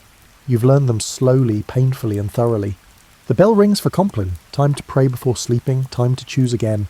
The bell for vigil sounds at 2 o'clock in the morning, which is an objectively terrible time to wake up, and has been a terrible time to wake up for centuries, suggesting either medieval monks enjoyed suffering or they never figured out better scheduling. You surface from shallow sleep, initially confused why darkness still exists, then remembering this is normal. This is what you do every single night. Wake in complete darkness to pray because apparently God needs attention at 2 a.m, though you suspect God would understand if everyone just slept until dawn. But the rule is the rule, and complaining about the rule accomplishes nothing except making you a complainer. Your feet hit the stone floor and the cold shoots through your body like electric shock, which doesn't exist yet but would be a perfect description if it did. You fumble for your sandals in darkness, locate them eventually, and force your feet inside despite their protests. Your habit is wrinkled from sleep but adequate for church. Your face feels grimy, but washing would require warm water, and warm water doesn't exist. So you skip washing and just run your fingers through your hair, which doesn't accomplish much but makes you feel like you tried. The corridor outside your cell is utterly dark. No torches, no candles. The rule forbids waste, and lighting corridors for nighttime prayers would be wasteful. You navigate by memory, one hand trailing along the wall, feet shuffling to avoid obstacles. Other monks move through the darkness around you, silent shadows heading toward church. Someone stumbles and catches themselves on the wall, making a thump that echoes through stone passages. Nobody acknowledges this because the great silence is still in effect, so you pretend you didn't hear anything. The church is slightly less dark than the corridor because candles burn on the altar, their flames small but sufficient to prevent complete blindness. You find your choir stall through practiced movement, kneel on the stone step, and begin night prayers while your body screams about being awake at this hour. The Latin prayers flow automatically, your mouth forming words without conscious thought, which is good because conscious thought right now consists mainly of being cold and wishing you were asleep. Vigils last 45 minutes, which feels like 3 hours when you're cold and tired. You stand, sit, kneel and stand again, following the office's rhythm while your knees crack and your back aches. And somewhere in the church, Brother Peter's stomach growls with enough volume that several monks turn to look, despite great silence forbidding acknowledgement of bodily sounds. The psalms wash over you like cold water, which is a terrible metaphor but accurate because cold water is exactly what you feel like you're experiencing. After vigils comes the dead zone, that gap between night prayers and lauds at 5 o'clock when you're supposed to sleep but can't really, because you're now awake and cold, and your cell offers no appeal whatsoever. Some monks return to their cells and try to sleep. Others stay in church praying privately. You usually go to the warming room and sit near the embers of yesterday's fire, which provide minimal warmth but more warmth than your cell offers, and you're not proud of this weakness, but you're not above it either. The warming room contains several other monks with the same idea, all sitting on benches staring at a dying fire, all pretending this is about spiritual reflection rather than heat-seeking. Brother Edmund nods at you. Brother John makes space on his bench. You sit down, feel the faint warmth radiating from stones around the fireplace, and allow yourself to enjoy this small comfort. Nobody speaks. Great silence continues until prime. But you all share this moment of slightly less cold existence, which creates camaraderie that doesn't need words. Gradually, imperceptibly, the darkness outside begins changing quality. Not lighter, exactly, but less absolute. The window shutters show faint edges where night is thinking about becoming morning. This transition happens so slowly you can't see it happening, but if you look away and look back, the difference becomes apparent. The world is remembering how to have light, though it's taking its time about the process. At 5 o'clock the bell rings for lauds, and you return to church, kneel again and pray again, except now there's the faintest grey light coming through windows, making everything slightly visible. You can see other monks' faces, pale and tired but familiar. You can see the altar cross, the candles, and the stone walls that contain your life. Dawn is arriving, dragging morning with it, reluctant but inevitable. After lauds comes prime at 6 o'clock, and now the light is definite, grey winter morning light that reveals rather than illuminates. Through the church windows you can see the cloister garden, its paths visible through snow, its herb beds buried, and its fountain frozen solid. The view is bleak but real, no longer hidden by darkness, just cold and waiting for spring like everything else. Prime ends, and great silence ends with it, and suddenly monks are talking, soft conversations about daily tasks, about Brother Martin needing to check grain stores, about Brother Peter planning to split wood, about ordinary things made worth discussing by hours of enforced quiet. The voices sound strange after silence, like instruments after a long rest, finding their pitches and rhythms again. Breakfast doesn't happen, which remains terrible every single day, but particularly terrible in winter, when your body desperately wants calories. Instead, you go to your work assignment. For you, that means the scriptorium, where Brother Robert has already organised today's projects and arranged materials with his usual intimidating efficiency.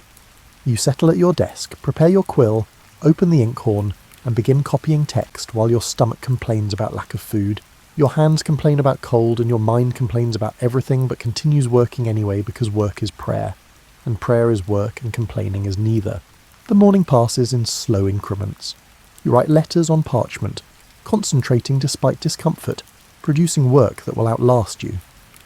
Outside the window, weak sunlight attempts to warm the world, failing but trying, which seems like an appropriate metaphor for monastic life. Failing but trying, continuing despite odds, maintaining faith that effort matters even when immediate results don't appear.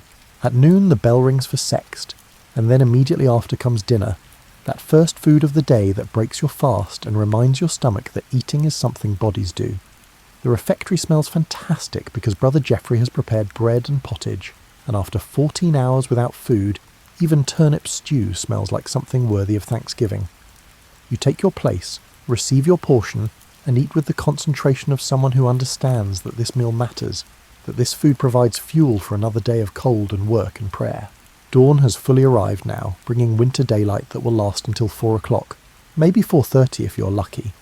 These brief hours of light become precious, and you use them efficiently, working, praying, and moving through tasks with awareness that darkness returns quickly. The monastery operates on borrowed time between darkness and darkness, making the most of light while it lasts. This is every day, every winter, every year. Dawn arrives reluctantly. Work continues regardless. Food comes eventually. Evening returns too quickly, and then the cycle begins again. Bells marking time, prayers creating rhythm, and the community sustaining itself through shared experience of difficult living. You've done this thousands of times. You'll do it thousands more. Until you die, which will happen eventually, and someone else will take your place, wake to the same bell, pray the same prayers, and experience their own cold dawns in this same ancient building. Winter evening arrives with its characteristic lack of drama, daylight simply draining from the sky like water from a cracked pot. You stand in the cloister after Vespers, watching the last light fade from the garden where snow lies in contoured drifts, and you think about legacy, what you'll leave behind, what the monastery represents, and what all this suffering and prayer and cold accomplishes beyond simple survival. The manuscripts in the library, including 17 you've copied personally, will outlast you by centuries. Future generations will read words you wrote, thoughts you preserved, and knowledge you helped transmit. They won't know your name. Scribes don't sign their work because pride is a sin and anonymity is a virtue, but they'll benefit from your labour. That matters. That means something, even if you never receive credit, even if nobody remembers you existed. The younger monks like Brother Paul will continue after you're gone, learning from your example whether they realise it or not. They watch how you handle cold, how you maintain patience during difficult times, and how you navigate the balance between strictness and mercy, rule and compassion. Teaching happens through demonstration more than instruction, and every action models possibility. You're showing them that people survive winter, that 48 years can be lived within these walls, and more through demonstration that commitment sustains itself through repetition and faith. The monastery itself represents a legacy larger than individuals. These stones have housed monks for 2 centuries and will house them for centuries more, providing stability in an unstable world. Outside these walls, kingdoms rise and fall, wars devastate populations, diseases spread, and famines kill thousands.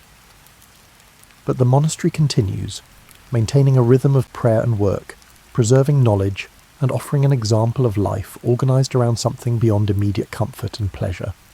That continuity matters deeply, especially in winter, when survival requires looking beyond the present moment toward longer horizons. You've contributed to the monastery's practical survival. The garden improvements you suggested that increase yield, the copying work that brings income from other religious houses, and the guidance you've given younger monks about everything from manuscript preparation to surviving emotional difficulties. These contributions aren't dramatic, but they're real. Small additions to the institution's strength that will benefit people you'll never meet. The prayers you've prayed, probably millions of words across thousands of hours, create something you can't measure but trust matters. You've participated in a continuous stream of worship that extends backward through generations and forward into an unknown future, connecting you to monks throughout history and across geography.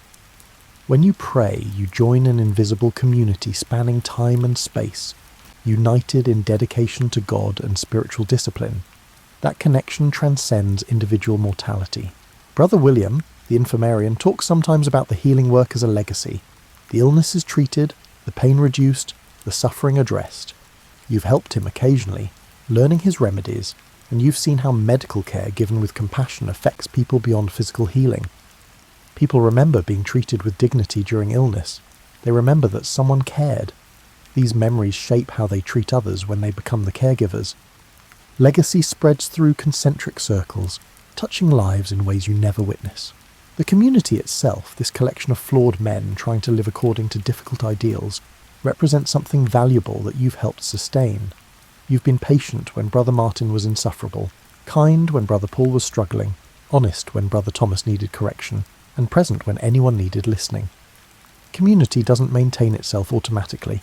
It requires constant repair, constant attention, and constant choosing to remain even when leaving would be easier. Your choice to stay all these years has helped others stay too. You think about the families in the village who've brought sick children to Brother William, who've received food during famines, who found refuge when their cottages burned. The monastery serves the surrounding area in practical ways, and your work, growing food, maintaining buildings, keeping the community functioning, enables that service. You've never delivered food personally, never treated a sick child, but your labour made those actions possible. Legacy includes supporting others whose work is more visible. The skills you've learned and taught, manuscript copying, Latin translation, herb cultivation, woodworking, will outlive you through students who'll teach future students, creating knowledge chains extending indefinitely forward. Brother Stephen, who taught you carpentry, died 3 years ago, but his teaching lives in your hands as they work wood and will live in the hands of whoever you teach next.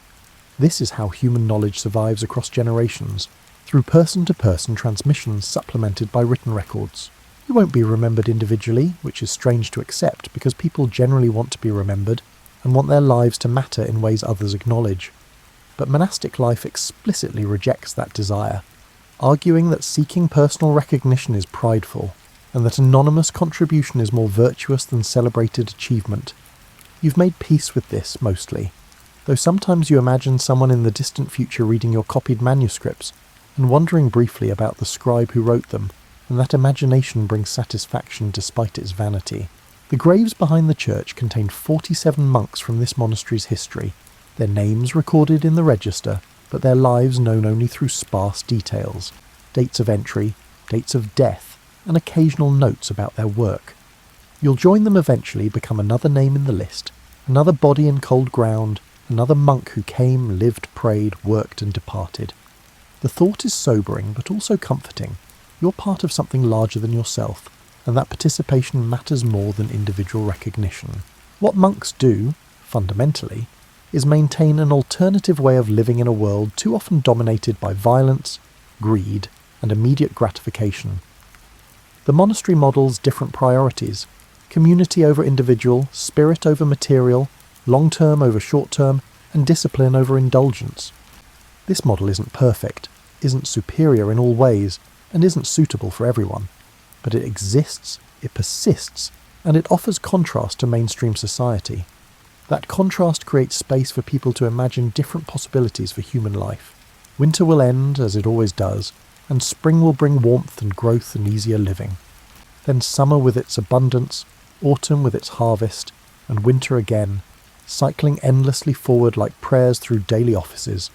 You'll live through these cycles until you don't, until you become one of those graves behind the church, and then other monks will continue the same patterns, praying the same prayers, enduring the same winters, and creating their own legacies while barely thinking about yours.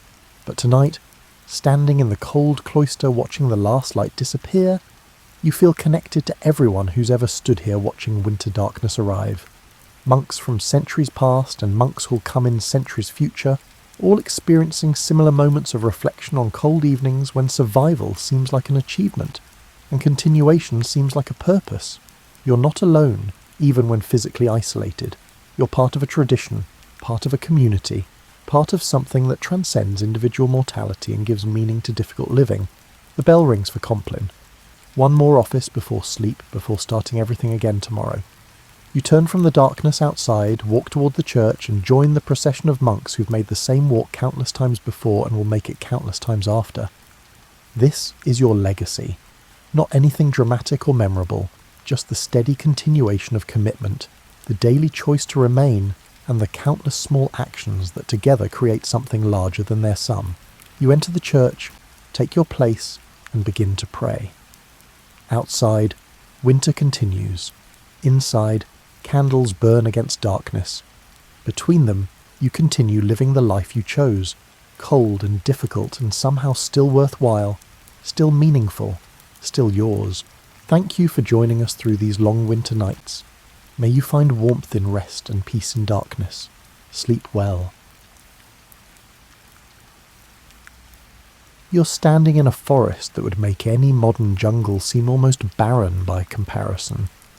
The air around you hangs thick and warm, carrying the scent of wet bark and decomposing vegetation, that rich, earthy smell intensified 100-fold. Above your head, the canopy stretches so high that the individual leaves blur into a green haze, and shafts of golden light pierce through like spotlights on a stage. This is the late Cretaceous period, about 70 million years ago, and you're witnessing an ecosystem functioning at the peak of its complexity. A herd of Edmontosaurus moves through the undergrowth to your left, their duckbills methodically stripping leaves from low-hanging branches. They move with surprising grace for animals the size of large trucks, their footfalls creating a gentle rhythm against the forest floor. One of them pauses to scratch its flank against a tree trunk, sending a shower of bark fragments tumbling down. The temperature hovers around 85 degrees Fahrenheit, consistent and stable year-round. There's no winter here, no autumn chill to prepare for. The seasons exist, but they're measured in subtle shifts of rainfall rather than dramatic temperature swings. During the wetter months, shallow seas creep inland, creating vast coastal wetlands where different communities of dinosaurs gather. In the drier times, these areas contract, but they never truly disappear. You notice a Triceratops family browsing nearby, their massive frill shields catching the dappled sunlight. The youngest one, still small enough that its horns are mere bumps, stays close to its mother's flank. They're eating cycads, those palm-like plants with thick trunks and stiff, waxy fronds. The sound of their chewing is surprisingly loud, a constant crunch and tear that forms the background music of this world. Overhead, a Quetzalcoatlus glides past, its wingspan wider than a small airplane's. It's not flapping, doesn't need to.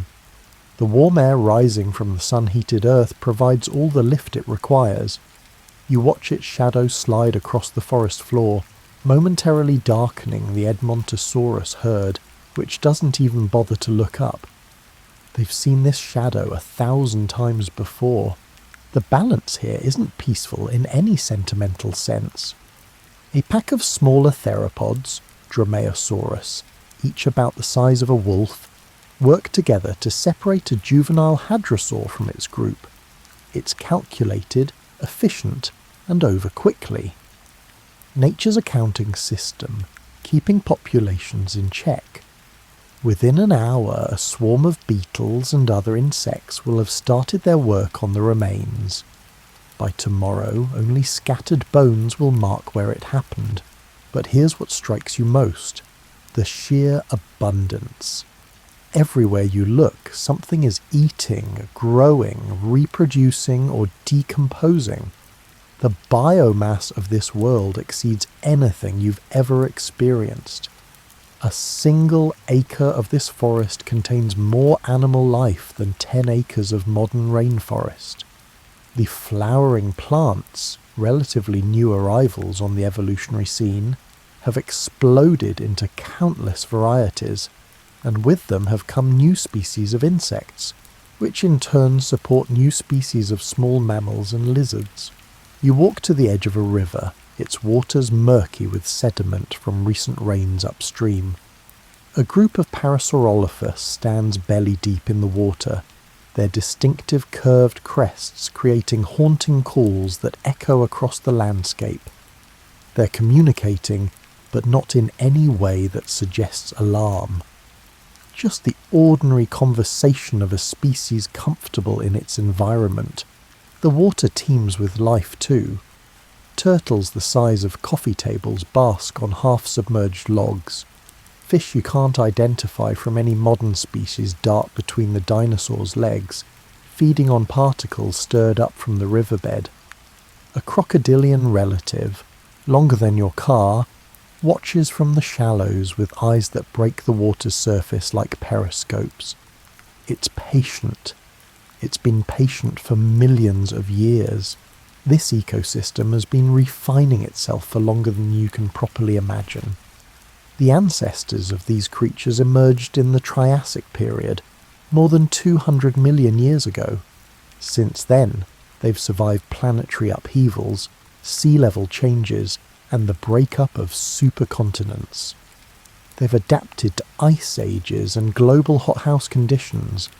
They've evolved into forms that fly, swim, and dominate every terrestrial niche from pole to pole. As evening approaches, the light takes on a honey-coloured quality.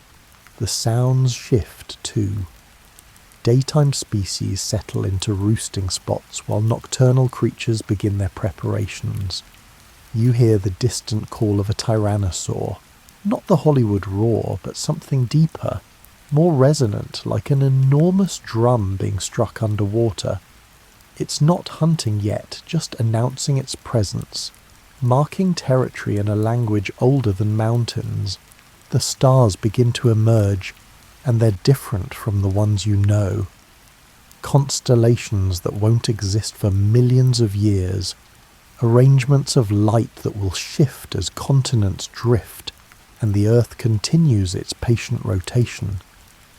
But tonight, in this moment, everything seems eternal. This world feels like it could last forever, balanced and perfect in its ancient complexity. You're back in the same forest, but something has shifted. At first, you can't quite identify what's different. The Edmontosaurus are still here. The Triceratops still browse the cycads. The temperature feels the same against your skin, that familiar 85-degree embrace. But then you notice, the wet season lasted 3 weeks longer this year, and the dry season that followed wasn't quite as dry as it should have been. This is 10,000 years after your first visit. A blink in geological time, barely a footnote in the grand story of Earth. Yet for the creatures living through it, these 10,000 years represent 400 generations of adaptation, of slight adjustments to changing conditions. The forest looks the same, but if you examined it closely you'd find subtle differences in which plants thrive and which struggle. The rainfall patterns are becoming less predictable. Some years dump twice the expected amount of water, flooding lowland nesting sites and drowning eggs that were laid in traditionally safe locations. Other years bring drought that lasts just long enough to stress the vegetation, making certain plants flower at the wrong time or not at all. The dinosaurs adjust, of course. They're remarkably adaptable. But adjustment requires energy, and energy that goes toward coping with change is energy that doesn't go toward growth, reproduction, or storing fat reserves. You watch a herd of hadrosaurs migrating earlier than they would have a few thousand years ago. They're following the rain now rather than the calendar. Their internal clocks, set by millions of years of consistent seasonal patterns, are beginning to conflict with external reality. Some individuals migrated in the old time, some in the new. The herd fractures, becoming less cohesive. Smaller groups are more vulnerable to predators. The ocean temperatures are rising too, though the change is measured in fractions of a degree per millennium. The warm water holds less oxygen, and the great marine reptiles, mosasaurs and plesiosaurs, find themselves swimming deeper, working harder to catch fish that have also moved to cooler depths. The coral reefs that line the shallow seas begin to show signs of stress, their colours slightly less vibrant. Fast forward another 20,000 years. You're standing in what feels like the same spot, but the cycads that dominated the understory have thinned noticeably. Flowering plants have moved into the gaps, but they're different species than before, ones that tolerate more variable moisture conditions. The triceratops are still here, still eating, but you notice they're spending more time selecting their food, passing over plants they would have eagerly consumed before. The volcanic activity has increased. Not dramatically, there's no single catastrophic eruption to point to, but across the globe, the number of active volcanoes has slowly multiplied. In what will one day be India, massive lava flows are beginning to build what geologists will call the Deccan Traps. Each eruption adds another layer of basalt, and each eruption releases gases into the atmosphere. Carbon dioxide levels are creeping upward.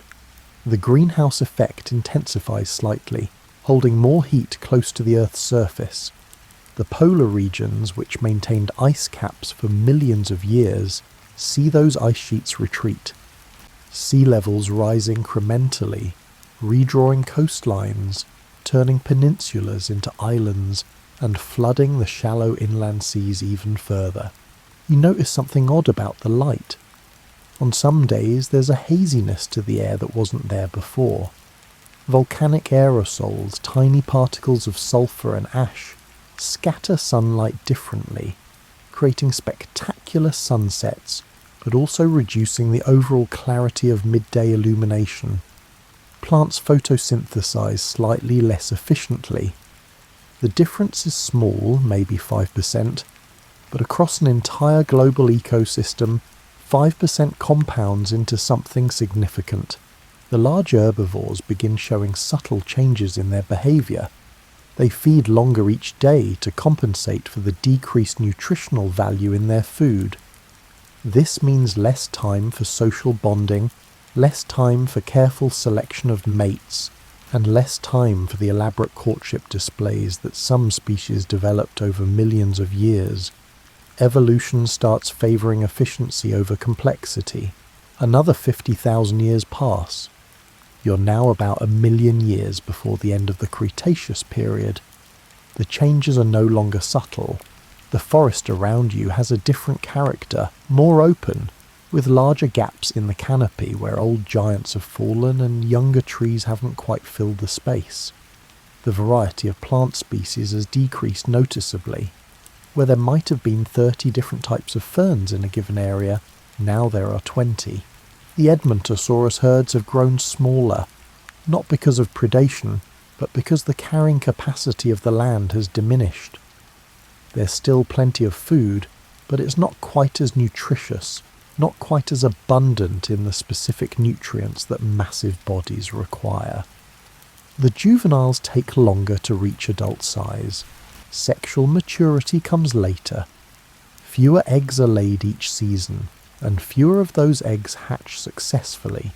The temperature swings have become more pronounced. What used to be a stable 85 degrees now fluctuates between 75 and 95 depending on the season. 10 degrees might not sound like much, but for creatures that evolved in stability, whose metabolisms are tuned to narrow ranges, it represents a constant stress. The cold-blooded reptiles struggle most, but even the dinosaurs, whose metabolism fell somewhere between modern reptiles and mammals, feel the strain. You notice that the Quetzalcoatlus you see now are slightly smaller than their ancestors, not dramatically but measurably. Large body size becomes a liability when food is less reliable. Evolution begins favouring individuals who can make do with less, who mature faster, and who reproduce younger. The magnificent giants who took decades to reach full size find themselves at a disadvantage. The ocean currents are shifting as the continents continue their slow dance. Cold water that used to well up along certain coasts, bringing nutrients that fed vast schools of fish, now follows different paths. The marine food chains reorganize. Some species of ammonites, those spiral-shelled swimmers that had flourished for hundreds of millions of years, begin to decline. Not disappear, not yet, but their numbers thin. Standing here in this changing world, you can see that it's still beautiful, still functional, still teeming with life. The dinosaurs still dominate, the great herds still migrate, predators still hunt, but the margin for error has shrunk. The buffer that allowed species to weather bad years, to survive local catastrophes and population crashes, has grown thinner. The ecosystem isn't collapsing, but it's becoming less resilient, less able to absorb shocks, and the shocks you sense are coming. You're standing at the edge of a marsh that didn't exist during your first visit. The land here has subsided slightly, not from any sudden earthquake, but from the gradual settling that comes with changing sea levels and shifting sediment. What was once solid forest floor now squelches beneath your feet, and the trees that grew here have given way to reeds and water-loving plants. This is 100,000 years before the end. The ecosystem hasn't collapsed, but it has fundamentally reorganized itself. The food webs you observed in your first visit has been rewired, with new connections forming and old ones severing. The consequences ripple through every level of life. The flowering plants have taken over. Where ferns and cycads once dominated, now magnolia-like trees and primitive relatives of modern roses and lilies create the canopy. This shift happened gradually enough that herbivorous dinosaurs adapted their diets, but not all species adapted equally well. The ceratopsians, the family that includes triceratops, handle the change better than most. Their beaks and dental batteries evolved to process tough plant material, and flowers and seeds fit nicely into their dietary repertoire. But the long-necked sauropods are struggling. Their massive bodies were optimized for processing huge quantities of relatively low nutrition ferns and conifers. The new plants are more nutritious per bite, but they require different feeding strategies. A creature with a neck 40 feet long can't easily browse the low-growing flowering plants. You see fewer sauropods now, and the ones you do see are smaller species, more adaptable in their feeding habits. This creates a cascade. The largest sauropods were ecosystem engineers. Their feeding habits shaped the structure of forests. Their migrations created pathways that other species used, and their dung fertilized vast areas and dispersed seeds across hundreds of miles. As their numbers decline, the forests change again. Areas that were kept clear by their browsing fill in with dense undergrowth. Species that depended on open woodland find their habitat shrinking. The insect populations have exploded. The flowering plants and insects evolved together in a feedback loop of mutual dependence. Plants offering nectar and pollen, insects providing pollination. But with more insects come more insect eaters. Small mammals, which spent most of the Mesozoic era as mouse-sized nocturnal creatures, are diversifying into new forms. You spot one now, about the size of a modern raccoon, digging for beetle larvae in rotting wood Its ancestors would have been terrified of even the smallest dinosaurs. This one barely glances at the Edmontosaurus walking past. The predator-prey dynamics are shifting too. The great tyrannosaurs are still apex predators, but their hunting strategies have to adapt to changing prey distributions. Herds that once congregated in predictable locations now scatter across wider territories, following unpredictable rainfall and plant growth. Hunting success rates decline. More energy must be expended per kill. This affects their breeding success. Tyrannosaurs, like many large predators, have relatively few offspring. Each egg represents a significant investment of energy, and raising juveniles to independence takes years. When food becomes less reliable, the mathematics of reproduction shift. Fewer eggs are laid. More juveniles starve during their first year. The population doesn't crash. These are resilient animals, but it contracts slowly and steadily. You walk along the new marsh's edge and notice something else. The diversity has decreased, but the remaining species exist in greater numbers.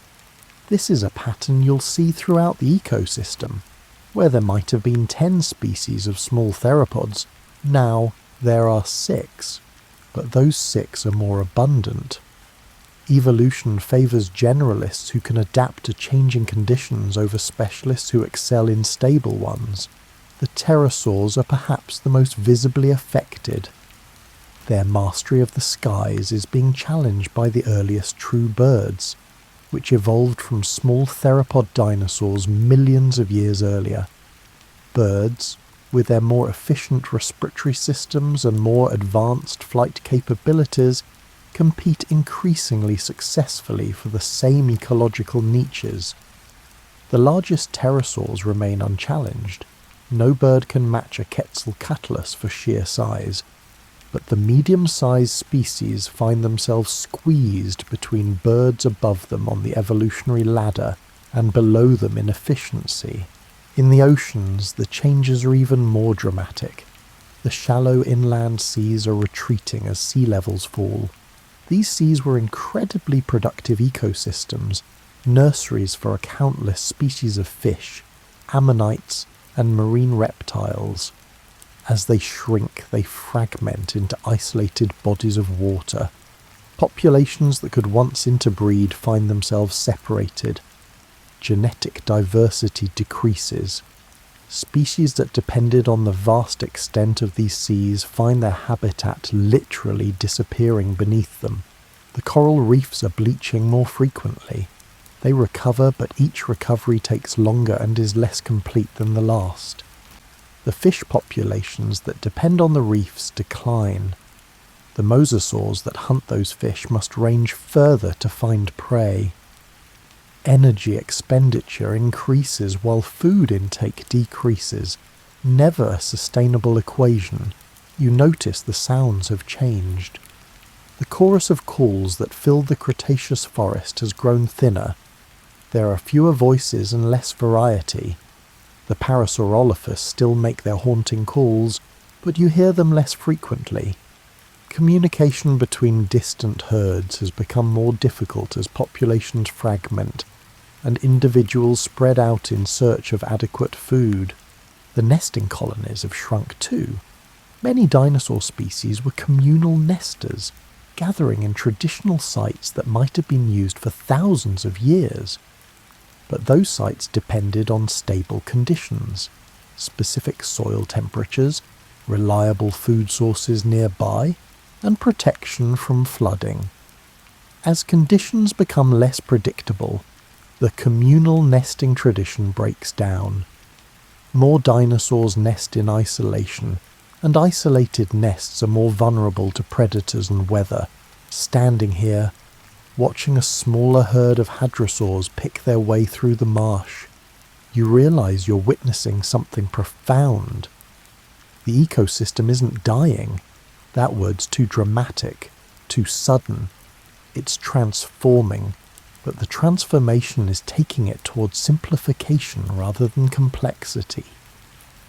The intricate web of relationships that took millions of years to develop is unraveling, thread by thread. The individual animals seem healthy enough. That Triceratops drinking from the marsh shows no obvious signs of distress, but the population as a whole is shrinking, fragmenting, and losing the genetic diversity that allows species to adapt to future changes. They're using up their evolutionary savings account, drawing down reserves that won't be replenished. And you sense, standing here in this quieter world, that the ecosystem has lost its resilience. It's become brittle. A healthy ecosystem can absorb shocks, droughts, floods, volcanic eruptions, and bounce back. This one has used up its capacity to absorb shocks. It's like a person who's been sick for months. They look okay, they're still going to work, still functioning, but they're one bad flu season away from serious trouble. The bad flu season, is coming. You've arrived at a moment 66,100,000 years ago. The sky above you has taken on a peculiar quality, not dark exactly, but muted, as if you're viewing the world through tinted glass. The sun still rises and sets, but its light seems filtered, diffused, and less vital than before. The volcanic activity has intensified. Across the globe, but especially in the massive province that will become the Deccan region of India, volcanoes are erupting with increasing frequency. These aren't the explosive, mountain-shattering eruptions that will one day destroy Pompeii. They're effusive eruptions where lava flows steadily from fissures in the Earth's crust, spreading across the landscape like slow-moving floods of molten rock. Each eruption releases more than just lava. Sulfur dioxide rises in tremendous quantities, reaching the stratosphere, where it combines with water vapor to form aerosols, tiny droplets of sulfuric acid suspended in the upper atmosphere. These aerosols reflect sunlight back into space, creating a gradual dimming effect. The temperature drops slightly, maybe 2 or 3 degrees on average, but the reduction in direct sunlight affects plants immediately. You're standing in a forest that feels subdued. The plants are still photosynthesizing and still growing, but more slowly. Leaves are slightly smaller, and colours are slightly less vibrant. The flowering plants that revolutionize the ecosystem are producing fewer blooms. The insects that depend on those flowers are declining. The cascade continues upward through every layer of the food web. The hadrosaurs you observe are feeding almost constantly now, trying to compensate for the reduced nutritional content of their food. A plant grown under optimal sunlight packs more energy into its tissues than one grown under dim conditions. The difference might be 10 or 15%, but over months and years that deficit accumulates. The dinosaurs are slowly starving on full stomachs. You notice the younger individuals most acutely. A juvenile Edmontosaurus that should be half-grown after 2 years is noticeably smaller, its growth stunted by inadequate nutrition. It's not sick. There's no disease to point to, but it's not thriving either. And not thriving in nature's ruthless accounting is often functionally equivalent to dying. The seasons have become more extreme. The dim sunlight affects different latitudes differently, disrupting the atmospheric circulation patterns that drive weather. Some regions experience unprecedented droughts while others flood. The dinosaurs, who evolved their migration patterns over millions of years to follow predictable seasonal changes, find themselves arriving at traditional feeding grounds to discover the food isn't there, or it's already been consumed by herds that arrived early due to their own climate-driven desperation. The acid rain has begun. Those sulfur aerosols eventually fall back to Earth, carried down by precipitation. The rain itself becomes slightly acidic, not battery acid caustic, but enough to affect sensitive species. Amphibians and freshwater fish suffer first. The insects that spend part of their life cycle in water decline. Again, the cascade ripples upward. You watch a triceratops herd bunched together beneath a rocky overhang, waiting out a rainstorm. Their behaviour seems normal enough, but if you could measure the pH of that rain, you'd find it's more acidic than any rainfall their ancestors experienced. The water running off the rocks carries dissolved minerals at concentrations that will, over time, alter the soil chemistry of the entire region. The forest floor is changing. The layer of organic matter, fallen leaves, dead wood and decomposing plants, seems thinner than before. The decomposers, the beetles and fungi and bacteria that break down dead material and return nutrients to the soil, are stressed by the changing chemistry. Nutrients cycle more slowly. The soil becomes less fertile. Plants grow even more poorly, and the spiral tightens. 50,000 years pass. You're now just 16,000 years before the end, though you don't know that yet. The skies have darkened further. Some days the sun appears as a pale disk, behind a veil of atmospheric haze. The temperature fluctuates wildly. Cold snaps that would have been unthinkable a million years ago, followed by brief periods of intense heat, as the greenhouse gases continue to accumulate despite the cooling effect of the aerosols. The dinosaur populations have contracted significantly. You're seeing perhaps a tenth of the individuals you observed during your first visit. The great herds have fragmented into small scattered groups. The Edmontosaurus family you're watching now numbers only 12 individuals, what would once have been a herd of hundreds. They're the survivors, the lucky ones whose genetics or circumstances allowed them to cope better than others, but even the survivors are struggling. You notice signs of malnutrition, prominent ribs on the herbivores and a certain lethargy in their movements. The triceratops you observe has an infection in one of its horns, probably from a fight over increasingly scarce resources. In better times, its immune system would have fought off the infection easily. Now, compromised by chronic stress and poor nutrition, the infection is winning. The predators are desperately hungry.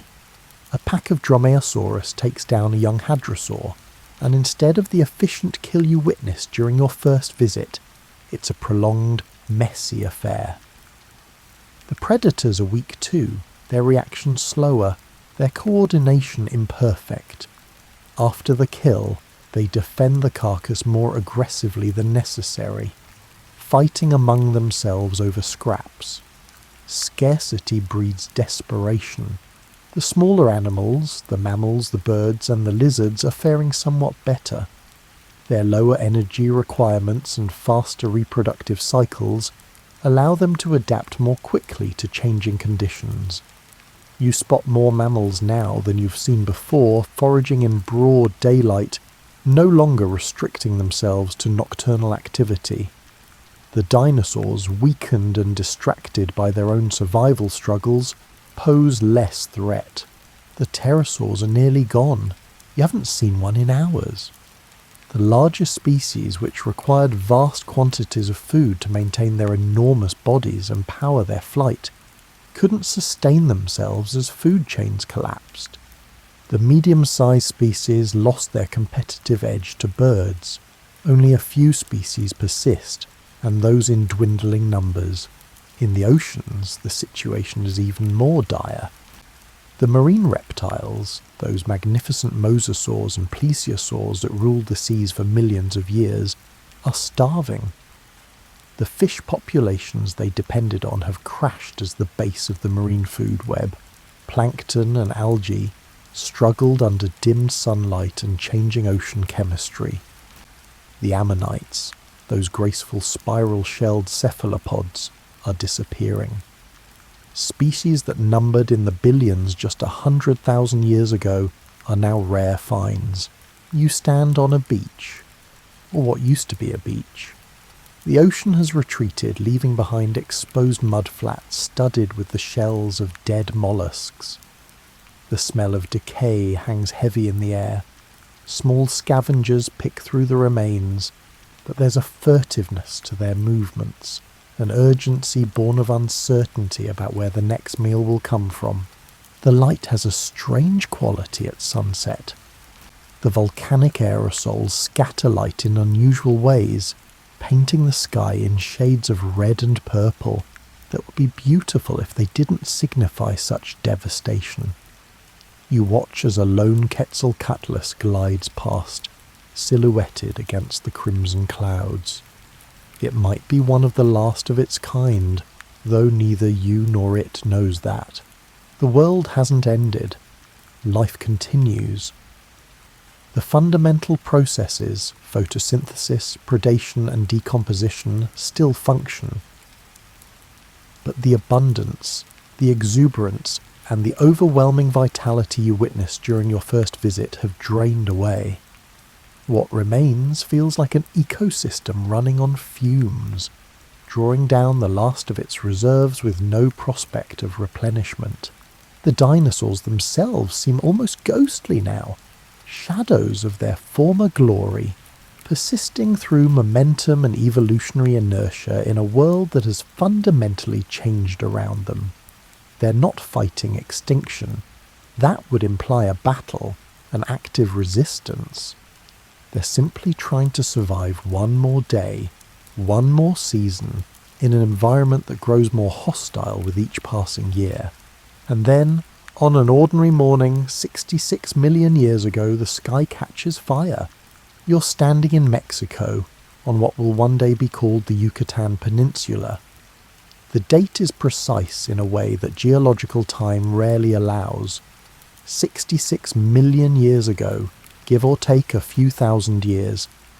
It's a morning like many others in this stressed but still functioning ecosystem.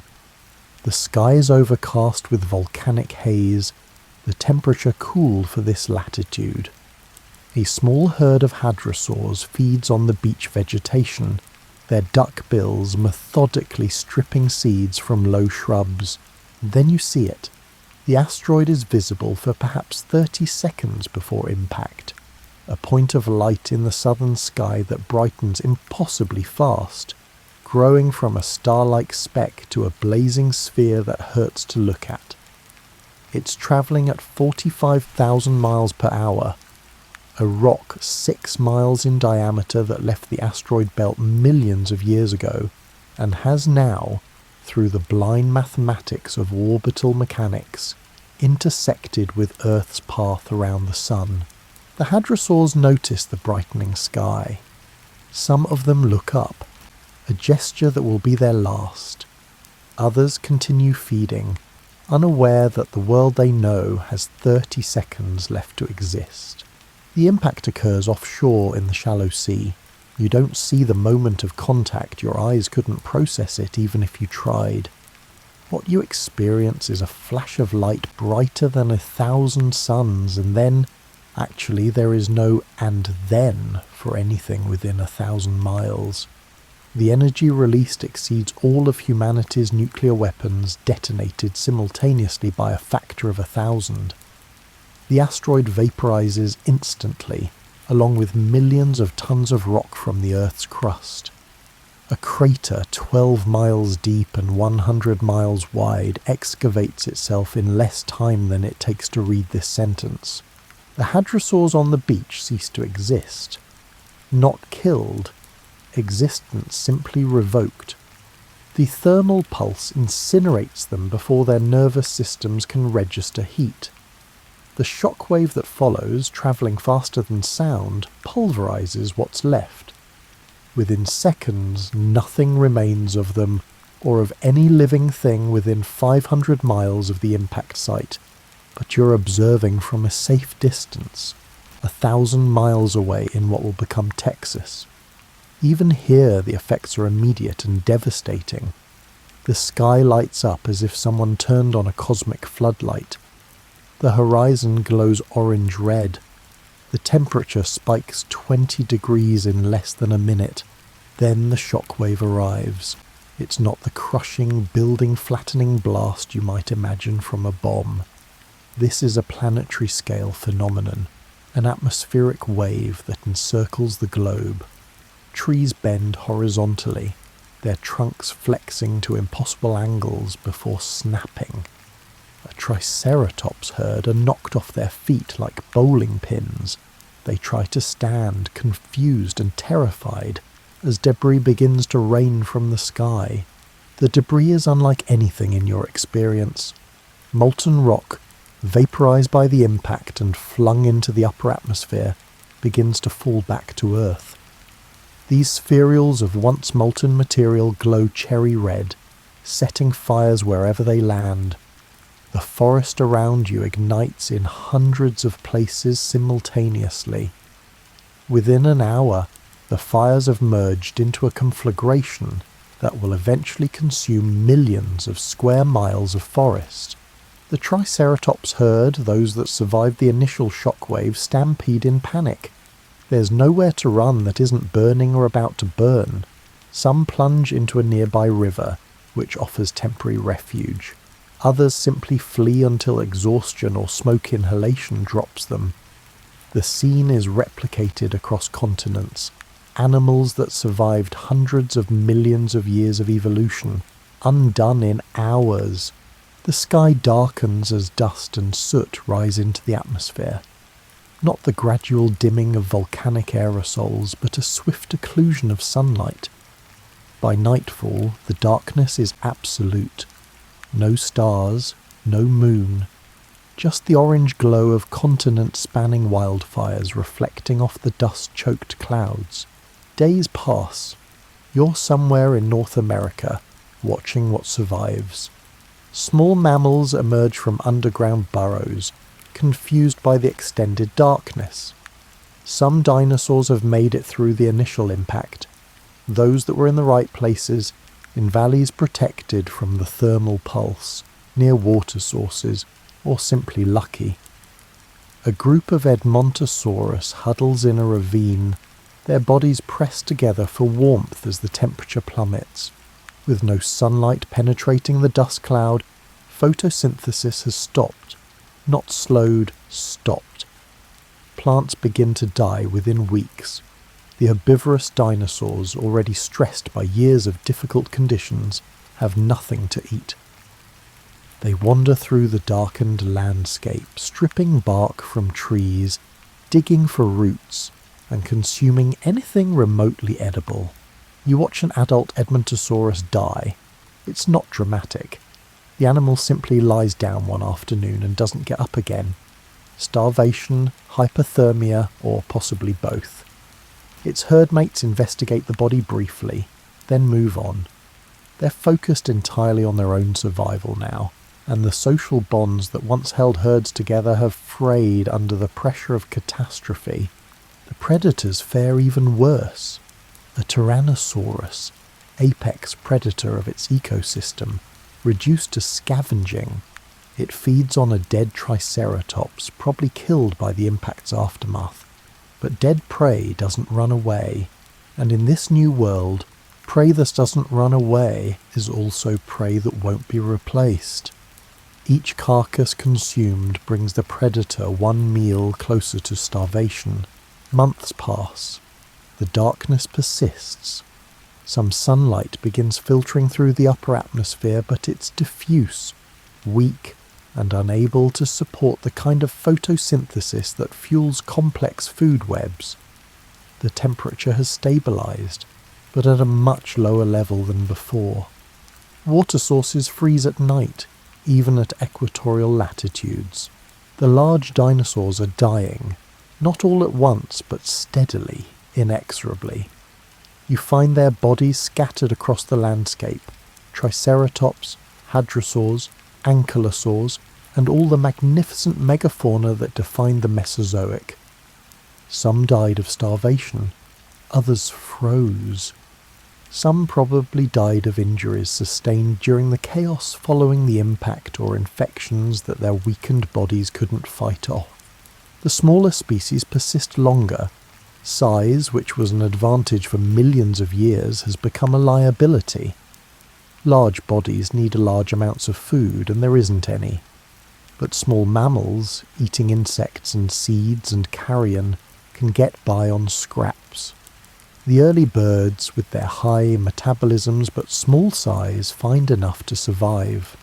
Lizards and snakes, able to enter torpor and reduce their energy needs, wait out the darkness.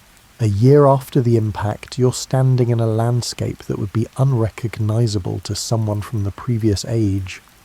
The forests are gone, replaced by a wasteland of dead trees and ash. The air smells of smoke and decay. The rivers run thick with sediment from erosion. Without living plants to hold the soil, every rainfall washes more earth into the streams. You haven't seen a living dinosaur in weeks.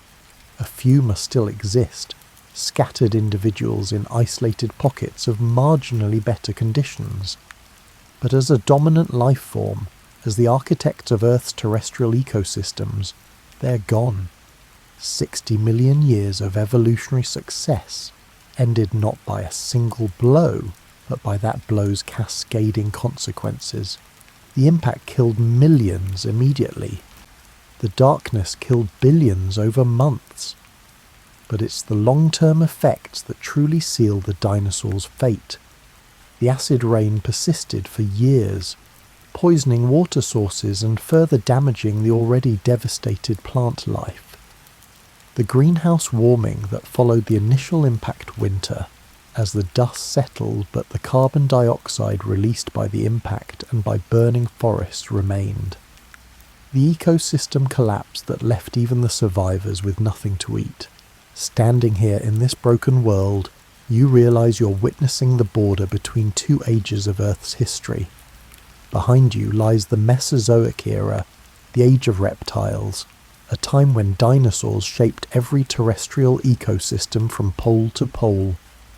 Ahead lies something different, something that will belong to other creatures, to the small mammals sheltering in their burrows and the birds roosting in the dead trees. The transition isn't clean. It's messy, tragic, and desperately unfair to the creatures who did nothing to deserve their fate, except have the misfortune of existing at the wrong moment in cosmic history. But it's also complete. The world that emerges from this darkness will be fundamentally different, and that difference will make possible forms of life, including eventually a species capable of understanding what happened here that could never have evolved in the dinosaur's shadow. You're standing in the same location, but 5,000 years have passed since the impact. The sky's visible again, not the brilliant blue of the Cretaceous, but a washed-out grey blue, hazy with dust that's still settling. The sun provides light and some warmth, though not yet enough to restore the climate to its pre-impact state. The temperature hovers around 50 degrees Fahrenheit, cool but no longer life-threateningly cold. The landscape around you looks like something from an alien planet. Where there used to be dense forest, you see open terrain covered in low-growing plants. Ferns dominate. They're among the first plants to recolonize disturbed areas, their spores surviving conditions that killed seed plants. The ground is carpeted in green, but it's a monotonous green, lacking the diversity you observed before. Small mammals are everywhere. They emerge from burrows and from beneath fallen logs in numbers that would have been impossible when dinosaurs controlled the ecosystem. A creature about the size of a modern possum picks its way through the fern fronds, digging for insects. Another, slightly larger and more robust, investigates a puddle left by recent rain. These mammals aren't dramatically different from their pre-impact ancestors. Evolution doesn't work that quickly, but they're behaving differently, occupying ecological niches that were, until very recently, the exclusive domain of dinosaurs. That possum-sized animal is browsing on ferns in broad daylight, behaviour that would have been suicidally risky 5,000 years ago. Now, with no large predators, it's perfectly safe. Birds are abundant too. You hear their calls, simpler than the complex vocalizations of modern songbirds, but recognisably bird-like. A group of them works over a dead log, extracting beetle larvae with their beaks. Another species, larger and heavier bodied, walks along the shore of what was once an inland sea, but is now a shallow lake. It's probing the mud for small animals, filling the ecological role that shorebirds will perfect over the coming millions of years. You notice something moving in the ferns and freeze, some instinctive part of you expecting a dinosaur. But it's just a large lizard, probably 3 feet long, hunting the same insects the birds are after. It's not a dinosaur, not even close. But in this emptied world, it looks imposing. Give it a few million years, and its descendants might evolve to fill some of the niches the dinosaurs left vacant. The water bodies are recovering faster than the land. Algae bloomed within months of the impact winter ending, and with algae came zooplankton, and with zooplankton came small fish. The ecosystem is rebuilding from the bottom up, starting with the simplest organisms and gradually adding complexity. You spot a turtle, one of the few reptiles to survive the catastrophe largely intact. Turtles, with their ability to survive months without food, were well suited to endure the impact winter. A crocodilian surfaces in the lake, its eyes above water, watching you with ancient patience. Crocodilians made it through as well, their semi-aquatic lifestyle and low metabolism carrying them across the boundary between the Cretaceous and Paleocene periods. They're living fossils even now, barely changed from their pre-impact forms. But the dinosaurs, the non-avian dinosaurs, the ones that dominated the terrestrial landscape, are gone. You've searched, walked miles through this recovering ecosystem, and found nothing. No triceratops browsing the ferns, no hadrosaurs in the distance, no tyrannosaurs, no sauropods, no ankylosaurs. The largest land animal you've seen is a mammal the size of a raccoon. The fossil record tells the story clearly. In rock layers deposited before the impact, dinosaur fossils are abundant. In layers deposited after, they simply disappear. There's no gradual decline, no slow fade out. The line is sharp, absolute. Below it, dinosaurs. Above it, their absence. Tens of thousands of years pass. You're now 50,000 years after the impact, and the recovery is more evident. The fern prairies have given way to more diverse plant communities. Early flowering plants have recolonized from refugia, isolated pockets where they survived the impact winter. The forests are returning, though they look different from their Cretaceous predecessors. More open, less dense, and dominated by fast-growing species that can take advantage of disturbed conditions. The mammals are diversifying rapidly. In the absence of large dinosaurian predators, they're exploring ecological space that was closed to them for over 100 million years. You spot a creature about the size of a German shepherd, one of the largest land mammals to exist so far in the Paleocene. It's browsing on low vegetation, filling a role that would have belonged to a small dinosaur before the impact. The pace of evolution has accelerated. When dinosaurs controlled the ecosystems, they were so successful and so well adapted that they limited opportunities for other groups to diversify. Their extinction opened up those opportunities. Mammals, birds, and even some fish and reptile groups are radiating into new forms at an unprecedented rate. You find a fossil from before the impact, a triceratops frill partially weathered but still recognizable. It's embedded in a rock layer that's now at the surface, erosion having removed the sediments deposited on top of it. You run your hand over the bone, feeling the texture of something that was alive just 50,000 years ago. A blink in geological time. Near the fossil, ferns wave in the breeze, A small mammal burrows beneath them, building a nest. An early songbird calls from a nearby shrub. Life has moved on. The world doesn't mourn the dinosaurs, doesn't mourn anything. It simply fills the empty spaces they left behind. 100,000 years after the impact, you're standing in an early Paleocene forest. The trees are taller now, 30 or 40 feet, creating a closed canopy in places. The plant diversity has increased dramatically. Dozens of flowering plant species and various ferns and horsetails growing near water sources. The ecosystem looks functional, productive and alive, but it's different in character from the Cretaceous forests. Quieter somehow. The largest herbivores are mammals weighing maybe 50 pounds. The predators are proportionally small. The overall biomass, the total weight of all living things in a given area, is perhaps a tenth of what it was before the impact. The world is healing, but it's healing into something new. The age of reptiles is over. The age of mammals is beginning, though it will take millions of years to fully develop. Birds, the only dinosaurs to survive, are carving out their own evolutionary trajectory. One that will eventually produce the incredible diversity of modern avian life. You watch a group of small mammals feeding together in a clearing. They're cautious, constantly alert for danger, but there's also a sense of opportunity in their movements. This is their world now.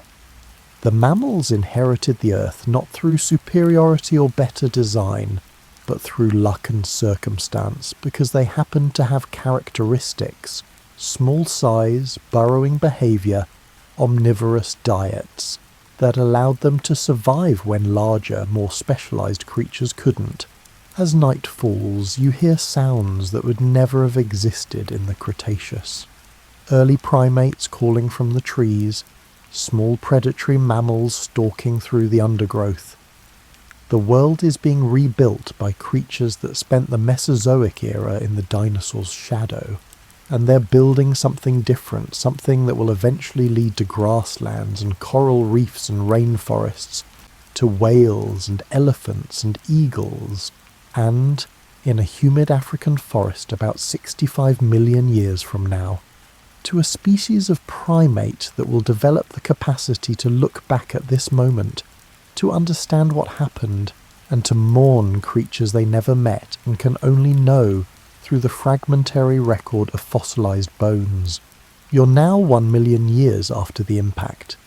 The transformation of Earth's ecosystems has progressed remarkably. Standing in what will one day be Wyoming, you're surrounded by a dense subtropical forest. The climate has warmed considerably from the impact winter. In fact, it's warmer than it was even in the late Cretaceous. The carbon dioxide released by the impact and its aftermath has created a greenhouse effect that will persist for millions of years. The trees around you include early relatives of modern oaks, walnuts and palms. They're not identical to their modern descendants, but recognisably related. A canopy stretches overhead, creating layers of habitat. Epiphytes, plants that grow on other plants, drape from branches. The forest has regained its three-dimensional complexity. You hear something moving in the canopy and look up to see a mammal about the size of a house cat leaping between branches. It's an early primate ancestor, though it would look strange to modern eyes. More like a lemur than a monkey, with large eyes adapted for nocturnal activity and a long tail for balance. Its descendants will diversify into the entire primate lineage, but right now it's just one of many small mammals exploiting the resources of the recovering forest. On the ground, larger mammals are beginning to appear. You spot a creature about the size of a sheep, one of the early ungulates, ancestors to the hoofed mammals that will eventually dominate grasslands that don't yet exist. It's browsing on low vegetation, its teeth showing adaptations for processing plant material that are more advanced than those of its immediate ancestors. The forest floor is alive with insects. Ants march in columns along fallen logs. Butterflies and moths visit flowers, continuing the co-evolutionary dance between insects and flowering plants that survived the impact. Beetles of astonishing variety crawl through the leaf litter. The insect diversity has recovered to or perhaps exceeded its pre-impact levels. Birds are everywhere, and they're diversifying rapidly. You see early representatives of modern bird groups, something that might be an ancestor to modern parrots, and another that resembles a primitive woodpecker. They're filling niches that flying pterosaurs once occupied, but they're doing it in their own way, with their own unique evolutionary solutions to the challenges of aerial life. The rivers and lakes teem with life. Fish populations have not only recovered but also diversified. Turtles sun themselves on logs. Crocodilians lurk in the deeper pools, unchanged by the passage of 1,000,000 years. The aquatic ecosystems bounce back faster than the terrestrial ones, and they show it in their abundance and variety. You find another fossil, this one a hadrosaur bone, mineralized and weathered, protruding from a riverbank. The river has cut through millions of years of sediment, exposing layers that tell the story of the impact and its aftermath. Below the hadrosaur bone, layers filled with dinosaur fossils. Above it, layers containing mammal fossils. And at the boundary between them, a thin layer of clay enriched with iridium, a rare element more common in asteroids than on Earth's surface. Physical evidence of the impact that changed everything. 5,000,000 years after the impact, you're in what will become Germany. The climate has cooled slightly from the post-impact peak, settling into a warm, wet regime that supports vast rainforests. The forests stretch from horizon to horizon, unbroken except by rivers and lakes. The diversity of life is staggering. You estimate hundreds of species of plants within a square mile, countless insects, and dozens of mammal species. The mammals have grown larger. You observe a creature the size of a modern tapir, a browser that feeds on leaves and shoots. Another mammal, built more like a modern cat, stalks through the undergrowth, an early predator, experimenting with the hunting strategies that will eventually produce everything from weasels to lions. The ecological roles are being filled, but by different actors than in the Cretaceous. Birds have achieved remarkable diversity. Early representatives of most modern bird orders now exist. You spot something that might be an ancestor to modern ducks paddling in a lake. In the trees, early relatives of owls and hawks are developing the predatory skills that will make birds so successful. The songbirds are beginning to appear, their vocalization still simple, but showing the potential for the complex songs that will evolve later. The plant communities have developed sophisticated structure. There are emergent trees that tower over the main canopy, creating a tier system that maximizes light capture. Vines and lianas connect trees, creating aerial highways for climbing mammals and insects. The forest floor supports shade-tolerant plants that can survive on the dim light that filters through the canopy. You notice that certain plant families have come to dominate. The legumes, the palms, and early grasses in open areas. These are the groups that recovered fastest from the impact, and that had characteristics allowing them to colonize disturbed habitats and thrive in changing conditions. The forests of the Paleocene aren't random assemblages, but communities shaped by the selection pressure of the extinction event and the recovery that followed. 10,000,000 years after the impact, you're observing the transition from the Paleocene to the Eocene epoch. The climate is warm, warmer than any time in the past 10,000,000 years. Crocodilians live in what is now the Arctic. Palms grow in Alaska. The Earth has entered a hothouse phase, possibly the warmest climate of the past 100 million years. The mammals have exploded in diversity and size. You see creatures that resemble modern horses, though they're much smaller and have multiple toes instead of hooves.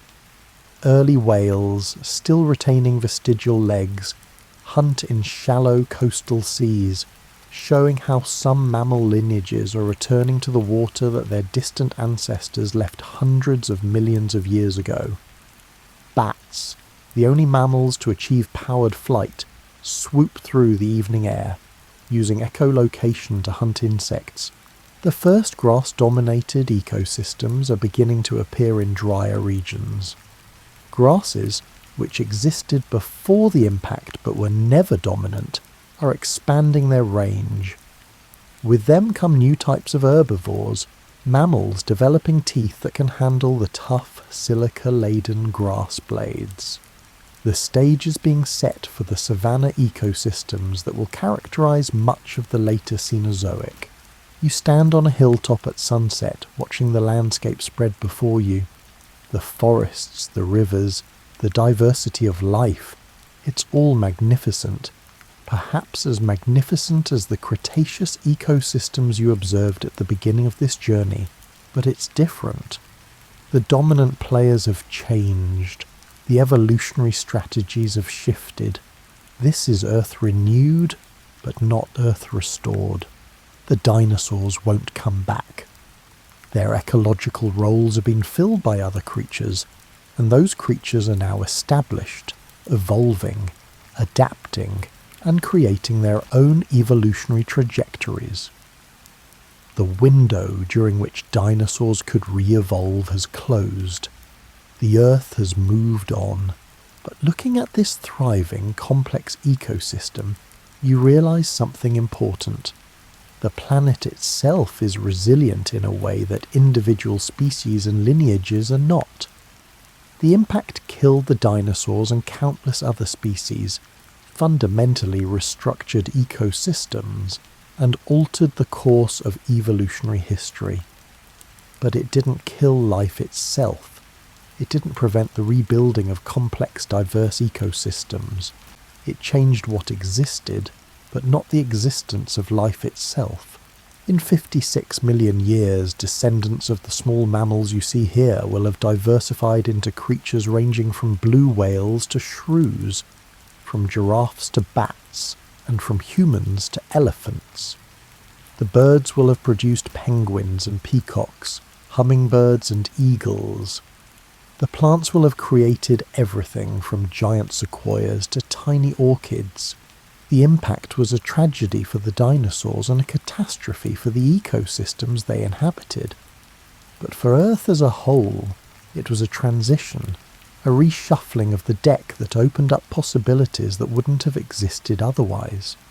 Standing here, watching the sun set over this renewed world, you can appreciate both the loss and the emergence, both the ending of one age and the beginning of another.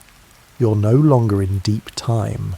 You're standing in a museum in the present day, looking at a fossilized triceratops skull. The bone is mineralized, turned to stone over 66 million years, but it retains the shape and texture that it had in life. The eye sockets stare at nothing. The beak, which once stripped vegetation from plants that no longer exist, is frozen in permanent stillness. Behind you, a group of children clusters around a full T-Rex skeleton. Their excitement is palpable. They've grown up with dinosaurs in their imaginations, these creatures from deep time made familiar through books and movies and museum visits. But the skeleton before them represents something more than entertainment. It represents one of the greatest detective stories in scientific history. The understanding of what happened to the dinosaurs came slowly, built from countless observations and measurements, from decades of painstaking work by geologists, paleontologists, physicists and chemists. For over a century after the first dinosaur fossils were recognized and described, Scientists knew that dinosaurs had gone extinct, but they didn't know why. Some proposed that the dinosaurs had simply grown too large, too specialised, and too slow to adapt to changing conditions. Others suggested disease, or climate change, or competition from mammals. Each theory had problems. The dinosaurs had survived climate changes before. They weren't all large. Many species were small and agile. Disease doesn't typically cause worldwide extinction of multiple unrelated groups.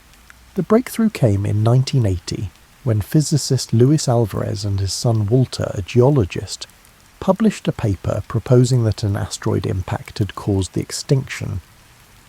Their evidence was a thin layer of clay found at the boundary between the Cretaceous and Paleocene periods, the KPG boundary, that contained unusually high concentrations of iridium, an element rare on Earth but common in asteroids. The scientific community was skeptical. Catastrophic events weren't popular in geology at the time, which favoured gradual processes operating over long timescales. But the evidence accumulated. The iridium layer was found at sites around the world. Shocked quartz crystals fractured by immense pressure appeared at the boundary. Soot from continent-spanning wildfires. Tiny glass spherules formed from vaporized rock.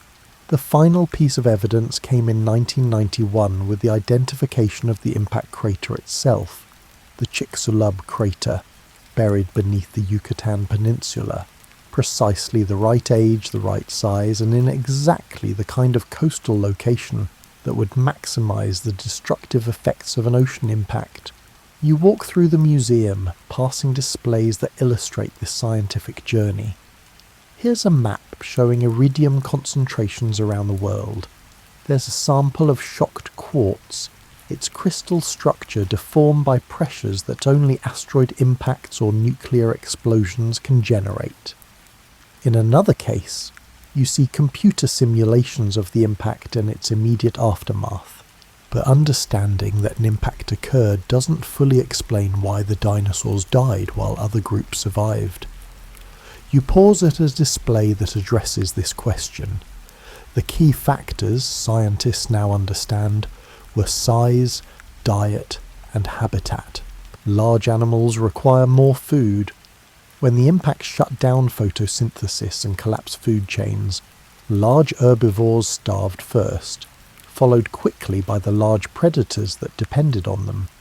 Smaller animals with lower caloric needs could survive on the scraps, seeds, insects, and carrion that persisted through the impact winter.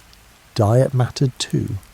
Specialists, creatures that depended on specific food sources, fared worse than generalists, who could eat whatever was available. The hadrosaurs you watched, with their specialized teeth for processing particular types of vegetation, couldn't switch to a different diet when their preferred plants died. The small mammals you saw surviving, omnivorous and flexible, could and did. Habitat provided protection. Burrowing animals could escape the thermal pulse and find shelter from the cold. Aquatic animals were buffered from temperature extremes. Flying animals could migrate in search of food. The large terrestrial dinosaurs, built for life on land and unable to escape underground or underwater, were maximally exposed to the catastrophe. You reach a display about the survivors, the birds of course, technically dinosaurs themselves, though small enough and adaptable enough to make it through. The mammals, sheltering underground and eating whatever they could find. The crocodilians and turtles, their low metabolisms allowing them to survive months without food. The fish and insects and plants with seed banks or spores that could wait out the darkness. The extinction wasn't random, the display explains, it was selective. The survivors shared characteristics that happened to be advantageous during a short-lived but extreme environmental catastrophe. Those characteristics had nothing to do with being better or more advanced in any general sense. In normal times, being large, specialised and living exclusively on land were perfectly good strategies. They'd worked for millions of years. But when the asteroid hit, those strategies became liabilities. You moved to a section on the aftermath. Scientists now understand that the recovery took much longer than the extinction itself. The impact killed the dinosaurs in decades to centuries, but rebuilding complex ecosystems took millions of years. The fossil record shows a slow progression from simple communities dominated by ferns and other disaster species to more diverse forests, to the complex ecosystems of the Eocene and later epochs. There's a display about impact winter, illustrating how the dust and soot blocked sunlight. Another was about the greenhouse warming that followed once the particulates settled, but the carbon dioxide remained. A third is about ocean acidification from sulfur aerosols. The extinction wasn't a single event, but a cascade of environmental catastrophes, each one weeding out species until only the most resilient or lucky remained. You find yourself in front of a timeline showing extinction events throughout Earth's history. The KPG extinction, the one that killed the dinosaurs, is marked clearly, but it's not the largest. That distinction belongs to the Permian-Triassic extinction 250 million years ago, which killed over 90% of marine species and 70% of terrestrial vertebrates. The dinosaurs themselves rose to dominance in the aftermath of that earlier catastrophe. The timeline illustrates a humbling truth. Extinction is normal. The vast majority of species that ever existed are extinct. The average species lifetime is measured in millions of years, long by human standards, but brief in geological time. What's unusual about the KP extinction isn't that it happened, but that it happened so quickly, and was caused by an external extraterrestrial event rather than by Earth-based processes like volcanism or climate change. You pause at a display about modern extinction rates. Scientists estimate that species are currently going extinct at rates 100 to 1,000 times higher than the background rate, not because of asteroids, but because of human activity. Habitat destruction, climate change, pollution, overhunting. The causes are different, but the results may be comparable. Some scientists call it the sixth extinction, placing it in the same category as the event that killed the dinosaurs. The comparison makes you uncomfortable, as it should. The dinosaurs couldn't prevent their extinction. They had no agency, no ability to change course or mitigate the impact's effects. They were victims of cosmic bad luck. Humans, in contrast, understand what's happening and have the capacity to change it. The knowledge gained from studying the dinosaurs' extinction isn't just historical curiosity, it's a warning. You finish your museum visit in a hall displaying living reptiles and birds. There's a parrot, its intelligence and social complexity rivaling many mammals, a crocodile, outwardly unchanged from its Cretaceous ancestors, a turtle, carrying a body plan that has worked for over 200 million years, and prominently a display about bird evolution, showing how the small theropods that survived the impact diversified into the 10,000 species of birds alive today. Looking at that parrot, descendant of dinosaurs, inheritor of their genetic legacy, proof that not all the dinosaurs died, you realise that the story of dinosaur extinction is more nuanced than simple death and disappearance. The non-avian dinosaurs are gone, yes. The massive sauropods, the horned ceratopsians, and the tyrannosaurs, all extinct. But the dinosaur lineage persists in birds, still successful, still evolving, still filling ecological niches around the world. The scientific understanding of dinosaur extinction is one of humanity's great intellectual achievements. It required insights from multiple disciplines, observations from around the world, sophisticated analytical techniques, and decades of dedicated work. It revealed both the fragility and the resilience of life, the power of catastrophic events to reshape evolutionary history, and the importance of understanding our planet's past to navigate its future. As you leave the museum, you carry with you not just knowledge about what happened 66 million years ago, but perspective about where we are now, what we're doing to the planet, and what we might need to do differently if we want to avoid becoming the next Triceratops, the next T-Rex, successful for millions of years until we weren't, leaving only fossils for some future intelligence to puzzle over. You're standing in a forest in Papua New Guinea, watching a cassowary pick its way through the undergrowth.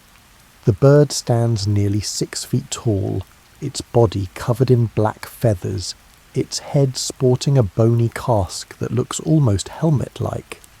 Its legs are powerful, equipped with claws that could easily disembowel a predator. Looking at it, you can't help but see the dinosaur heritage. This is what survived. Not the giants, not the terrible lizards of popular imagination, but this, a lineage of small theropods that happen to have feathers, happen to be small enough to survive the impact winter, and happen to be adaptable enough to thrive in the aftermath. The cassowary's ancestors walked among T-Rex and Triceratops, and they're still here. The cassowary moves with a distinctive gait, head bobbing with each step. The same basic movement pattern you'd see in any ground bird, from chickens to ostriches. It's a locomotion style inherited from bipedal theropod dinosaurs, modified over millions of years but fundamentally unchanged. The bird's eyes, positioned on the sides of its head, provide nearly 360-degree vision, a trait shared with its dinosaurian ancestors, useful for detecting both predators and prey. You notice the bird's feet, 3 toes pointing forward, 1 pointing back, arranged in the same pattern as theropod trackways found in rock formations around the world. Paleontologists recognized this connection long before the broader scientific community accepted that birds are dinosaurs. The anatomical evidence was always there, in the bones and the footprints, waiting to be properly interpreted. Moving to a different location, you're now in the Amazon rainforest, observing a hoatzin, a bizarre bird that retains juvenile claws on its wings, which the chicks use to climb through vegetation. It's one of the most primitive birds, showing characteristics that hint at its dinosaurian origins more clearly than most modern species. Watching it clamber awkwardly through the branches, you can imagine the transitional forms, the creatures that were neither fully dinosaurs nor fully birds but something in between. The fossil record has provided spectacular examples of these transitional forms. Archaeopteryx, discovered in 1861, showed a mixture of reptilian and avian features so perfect that it could have been manufactured to prove evolutionary theory. More recently, discoveries in China have revealed dozens of feathered dinosaurs, showing that feathers evolved long before flight, probably for insulation or display, and were later co-opted for aerial locomotion. You're holding a hummingbird in your hand, not literally, but watching one hover at a flower, its wings beating too fast to see clearly. This tiny creature, weighing less than a nickel, is as much a dinosaur as T-Rex. Its high metabolism, its hollow bones, and its 4-chambered heart, all inherited from theropod ancestors. The hummingbird represents an extreme elaboration of the basic dinosaur body plan, optimized for a lifestyle that requires hovering in mid-air and feeding on nectar. The evolutionary path from T-Rex to hummingbird seems almost absurdly improbable, but it's documented in the fossil record and confirmed by genetic analysis. Birds and crocodilians are each other's closest living relatives, a fact that would surprise most people, but makes perfect sense when you understand that they're both archosaurs, members of the group that dominated the Mesozoic. Crocodilians represent one line of archosaur evolution. Dinosaurs, including birds, represent another. You're now in Antarctica, watching penguins dive into the frigid ocean. These birds have evolved to a lifestyle so different from their flying ancestors that they seem almost alien. Their wings have become flippers, optimized for swimming rather than flight. They can dive hundreds of feet deep and stay underwater for 20 minutes. Yet they're still dinosaurs, still carrying the genetic legacy of creatures that walked on land 66 million years ago. The adaptability that allowed birds to survive the KPG extinction has served them well in the subsequent millions of years. They've diversified to fill ecological niches on every continent and in every habitat type. Seabirds like albatrosses spend years at sea, almost never touching land. Forest birds like woodpeckers have evolved specialized skulls that allow them to hammer on trees without getting concussions. Owls hunt silently in the darkness, their feathers modified to eliminate flight noise. Walking through a city park, you're surrounded by pigeons, descendants of rock doves that humans domesticated thousands of years ago. These birds have adapted to urban environments so successfully that they thrive in cities worldwide. They nest on buildings instead of cliffs, eat food scraps instead of seeds, and navigate around traffic with ease. Their success in human-dominated landscapes is testament to the evolutionary flexibility inherited from their dinosaurian ancestors. You notice a crow investigating a puzzle box using tools to extract food. Corvids, the family that includes crows, ravens, and jays, display intelligence that rivals great apes. They can recognize individual human faces, hold grudges, plan for the future, and even understand concepts like zero. This cognitive sophistication evolved independently from mammalian intelligence, showing that the dinosaur lineage was capable of producing complex brains and behaviors. In a laboratory, you're watching a chicken embryo develop. In the early stages, it has teeth and a long bony tail, characteristics its ancestors lost millions of years ago, but which are still encoded in its DNA. Scientists can reactivate these dormant genes, creating chickens with dinosaur-like features. The experiment demonstrates that evolution doesn't create new features from nothing, but modifies and recombines existing genetic material, and that modern birds retain, in their genomes, the instructions for building features their ancestors possessed. The genetic studies have revealed fascinating details about bird evolution. The high metabolic rate, the efficient respiratory system with air sacs extending into hollow bones, and the sophisticated colour vision. All of these appear to have been present in at least some theropod dinosaurs before the KPG extinction. Birds didn't invent these features, they inherited them and then refined them over millions of years.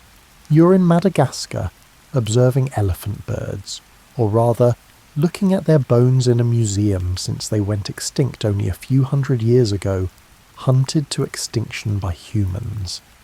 These flightless giants stood 10 feet tall and weighed half a ton, the largest birds ever to exist. Their extinction illustrates that dinosaurs, avian dinosaurs, are still vulnerable to environmental catastrophes, especially those caused by a species capable of rapidly transforming ecosystems. In New Zealand, the story is similar. Moas, giant flightless birds that evolved in the absence of mammalian predators, thrived for millions of years until humans arrived. Within a few centuries, all moa species were extinct. The parallel to the non-avian dinosaurs is sobering. Evolutionary success measured in millions of years offers no protection against rapid environmental change. But most bird species are still thriving, at least for now. You're in a tropical rainforest at dawn, experiencing what biologists call the dawn chorus. Dozens of bird species calling simultaneously, creating a wall of sound that's almost overwhelming. Each species has its own song, its own acoustic niche. Songbirds evolved their sophisticated vocalizations about 50 million years ago, and they've been refining them ever since. The ability to produce complex sounds required specialized anatomy. A syrinx, the avian vocal organ, which allows some species to produce two different notes simultaneously. Lyrebirds can mimic almost any sound they hear, including chainsaws and car alarms. This vocal flexibility may have evolved from the same neurological substrate that allows for complex communication in many dinosaurs. We know from fossilized skulls that some hadrosaurs had elaborate nasal passages likely used for vocalization. You finish your journey in a backyard watching common birds at a feeder, sparrows, finches and cardinals. These unremarkable birds, so familiar they're almost invisible, represent one of evolution's greatest success stories. They're dinosaurs, refined by 66 million years of natural selection, adapted to thrive in a world utterly different from the one their ancestors knew. They survived the asteroid, the impact winter, and the millions of years of ecosystem reorganization that followed. Looking at them, you realize that the question isn't just what killed the dinosaurs, but what allowed some dinosaurs to survive. The answer lies in the characteristics birds inherited and refined: small size, high metabolism, adaptable diet, and the ability to move quickly across changing landscapes. These traits served their ancestors well in the Cretaceous, but they became absolutely crucial when the world ended and had to be remade. The dinosaurs didn't disappear. They transformed.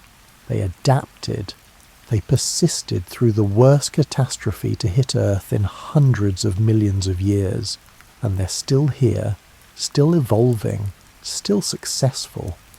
Every bird you see is a living dinosaur, carrying genetic information that traces back through an unbroken chain to the Triassic period, more than 200 million years ago. That's not extinction. That's survival.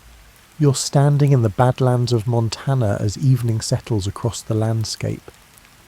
The eroded hills glow pink and orange in the fading light, layers of sedimentary rock exposed like pages in a book. Each layer represents a slice of time, and somewhere in these rocks lies the thin dark line that marks the KPG boundary, the moment everything changed. A paleontologist works carefully at an excavation site, brushes and small tools revealing bone fragments from the late Cretaceous. Each fossil tells a story, but it's a story that ends abruptly.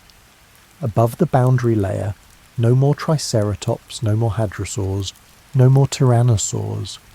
Just the quiet testimony of absence. The legacy of the dinosaurs isn't loud or dramatic. It's subtle, woven into the fabric of the modern world in ways that aren't immediately obvious. The birds in the trees are the most direct legacy, but there's more. The flowering plants that the dinosaurs helped spread through their feeding and migration now dominate terrestrial ecosystems. The small mammals that survived in the dinosaurs' shadow have inherited the earth and diversified into forms the dinosaurs could never have imagined. You think about the lessons embedded in this story. The first is humility. The dinosaurs were successful beyond measure. They dominated terrestrial ecosystems for over 160 million years. Humans, in our current form, have existed for perhaps 300,000 years. Our civilizations are younger still, measured in mere thousands of years. By any objective measure, the dinosaurs were more successful than we've been so far. Yet success over millions of years didn't protect them when circumstances changed catastrophically. The second lesson is about the nature of extinction. It's not always dramatic. Yes, the asteroid impact was violent and sudden, but what killed most dinosaurs wasn't the impact itself. It was the slow starvation, the gradual cold, and the accumulating stresses of an ecosystem that had stopped functioning. Most species die not with a bang but with a whimper, populations dwindling over generations until the last individual dies somewhere, unnoticed and unremembered except as a gap in the fossil record. The third lesson is about resilience and adaptation. The dinosaurs that survived, the birds, weren't necessarily superior to those that died. They were lucky in their characteristics, fortunate that the traits they happened to possess aligned with what was needed to survive the catastrophe. Evolution doesn't produce better creatures in any absolute sense. It produces creatures well suited to their current environment. When that environment changes radically, the well-adapted can become the extinct. You're walking now through a modern forest. Oak trees, maple trees, songbirds calling, and a deer in the distance. This ecosystem has no direct connection to the Cretaceous forest you visited at the journey's beginning, and yet it's built on the same fundamental principles. Sunlight converted to chemical energy through photosynthesis, herbivores eating plants, carnivores eating herbivores, and decomposers recycling nutrients. The players have changed, but the play continues. Somewhere in this forest, a fossil lies buried. Perhaps a tooth from a Cretaceous mammal, perhaps a fragment of petrified wood from a tree that grew in the dinosaur's shadow. The rock will erode eventually, exposing the fossil to weather and chance. Maybe someone will find it, recognize it for what it is, and add it to the accumulated knowledge of deep time. Or maybe it will crumble to dust, its story untold. The dinosaurs left behind more than fossils. They left behind ecological space that other creatures filled. They left behind evolutionary experiments, feathers, hollow bones, efficient respiratory systems that birds refined and carried forward. They left behind lessons about the fragility of dominance and the arbitrary nature of survival. Standing here, you realise that humans are writing our own chapter in Earth's history. We're altering climate, driving species extinct and transforming landscapes on a global scale. We're conducting an experiment whose outcome is uncertain. The dinosaurs didn't choose their fate. They were victims of a cosmic accident. We're different. We see what we're doing. We understand the consequences. We have the knowledge and potentially the ability to choose a different path. The question is whether we will. The night has fully fallen now. Above you, stars appear. Different stars than the dinosaurs saw. Constellations that have shifted over 66 million years as Earth orbits the Sun and the solar system moves through the galaxy. But they're fundamentally the same stars, burning the same nuclear fires, following the same physical laws. You think about time, about the vast stretches of it that separate you from the Triceratops you watched browsing cycads, from the Edmontosaurus herds, and from the Quetzalcoatlus gliding on warm Cretaceous air. 66 million years, a number so large it defeats comprehension. Yet in Earth's 4.5 billion year history, it's just a brief moment, less than 1.5% of the planet's total age. The dinosaurs rose, dominated, and fell within a portion of that history. They didn't fail. Failure implies they were trying to achieve something and didn't succeed. They simply existed, evolved, adapted, and eventually encountered circumstances they couldn't adapt to quickly enough. Their ending was neither tragic nor triumphant. It was simply what happened. And now, in this quiet evening, their legacy surrounds you, in the birds roosting in the trees, in the fossil fuels we burn, created from organisms that lived in the dinosaurs' world, in the limestone buildings of cities made from the shells of marine creatures that lived and died while dinosaurs walked the earth, in the scientific knowledge accumulated from decades of studying their remains, in the wonder they inspire in children and adults alike, bridging millions of years to create connections between modern minds and ancient lives. The gentle disappearance of the dinosaurs, gradual at first, then catastrophically accelerated, then slowly fading from memory except for the clues they left behind, speaks to the impermanence of all things. Species arise and vanish. Continents drift. Mountains erode. Even the stars eventually burn out. Nothing lasts forever, no matter how successful, how well adapted, or how dominant. But while things last, they matter. The dinosaurs mattered to the ecosystems they inhabited, to the evolution of countless other species, and to the shape of the world they left behind.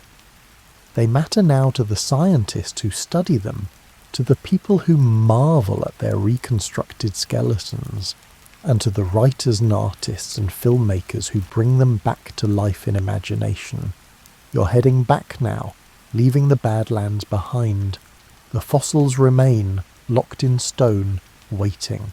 Some will be found and studied, others will erode away, their stories permanently lost.